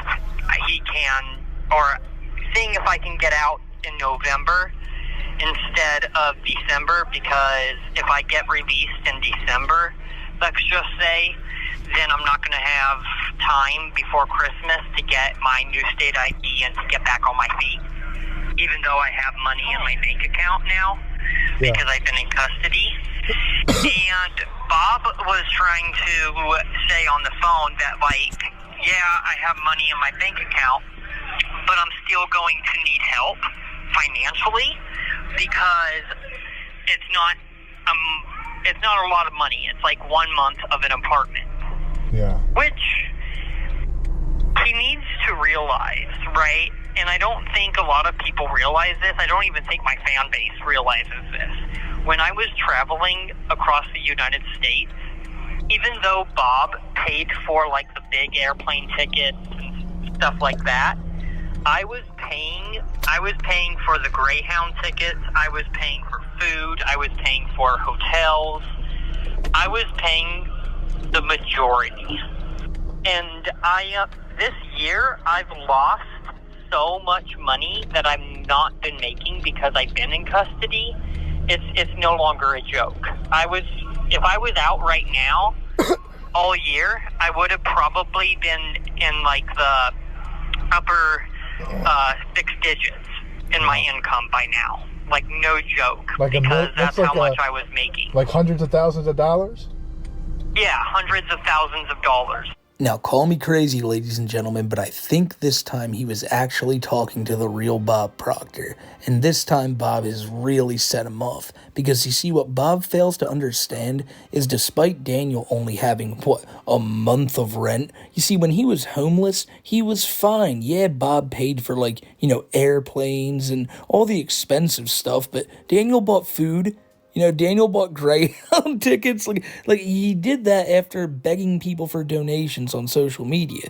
And he wants to be like Bob. Like, don't you understand? Like, we don't need to worry about any of that. We just need to worry about me getting out. And he even started the call by saying that I called Bob and I told him that no, I shouldn't be getting out in December. We need to get out in November because obviously I can't get my state ID in time for Christmas and all that. He's just making demands and demands and demands because he thinks he's in control here. And Daniel, he's always done this. Like, he begs everyone for everything. He goes live when he needed money. Like, do you remember those streams he would do where he would just sit there staring at the stream until like a donation would come in? He's always going to need help from people, and he doesn't want to worry about that right now because he just wants to get out. That's his only priority. And he still doesn't trust Bob, though, because how dare Bob question anything about him? And it gets even funnier when he brings up that he's missing out on like hundreds of thousands of dollars that he should be making while he's in jail. Again, it goes back to that delusions of grandeur thing. He thinks that he's so world famous and such a hot commodity that he has all this money, but it's all being stolen from him. And it's being stolen probably by that dastardly Bob. Because I was making like, back in 2022, when Bob wasn't even helping, I was making the most money. Okay. And as soon as I asked Bob to try to help get me in an apartment, even 1 month, and he denied it, we argued, and he ended up saying he was going to pay for hotel rooms. Well, I mean, Grace has a lot of money. Why don't you don't think Grace would pay for anything? Tina won't let her. Oh, man. Tina again. Okay. Tina just won't do anything, and Tina won't let Grace help. It's been an issue. I always wondered that, and that kind of answered my question right there. What the fake Grace Vanderwalls tell Daniel when he says, hey, you're rich and famous, you have a lot of money, why can't you help me out? And I guess, the easiest answer would be, my mom won't let me, take it up with Tina. And then whoever's playing fake Tina probably has to deal with a whole bunch of Daniel Larson angry text telling him that he's like hitting his spine or whatever. It's all because Tina's messing with his day. And he doesn't get it, doesn't sink into him. It's just like, Tina just won't let her help me, dude. She's such a stick in the mud, I'm here rotting away while Grace is having a beautiful career, but Grace loves me so much she'll do anything for me except call me for a year, help me out at all. And then these next few minutes are going to be so jarring because the way he blames Bob for everything, and then his reasoning is basically because Bob does nothing but help him, is just the most ridiculous thing I've ever heard. I know I kind of spoil these things before you go into them, but really, that's exactly what you're about to hear, because the way he talks about Bob, when it's clear that this man is actively still helping him, is wild. The thing is, I'm to a point, my life is being destroyed by Bob at this point, and I don't think he realizes it. Bob is destroying your life? I thought Bob was helping you. He was helping me previously, but it's to a point that he's saying things that without enough information and talking to people behind my back, like my lawyer, and I'm already deemed incompetent, if you know what I mean. Yeah. I'm to a point I feel like nobody even cares.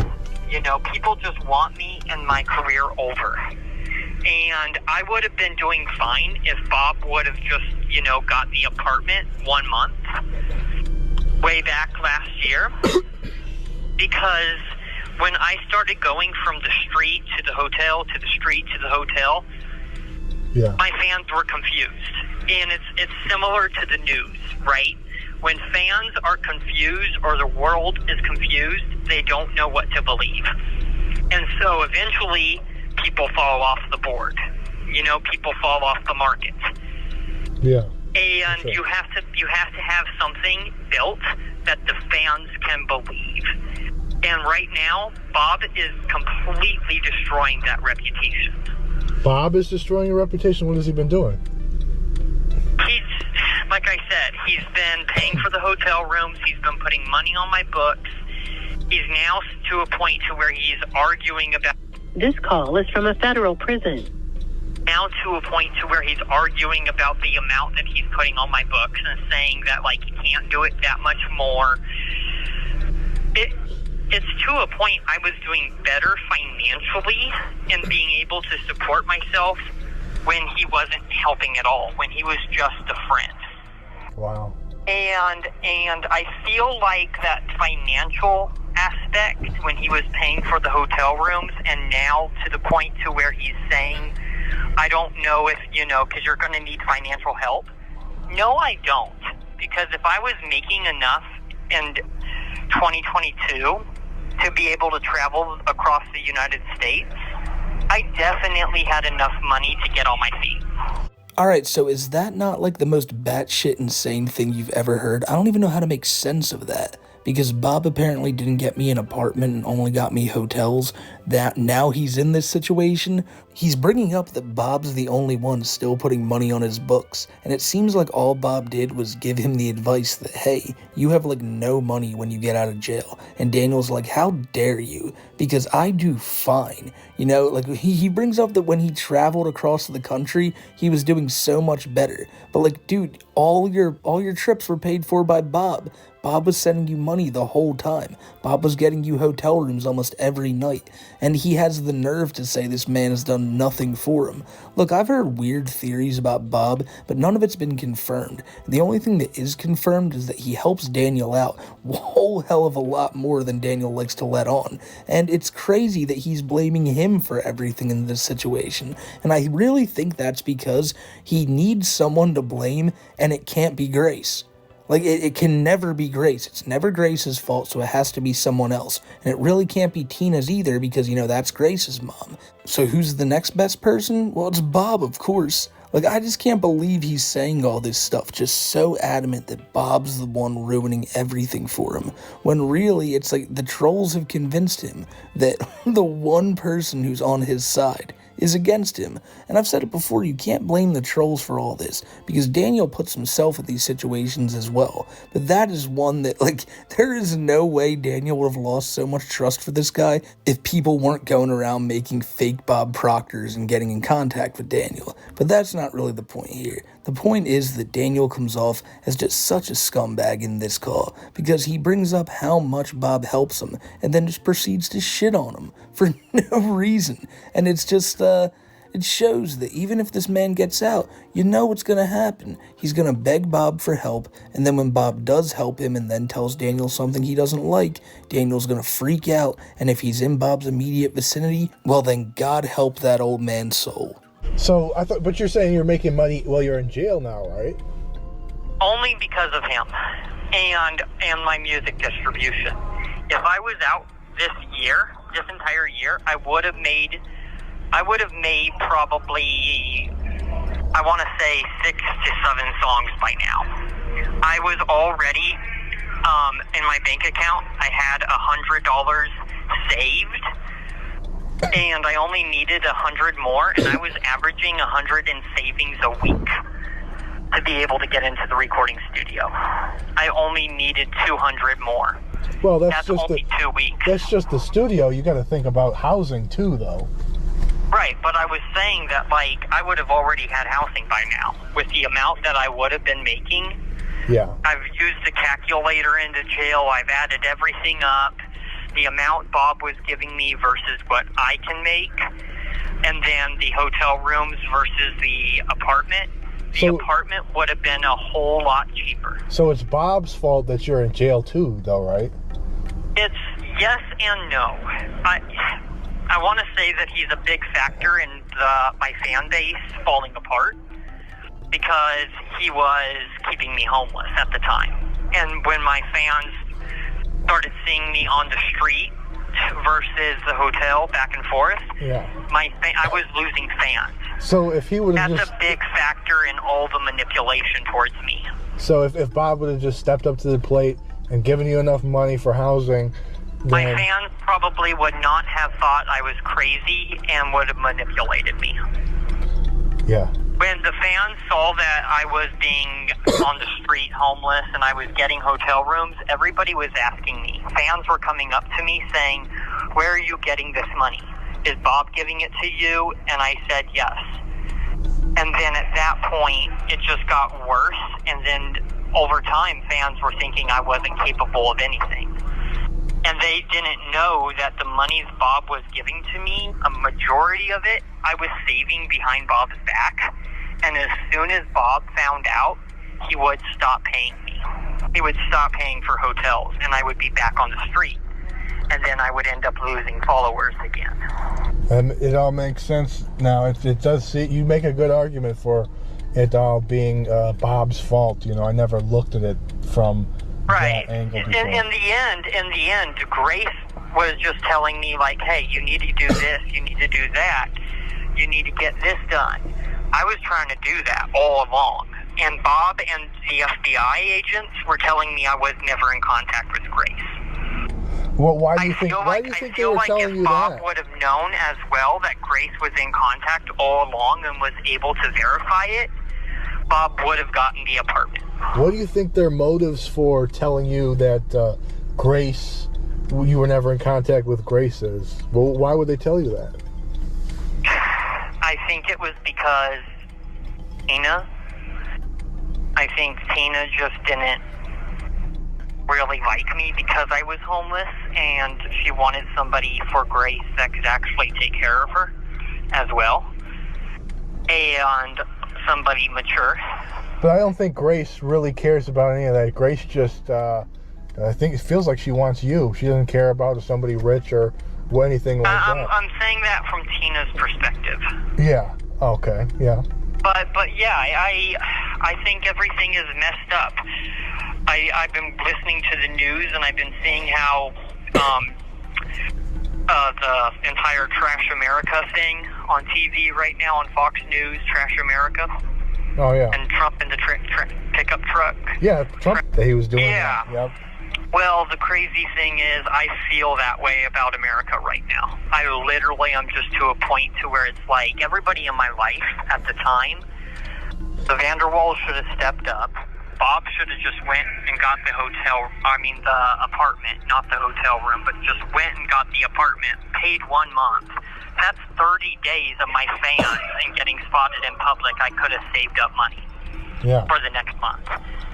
And instead, I was paying for $100 to $200 for a hotel room a day. And an apartment is only $2,000 a month. You can get cheaper apartments than that, but yeah. You could get cheaper apartments. So I'm just saying that is extreme manipulation financially when it comes to my fan base. Yeah. And I don't think Bob realized. But anyways, I gotta go. They're locking us down. All right, have a good night, man.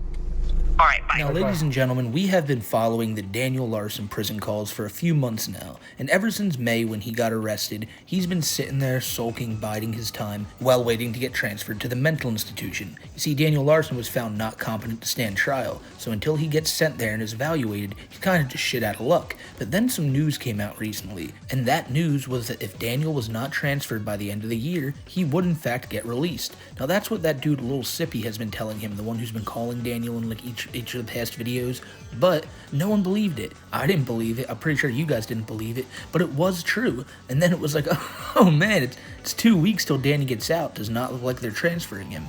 And in today's video, you'll find out that they did in fact transfer him. I'm not going to make you guys wait to the end to find that out. Daniel will not be getting out of jail in the next few weeks, and he has been transferred. He's not to the mental institution yet. He's currently in Oklahoma right now, waiting for another flight to get to Springfield, Illinois. But the road to us getting to this point is insane. Just the past 2 weeks alone, Daniel has come out with a lot of information that I think people were not expected to hear. You see, Daniel's not calling Lil Sippy as of late. He's calling old Clark. And Clark is the one who, before Daniel went to jail, spent like hours on the phone with him every single day.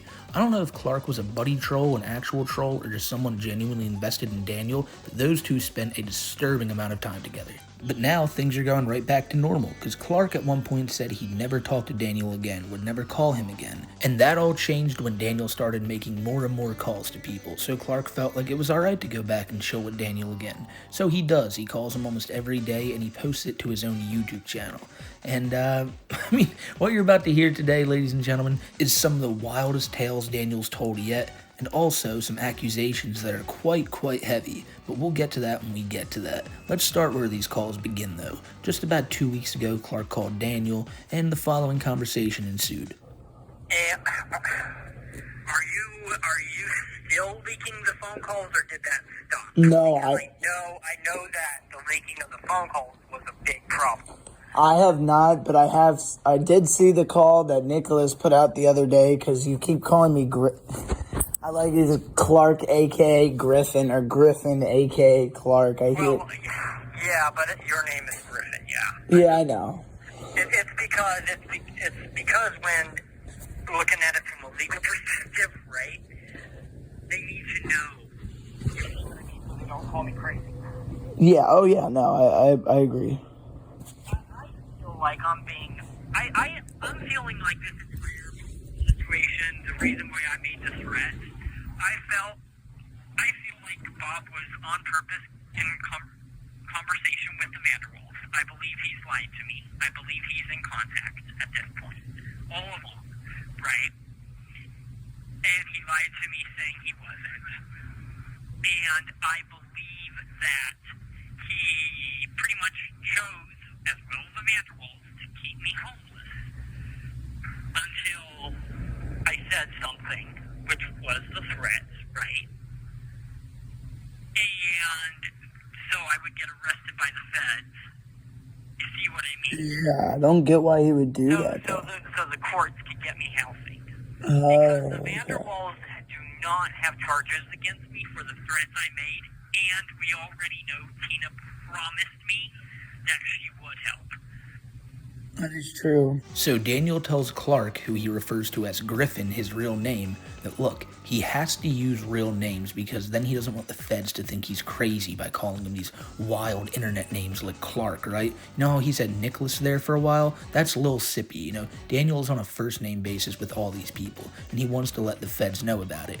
And it's crazy. It's so funny that this man says, look, I don't want people to think I'm crazy, but here's the deal. I think Bob, Tina, and Grace are all teaming up, you know, my father figure, the celebrity who I have a delusional relationship with who doesn't want anything to do with me, and that woman's mother, all teamed up to basically encourage Daniel to say all those crazy threats he did that got him put in jail. And why did they do this? To get him housing. You know, Bob couldn't ever buy him a house. Grace couldn't use the thousands of dollars, maybe even millions to her name to buy Daniel a house. So they all agreed that the best course of action would be like, hey, say some wild shit about the government, Daniel. And he did. And now, I mean, technically, he does have housing. You know that Bob got angry and said, stop talking to Greta. Yeah. Yep. So, and I told him, I'm on the phone with Grace, and he's like, no, you're not, and like all this crazy stuff, and I'm like, oh shit. Like, he has something against the Vanderwalls. I don't know what it is. I don't want to be judgmental when it comes to that, but I feel like somewhere along the line, somebody started telling me that I was in contact with impersonators, claiming to be Grace in the label. I don't think there was ever impersonators.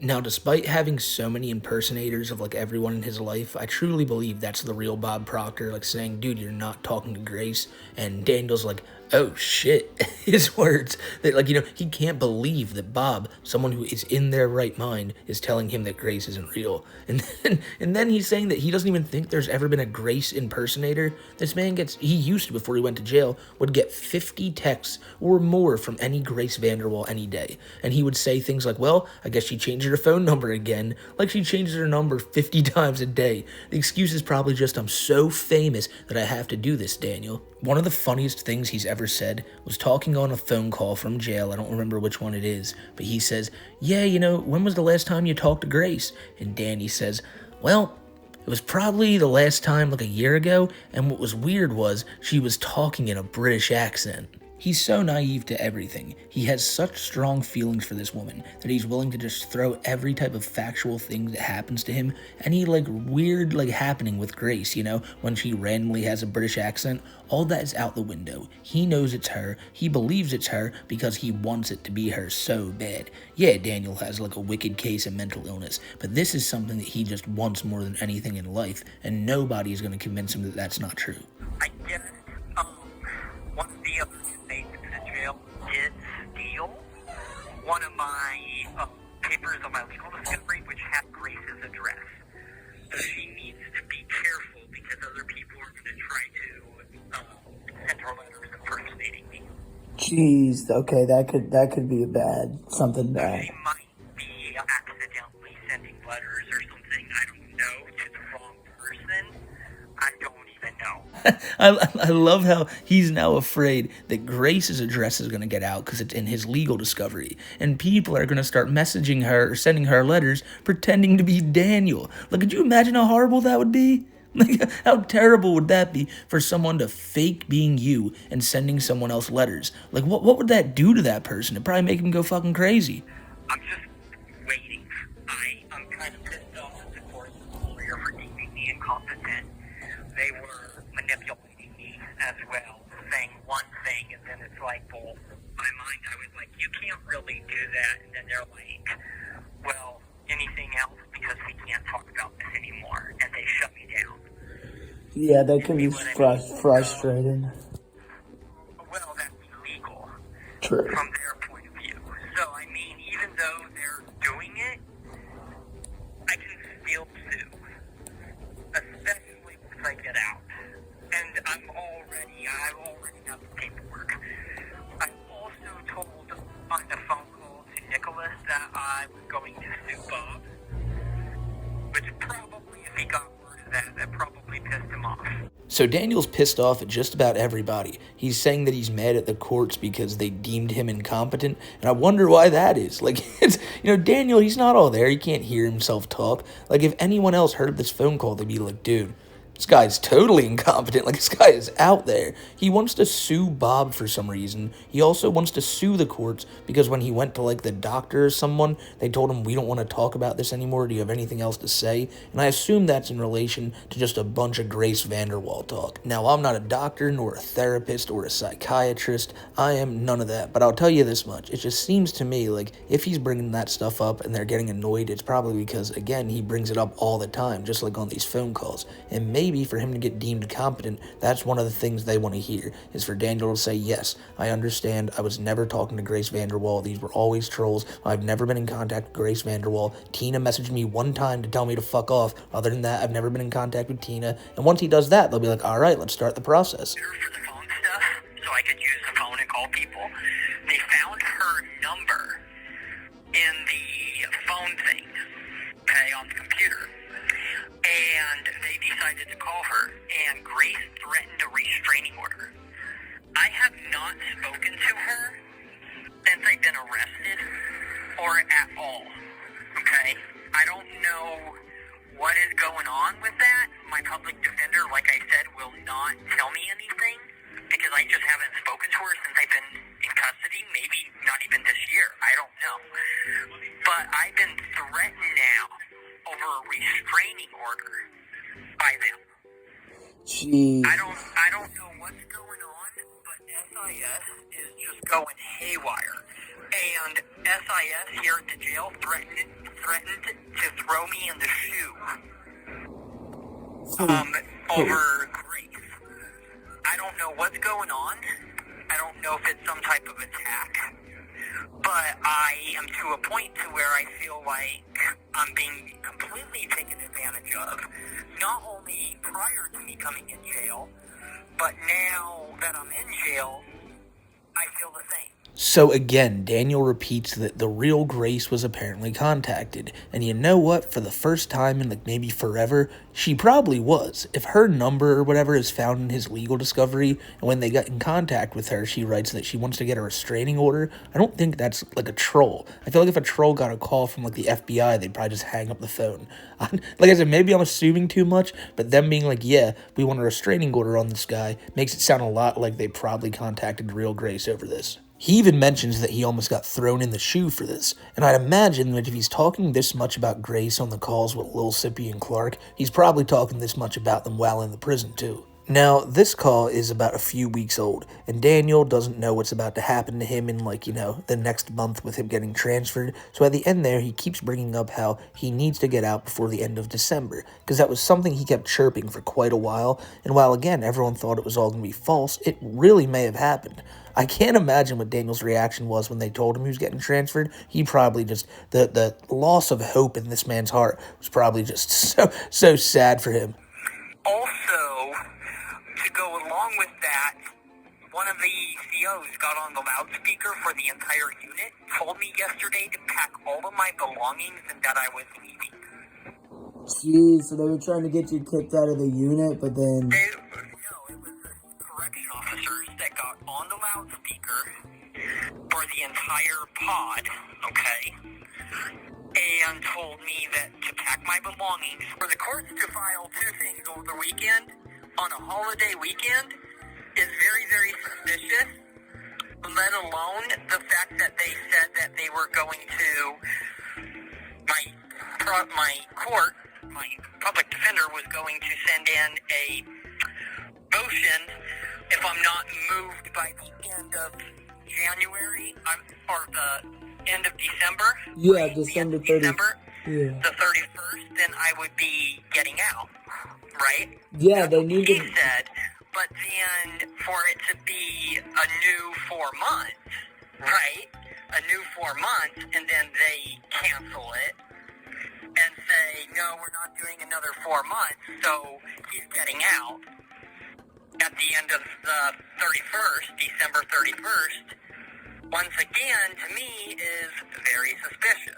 And why don't they just drop the case now? And again, it's not the first time he's mentioned the prisoners or even the guards messing with him. Over the loudspeaker, the guards are telling him to leave, pack your stuff up, Daniel, just to go, nah, nah, sorry, bud, sucks for you. Sit back down there and enjoy some more prison. If they really are doing that, I imagine even the prisoners, the cell across from him are getting a kick out of that shit. Somebody in that jail had to know about Daniel, and then when he went there, it spread the word, and it spread like wildfire. The prisoners, the guards, maybe even visitors, who knows, the janitor, everyone is probably just having a field day with Daniel Larson in there. You bring up Grace, he probably loses his goddamn mind. And that's not the only time you're going to hear about interactions with these COs or the prisoners. In fact, it gets way, way worse later in the video, because I haven't been talking about this much yet, but Daniel is about to drop a bombshell. I mean, you said you got punched in the face, but then you kind of told Nicholas that you punched yourself. So did you actually punch yourself, or did you get punched?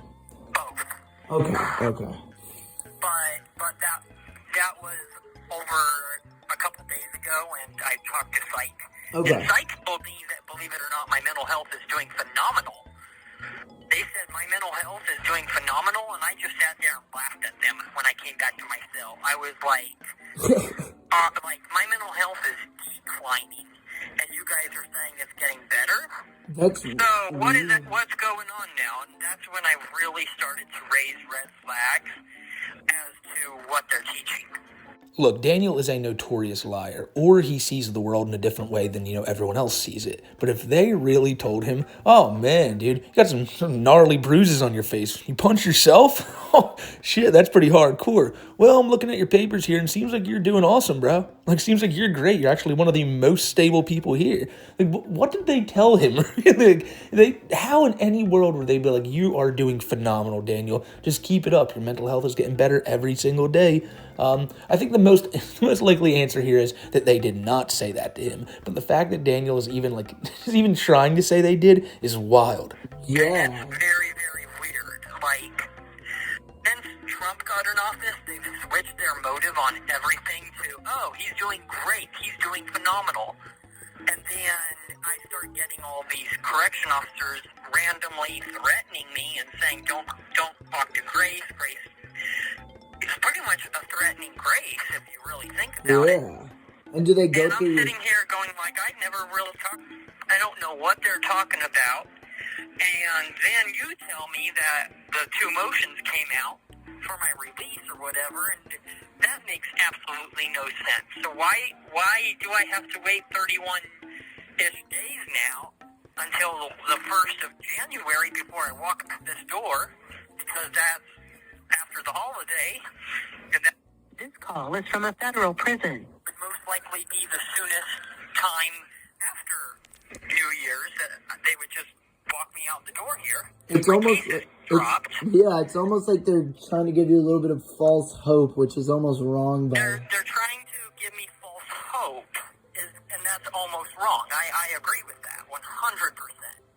And you see, that's what I'm talking about, man. He was so dead set on getting out of prison before the end of December, and now that he knows he's transferred, he's probably killing the guy. Daniel is he is confirming that there's clearly some grand conspiracy here. In his mind, he should have been let loose a long time ago. He keeps using the excuse that the threats he made were only to get housing, and for that reason alone, he should get out of there. But clearly, if you listen to these phone calls, he hasn't changed a bit. You know what would happen if he got out of jail tomorrow? He would run, probably get a flight right to LA and look for Grace Vanderwall. That's how obsessed with her he is right now. And he was always obsessed with Grace. You could look on his old community tab and he'd write about her 100 times a day. And that's probably what this is to him now. Because he has no place to write out his feelings, he's just going to talk about Grace non-stop. Really, this dude belongs nowhere but behind bars. And that's what's affecting my mental health at this point. I've known they've been doing this way since my public defender said that I would be getting out and I would be transferred. When that didn't happen, I started to already look at red flags as of 3 months ago. And then I started talking to the unit case manager about, hey, can you schedule a legal call? And he started saying no. Weird. Wait. And then he went on vacation for 2 weeks. And when he came back, he was only back for a day. And then he went on vacation again. And I was like, this is turning into definitely me being taken advantage of. And I'm not going to let that slide. Yeah, Danny's been talking about having problems getting in touch with his public defender for months now. At one point, I'm not even sure he's seen him since, but Daniel claimed he hasn't even seen him since about when the guy first talked to him the first time they ever met when he got arrested.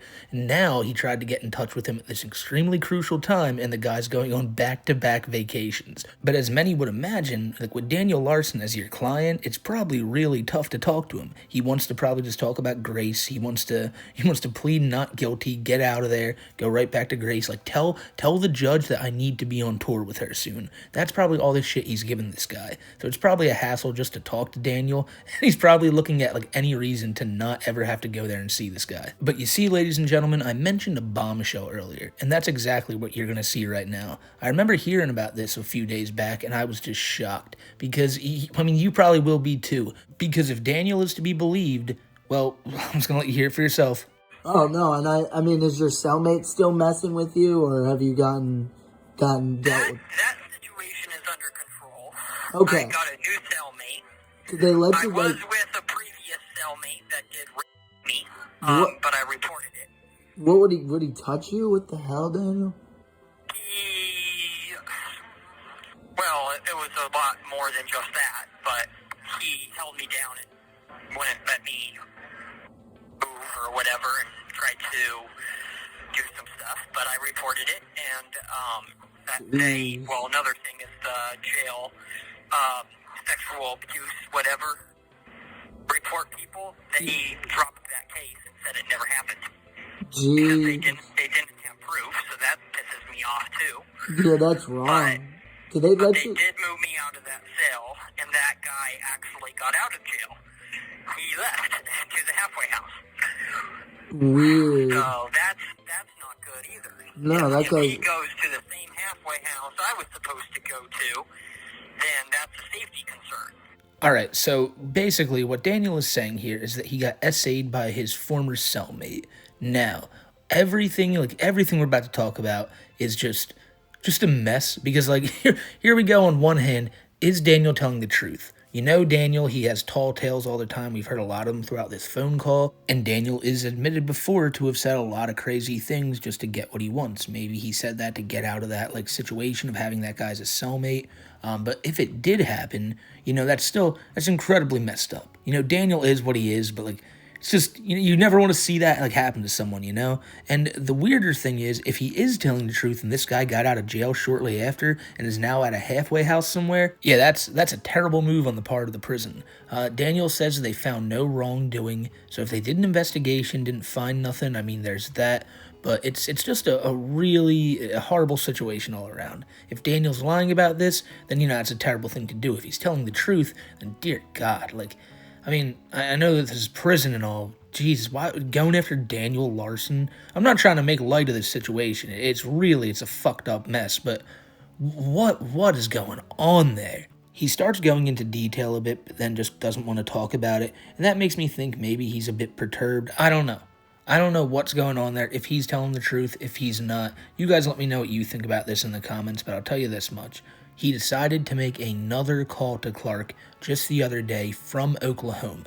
Now, I did not think Daniel was going to be able to call from like this little layover place he's at, but he is, and Clark uploaded a new phone call, which we're going to listen to now. Daniel doesn't bring this up like at all, but he gives a little bit of insight into how he's going to get to Springfield. It's just, you know, after bringing this up, he gets right off the subject and seemingly hasn't brought it up again. Okay, so I'm in Oklahoma because they don't transfer direct.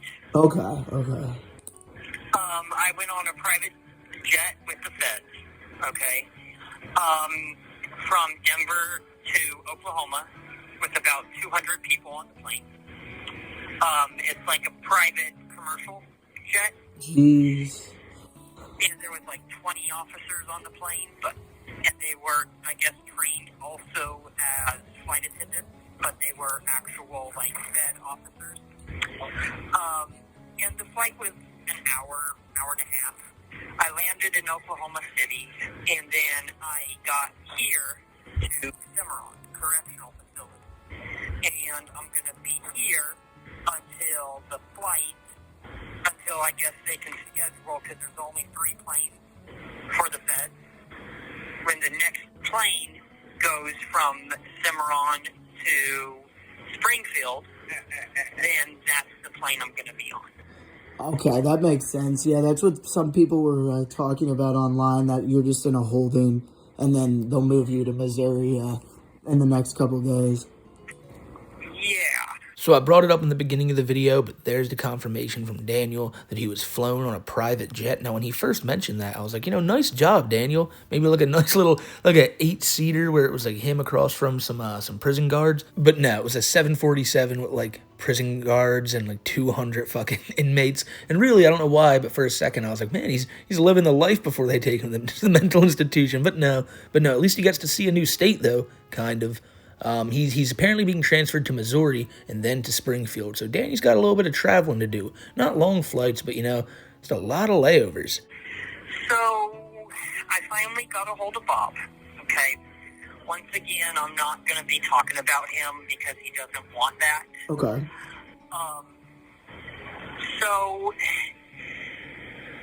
First of all, you know the reason why I made the threat. Yeah. I don't want to keep talking about that.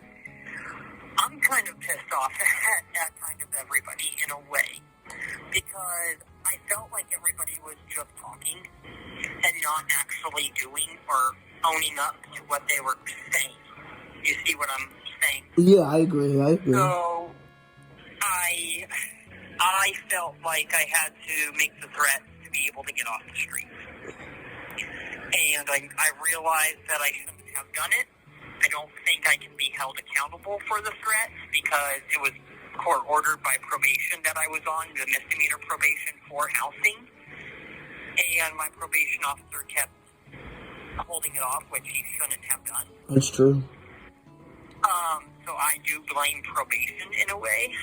He's just blaming everybody, you know? I'm hearing a lot of talking and not enough doing, guys. Speaking to Bob, Grace, Tina. Well, fake Grace and Tina. And I think that's the real Bob. Because Bob must be, like, made aware that his name was being spoken about by Daniel in these calls. Daniel was saying a lot of fucked up shit about him. But now it seems like the real Bob is in contact with him and is just saying, yo, just don't talk about me on the phone in front of anyone else. And then he goes right back to the complaining about, you know, I only said those threats to get housing. And he always blames that on Bob, saying that if Bob had just paid for his house, then Daniel wouldn't have done this. It's the most asinine claim he can make, kind of like, look at the situation I'm in, and it's all because you didn't just shell out $1,000 a month for my rent. He's such a salty little bastard over that. He just blames everyone. At the end there, he blames his probation for something. Like, it's never Danny's fault. And that's why he wanted Bob to do something so bad about him getting out of prison. Really thought Bob would have a say in this by maybe going down to the jail and being like, listen now, that Daniel's a good kid, you let him out.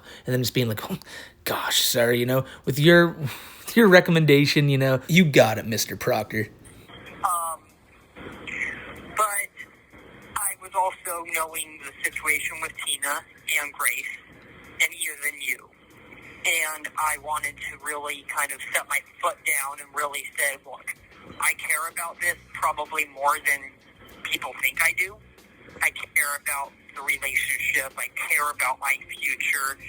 I don't want to be on the streets anymore. And that's why I kind of I felt like I had to draw the line to bring everybody together. Yeah, no, that makes sense. And, well, thank you.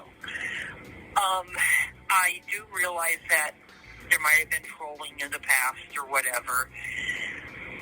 I'm kind of pissed off at my family. I'm not going to mention names. I'm just kind of pissed off at my biological and some of my friends for blaming people without really knowing anything, and then them blaming other people and family without really knowing any information, because it's not getting us anywhere. And I think we live in an already judgmental world, and we don't need more of that. No, I 100% agree with you. Everything was just kind of going crazy, and then when the feds got involved, and then of course you have a Reddit that's constantly posting your every move, where you are, what you're doing, making fake right, things. And I don't think Bob even realized that it was really that. And I don't think he realized that fans were actually showing up at the location. He thought that, or just, you know, there, wherever I was. I think he was thinking I was actually posting my location, which I wasn't doing when I was with him. It's true. So I think there was a big family miscommunication going on, and they just didn't believe me. And now he's doing it again with being mad at everybody in his life for his own problems. He brings up Grace, Tina, even Griffin. And like Daniel said, he's putting his foot down because he doesn't like that all these people are calling him and writing him letters, even if it's fake people who are pretending to be Grace and Tina. But he thinks people need to do more for him. He talked about it earlier again, that there's a lot of talking but not enough action. And he thinks for some reason that one of them can just stroll down to the jail, pick him up, and get out of there. I still, months later, don't don't think that he understands the gravity of his situation. Seems like every month he's just thinking he's going to get out the next month. And now with him getting transferred, he's going to be at that Springfield facility for at least minimum 4 months. And he'll be able to make calls, I assume, so we'll be able to hear his troubles in there. But I'm pretty sure it's going to be a lot of the same. Him blaming other people for his actions and then saying crazy shit like, yes, I still want a future. Yes, I still care about Grace. Like, that's all he's thinking about is a music career in the future with Grace. And like, he's got so many problems on his plate right now that he just wants to push to the wayside, you know? All these mental evaluations, I don't need them, I'm fine. Just let me get out there and perform music in London at Wembley with Grace Vanderwall. Like, that's what the problem is, Daniel. Once you stop with that shit, you'll get out. But again, it's like it's talking to a brick wall. He will never, ever believe that he's not really talking to the real Grace. So we're kind of stuck at a crossroads here. I will be really interested to see how long Daniel stays at this place, because I can't ever see them like taking this away from him, especially when people like Clark and Little Sippy are calling him and reinforcing it into his head. But anyways, my public defender did say when I first got arrested that I wouldn't know anything about Tina or Grace or further information until I get deemed competent. Okay. I wish it wasn't that way. I really do. But it doesn't look like it's going to go anywhere until I get deemed competent. Which should hopefully happen sooner or later. I mean, you're on medication now. You're sounding a lot better. I would keep it up, and they have to. Well, yeah, but the crazy thing is I haven't even started the medication yet. Oh, shoot. I know, right? Like, just because I'm off the street, I'm doing better. That's true. Like, I hate to say it that way, but it's all because I'm off the street and I'm getting food. I was close to dying. That's true. Is this facility... My body was shutting down. Is this facility better than the other one, or is it worse? Or? No,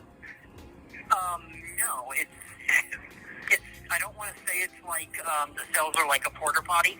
Oh, shit. But it's like, you know, when you go to like a park and there's the cabins or whatever where the restroom is. Yeah. Or like a shower at like a sporting field. Oh, okay. It's like that. Concrete floor that's dirty as hell. One toilet that's about the same as like an actual porta potty or county jail. But the window is just one big gigantic window, floor to ceiling. So I can see out. Besides that, I mean, it's set up like kind of like Denver would be, Denver County Jail. Yeah. But it's run way worse. In the beginning there, you can hear Daniel say that he hasn't even started his medicine yet. So while Clark's telling him, you sound pretty good, Daniel, sound pretty normal to me, he's like, yeah, well, haven't started the shit yet. So who knows, right, if that medicine can help Daniel. If he's not on it yet, who's to say that maybe he takes it for a few months, then, who the hell's Grace Vanderwall? I can't believe I was thinking like that. I know that's probably a 99% chance that's not going to happen, but still it would be wild if it actually did help him. Then Daniel goes on to talk about how the whole jail he's at is currently set up, and that will be his new home for, I assume, the next few days. I don't know exactly how long, maybe weeks, until he gets transferred to Missouri and then to Springfield, Illinois. And once Daniel gets there, I really wonder if those jail calls are going to stop, because once they see that this is still going on, the fact that they haven't already put a stop to this, or maybe they don't even know what's going on, is crazy to me. Once he's there, any conversations about Grace should be completely off the table. He shouldn't even be allowed to mention her. That should be their big thing. He mentioned, though, already that they are not telling him anything about Grace or Tina until he is deemed competent. And I feel like that's just their little carrot on a stick, right? Come on, you want to know what's going on with Grace? Just actually take this serious, Daniel. You got this, buddy. But who knows? Who knows if he's ever going to listen to that? I know my experience from just watching Daniel for years now, the guy cannot be broken out of this cycle. A little bit back in the video, he says that, he never gave his location away while talking to Bob and all that. But yes, you did. numerous times a day sometimes. Daniel would be on his community post being like, big fan meetup at this exact location in this store. Oh, I'm going to be at Walmart tonight or something. He would do this all the time. It was a horrible habit of his that got him involved in so many trollish situations. And that's what I mean about him being a liar. You really can't take anything Daniel says serious because, I mean, look at it. He's still obsessed with Grace. He still thinks the only person who cares in his life, Bob, is a troll. And he is still not close to breaking out of this cycle. Again, maybe the mental institution can help him, but I don't know. This is one of the most far-gone people I've ever seen in my life. Hello, Daniel. Hey, how are you?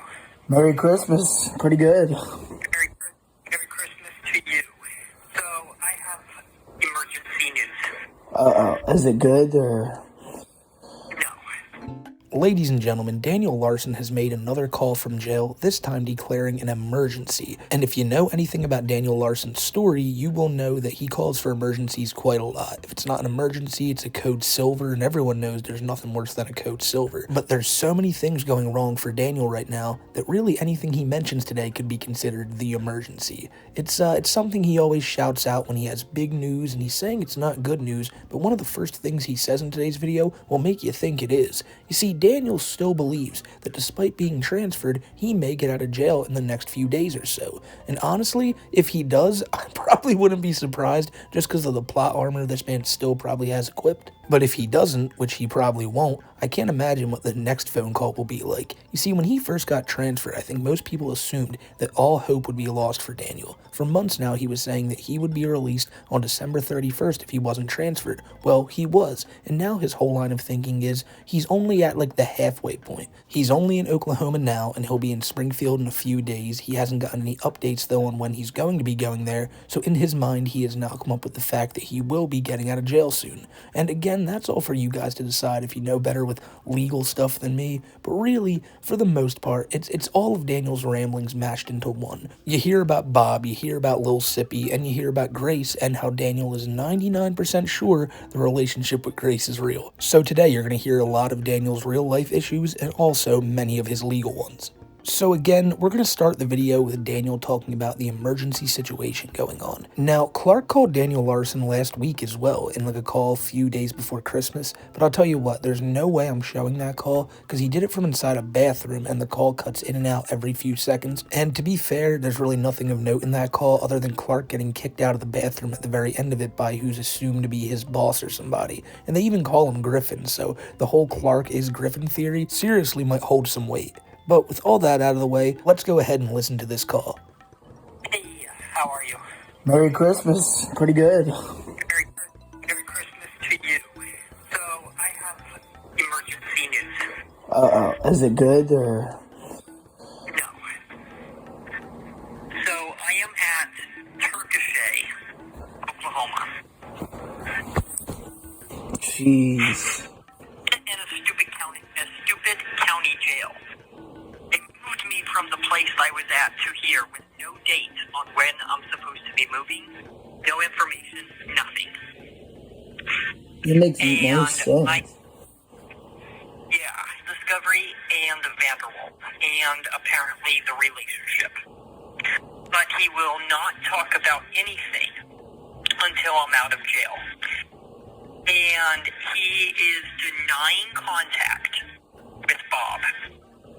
Bob, on the other hand, is denying contact with you, the Vanderwolves, and my father, my biological father, Travis Larson.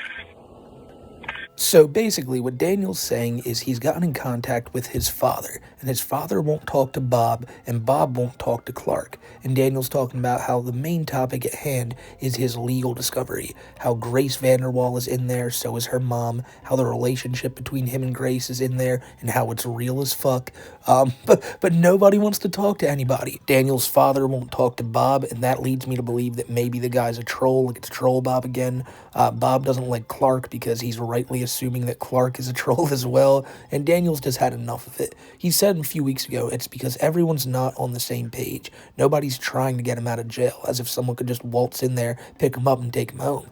And he also makes sure not to forget to mention how terrible the place he's in right now is. You know, Daniel's been complaining about prisons a lot. He complains about basically everything that happens. He thinks he's supposed to have like a really comfortable stay, it seems, and he doesn't still have any idea the place he's truly in.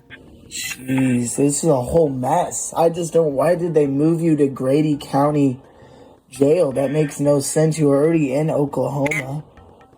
Right. And I'm less than like an hour away. Like, everything is useless. And not only that, everybody now is just denying contact with everyone whatsoever. And my legal discovery says otherwise. So there is some undercover something going on. There's contact going on they don't want me to know about. I mean, I completely... And I call bullshit. No, I agree. That makes no sense. And the fact is, they're supposed to have you in Springfield by January 1st. And if they don't, you were supposed to be released. But now they're trying to do some twisted things and move you all around Oklahoma. And now you're right. in... They're trying to do some sketchy shit. And they're sketchy things. And unfortunately, I am calling manipulation. I think that they are just trying to manipulate everything at this point. And they're just trying to do sketchy stuff, just like what you're saying. And I mean, and I kind of did a little bit of research on the jail you're in right now, and it's probably the worst one you've ever been in. I mean, just based on what I was reading online, it's one of the worst. It's one of the worst. Yes, that is true. There's nothing. I'm in a cell with no books, nothing to read, nothing. Literally nothing. Yeah, 23-hour lockdown. That's weird, because 23-hour lockdown. There's even like that famous Tiger King guy is in your jail, apparently. That Joe Exotic guy. I don't even know, but yeah. Daniel thinks they're manipulating his case or like screwing with him for some reason, just because people don't want to talk to him and they don't want him talking to other people, which is completely understandable when almost every single call he makes ends up online. I assume that's the main reason they're trying to bar him from this, but even then, how would he be making this call with Clark right now? So that's another question you gotta ask. The thing about Daniel being moved to yet another facility in Oklahoma, if that's what I'm hearing, and that's the type of stuff that like gives the whole theory of him getting out of jail some believability. And I just gotta wonder, you know, how is this guy, the dude who still thinks he's in an active relationship with Grace Vanderwall, how do they see him as mentally fit? I know it's the US, they'll let people out of jail real easy, but the thing is, Daniel was deemed mentally incompetent. I don't think they're just gonna let this dude go because, you know, whatever, fuck it. But guess what? This is why I love you guys in chat, because like, will they? Like, will they? Are they just going to say, fuck the trial, he can walk free? That's one of the things that made me, like, scratch my head this entire saga. But, again, if there's one, like, upside to this, it's that he's now, like, in the same jail as Joe Exotic. Like, how exciting is that, Daniel? In the last prison he was in, he was prison mates with Jared Fogle, the subway creep. And, I mean, I'd say Joe Exotic is a better, like, person to have in your prison than Jared Fogle. You know, I think anyone would if you really know their stories. Also, my father is saying as soon as I get out of jail, I need to contact him. Because he's got information. But he will not speak to me while I'm in jail. That's And he was complaining about $10 for a phone call. And Bob is still on and off doing the same thing. Yeah, I mean, I'm not complaining about it. I just had to set up an account on that website, and of course, your county won't let you do messages, video calls. The only thing you can do is this, is apparently what I found out. Like, they have nothing. I mean, you're in a terrible place. Yes, I know. But all I can say is if I'm not at Springfield, at the medical place, by the 31st, on January 1st, my case needs to get dropped. I agree. Because otherwise it's going to be manipulation, and that means I can turn everything into manipulation as well, and then they really won't have a case. And the moment where this all becomes pie in the sky thinking for Daniel is when he says that he needs to be released on the 31st or else this is manipulation. And Daniel can like go to the courts with the evidence and all this. Look, this is so clearly him being like, well, Lil Sippy told me I'd be getting out before that date, and I have to not get transferred first. So since I'm in this like holding period in Oklahoma, that must mean I haven't been transferred. I'm totally getting out. I don't think he has any proof of this. Nobody's told him this other than Lil Sippy, and Larson's just, he is running with this shit. Again, we talked about it in like a few weeks ago's video. Daniel probably felt his whole world crash around him the second they told him, Larson, you're getting transferred. But now that he's not officially there, he still has a little bit of hope in his heart left to say, yeah, I guess I'm getting out then. And, no, you're not. Like I said, if he does, it'll be a cold day in hell. At least that's in my opinion. I know a lot of people in the comments in the last one said, no, he's getting out. And if he does, when again, that's just, it should not be happening. He also said his dad's refusing to contact him until he gets out of jail. And I don't know exactly why that is, but then when he said his dad cared about the $10 phone call, I was like, wow. All right, so talking to your son, despite the relationship you two have or not, isn't even worth $10. You're gonna bitch at it for him. It's kind of a dick move on Mr. Larson's part, but who knows? No, I agree. I mean, it really doesn't make sense legally. I've even talked to some people in the legal standpoint, they don't understand. They say, if you're deemed incompetent, then why aren't you somewhere where you can become competent? You know, it doesn't make any sense. They're just keeping you in a random jail in the middle of Oklahoma and thinking you're going to get better. That makes no sense.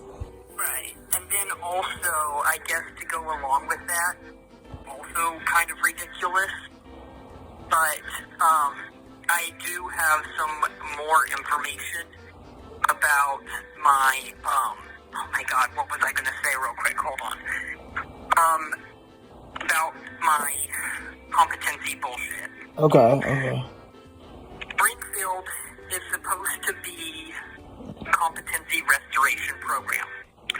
I was deemed incompetent because Grace ordered, from my understanding, Grace ordered the mental health evaluation.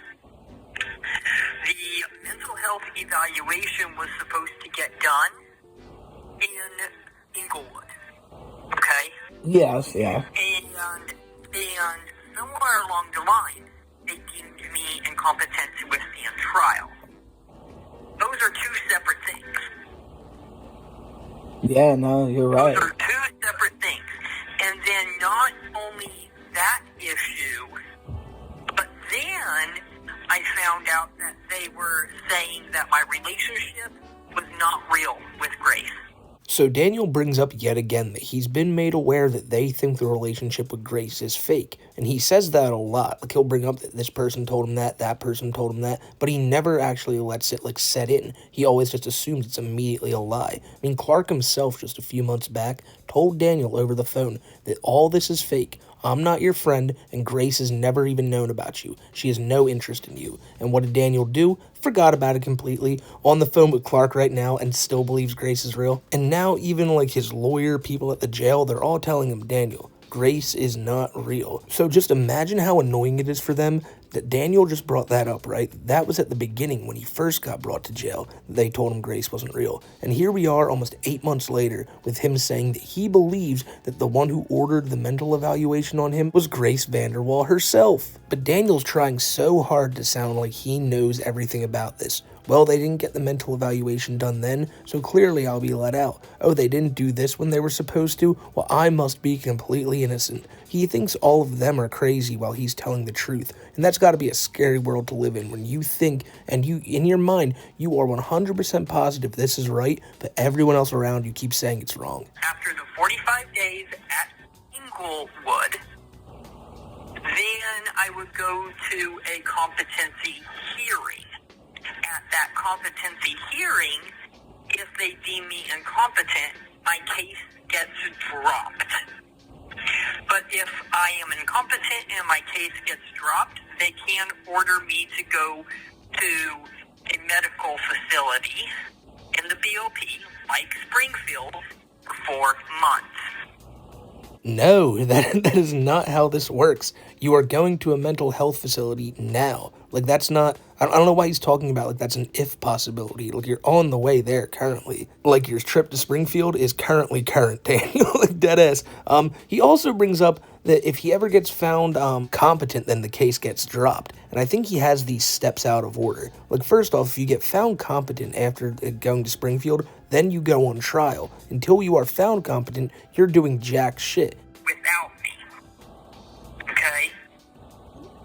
My legal discovery on my indictment straight up says that I was apparently they're claiming that some hire company or like I am a employee of another company, meaning that this other company or whatever the company is being held accountable for my actions.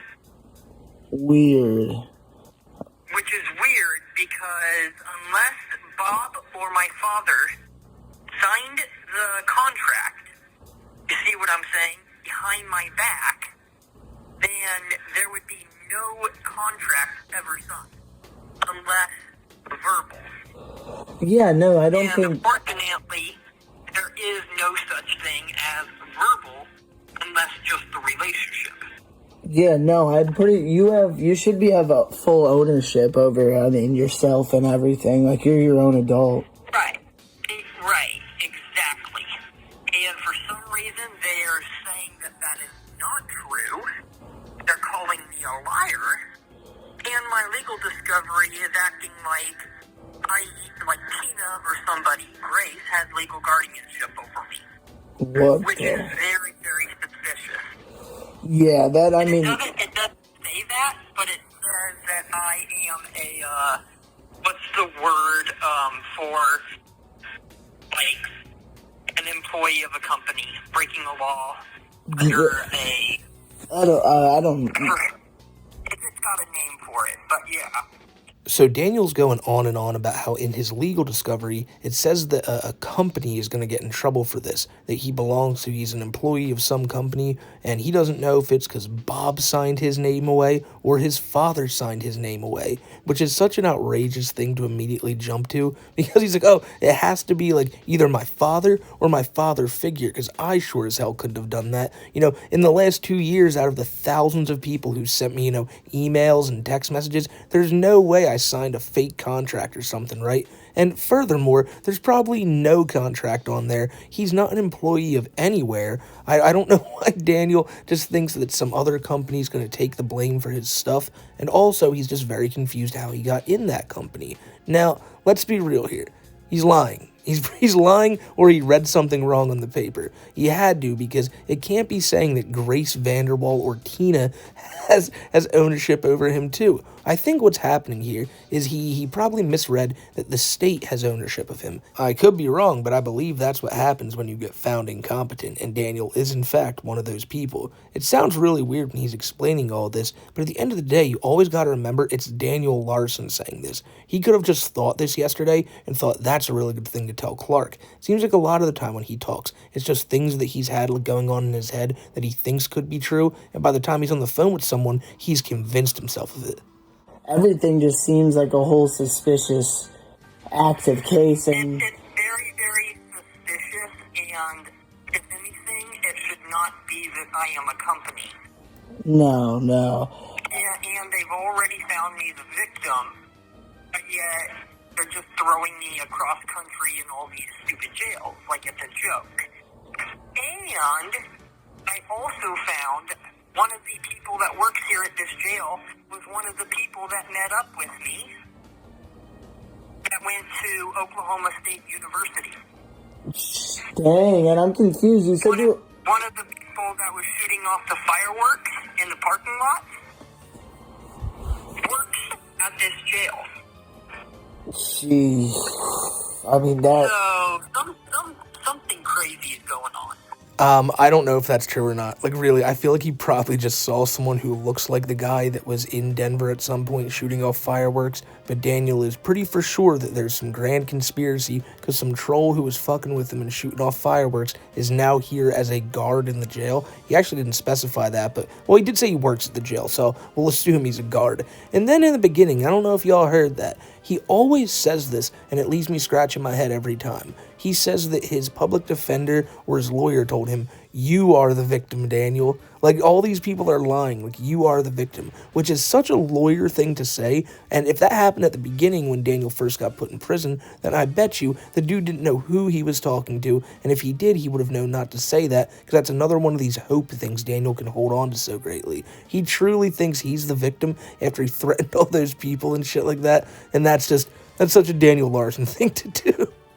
Wait, you said you're on 23-hour hold, but you were calling earlier, so do you have a phone and like, you're able to access, or how does that work? Or they No, just because of Christmas, they're giving me because they don't do any, like, extra anything, so they're just being nice to me. Oh, okay. What'd they feed for Christmas today? Anything good, or? Absolutely nothing.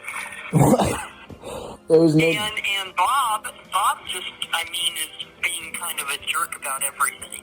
He's like, I need to change my behavior around. I need to change myself around. And I'm like, dude, like, how am I supposed to do that when you kept me homeless, when even my father said that you, meaning my dad, my mentor Bob, was straight up being the issue all along.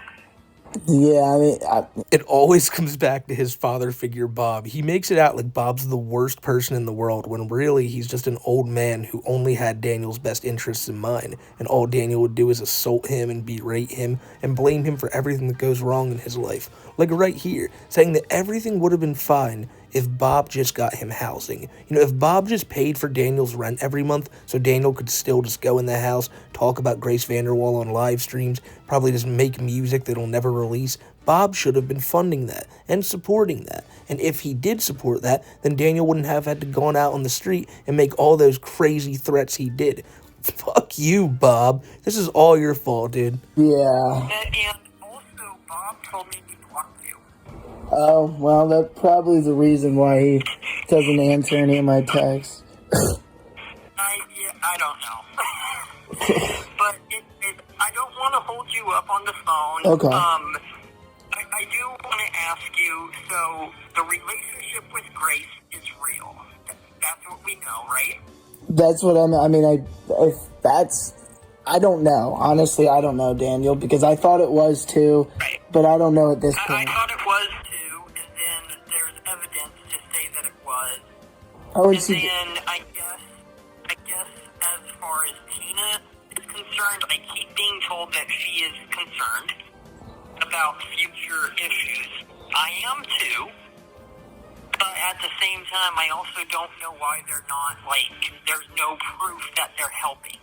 Yeah. And why I'm getting mixed information from my public defender. It's crazy because Grace just, like, I randomly saw on my TV, she just did some performance on, like, Kennedy show, and, like, Obama even spoke at it, and there was, like, a TikTok clip, and the top comment was literally about Daniel Larson. You were the top What did it say? It said, like, isn't this who's dating Daniel Larson? And it had the most likes out of all the comments.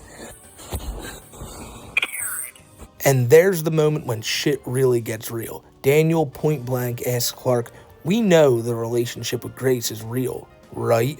And Clark, we always tell him, right? In every one of these videos I say, just tell him Grace isn't real.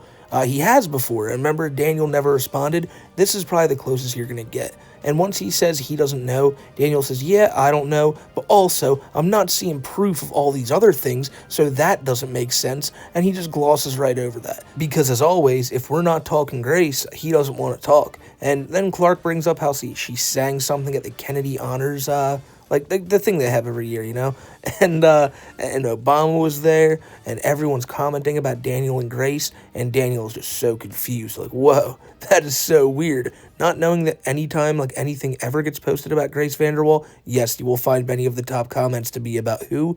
Daniel Larson, of course. Which, again, has to be so annoying for her label, or even, like, her parents, her, anybody trying to push her career, because no matter what she does, she will always be some way tied to Daniel Larson from here on out. She can get really popular. People will forget about Daniel, forget about all this shit, but somewhere in that comment section, possibly deep in the burrows of it, there will always be a comment making reference to Daniel Larson. And it's crazy. Like I said, the girl is terrified of the guy to begin with, and every single post she makes has to have some reference to the guy down in the comments. So, because I keep being told by all the correction officers that I am on high security. Jeez. They've been separating me in a cell by myself. Yeah, you're definitely too. Call will be terminated in 2 minutes. They did that without warning, and I didn't know why. But if Grace is going public about everything all of a sudden, and even if she's talking about or secretly sending messages about me, this is getting weird.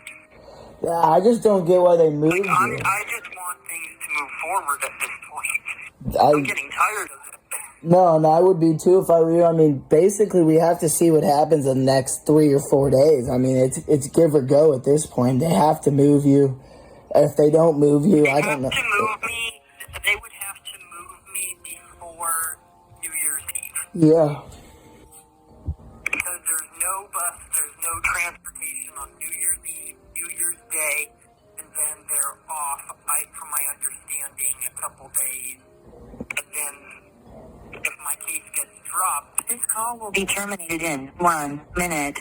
then I would just be on my way back to Denver. So now we're seemingly right back where we left off just a few videos ago. Daniel is hoping against hope that he finally gets out of jail, because his words, not mine, it's getting boring, it's getting tiring in there. Obviously, it's fucking jail, but Daniel wants out, and he thinks he's going to get out within the next few days. So as time goes on, we'll see. If Daniel's somehow out of jail in like a week or so, I will be stunned. But he thinks he's getting out of there if they don't get him on a bus before New Year's Eve or New Year's Day. And like I said, it's December 28th when I'm recording this, and I imagine I'll be back next week with a video talking about how Daniel has arrived in Springfield, Missouri. I kept saying Springfield, Illinois a few videos back, and y'all let me know in the comments that wasn't right, so thank you for that. But in all of that he just said, he just had to bring up Grace again, and how she needs to go public with the relationship. In his mind, he thinks one thing that will save him is Grace. Grace will get him out. If Grace talks about the relationship, they'll get him out. If Grace needs him for a music tour, they'll get him out. But he just can't put his finger on why she hasn't already. He's making up so many like tall tales that so clearly aren't true, talking about what his public defender is saying to him, while also saying that he never gets to talk to his public defender. I think the last time they talked had to be months and months ago, and now Daniel's just kind of left in the dark at what's going on, so of course he's making up all these theories in his head. I think even if his public defender spoke to him daily, Daniel just would not listen and make up all these claims in his head anyway, because he's not hearing what he wants to hear. And if Daniel is to be believed, the public defender is just telling him everything that he does want to hear, but can't talk about Grace until he gets out of jail.